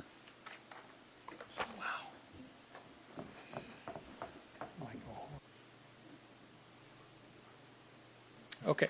I move that the Urban Village Development Commission recommends approval to the City Council of the Talus Parcel 7 preliminary plat, file number PP 14-00001, as described and evaluated in the staff report dated March 25th, 2014, and plat drawings received February 19th, 2014.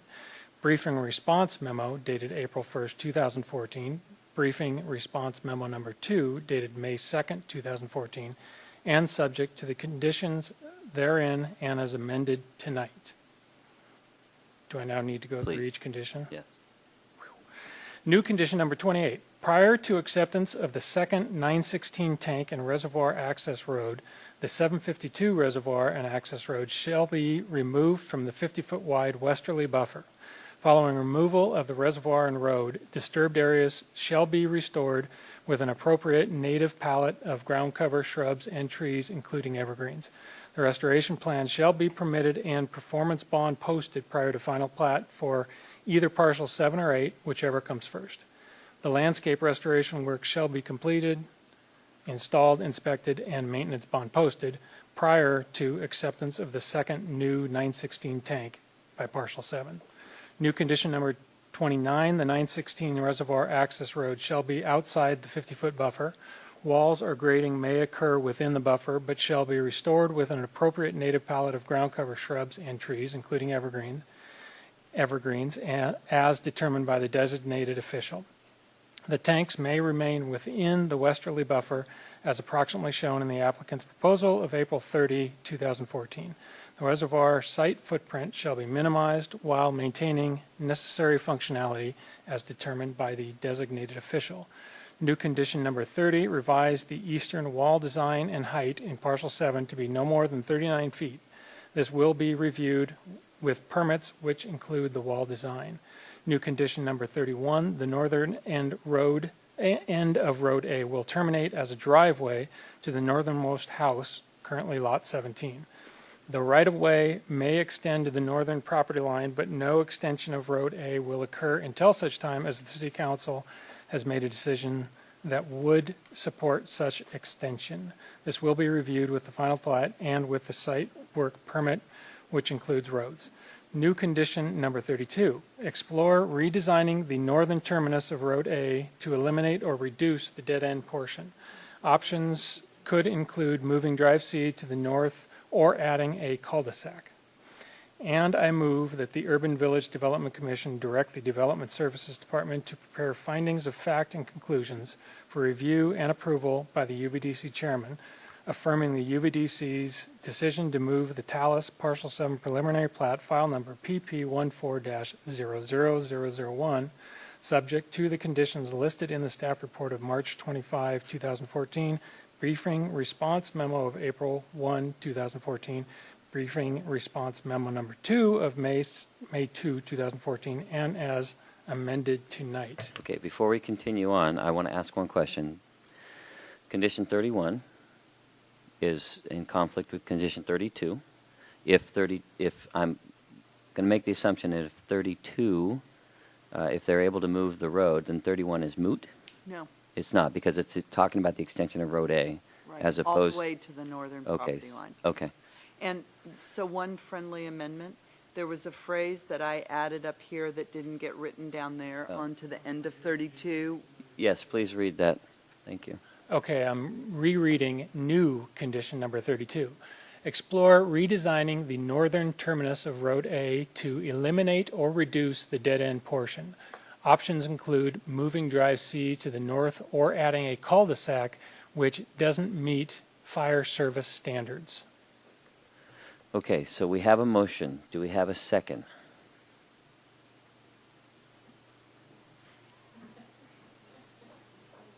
We do not have a second. New territory for me here. Okay.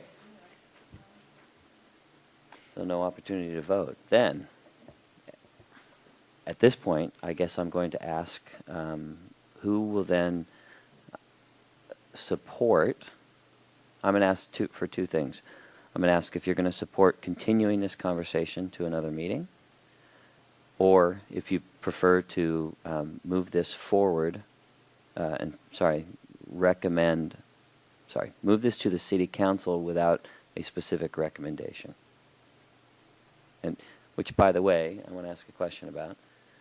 Whether we approve or recommend denial, and it goes to the City Council either way, is there room for public comment when the City Council gets this? No. If we move this to them without a recommendation, is there room for public comment? No, there's no, remember that one public hearing? That, Yeah, I just want to be, Yeah. well, So- we heard that, they didn't hear that. Yes, Okay. so there's one public hearing, and that's it. Okay, so, and if we continue this, there's very likely not another public hearing. Is that correct? So if you're saying continue this so that it comes back to the UVDC at another meeting, you would need to continue the public. You've closed the public comment portion, Okay. but the public hearing is continued. Okay. It's good to know. All right, so I'm going to ask for two things. I'm going to ask if you would prefer to continue this or to move it forward without a recommendation. Okay? I'm going to ask for your votes. Who would like to continue this to another date? Continue this hearing to another date. Okay, who would like to move this forward to the City Council without a specific recommendation? I don't, raise your hands high, please. Okay, 4, Eric, Chantel, Scott, and Carl. And do we need to qualify this? The non-recommendation recommendation? I mean, do we have to give a basis for it, for no recommendation?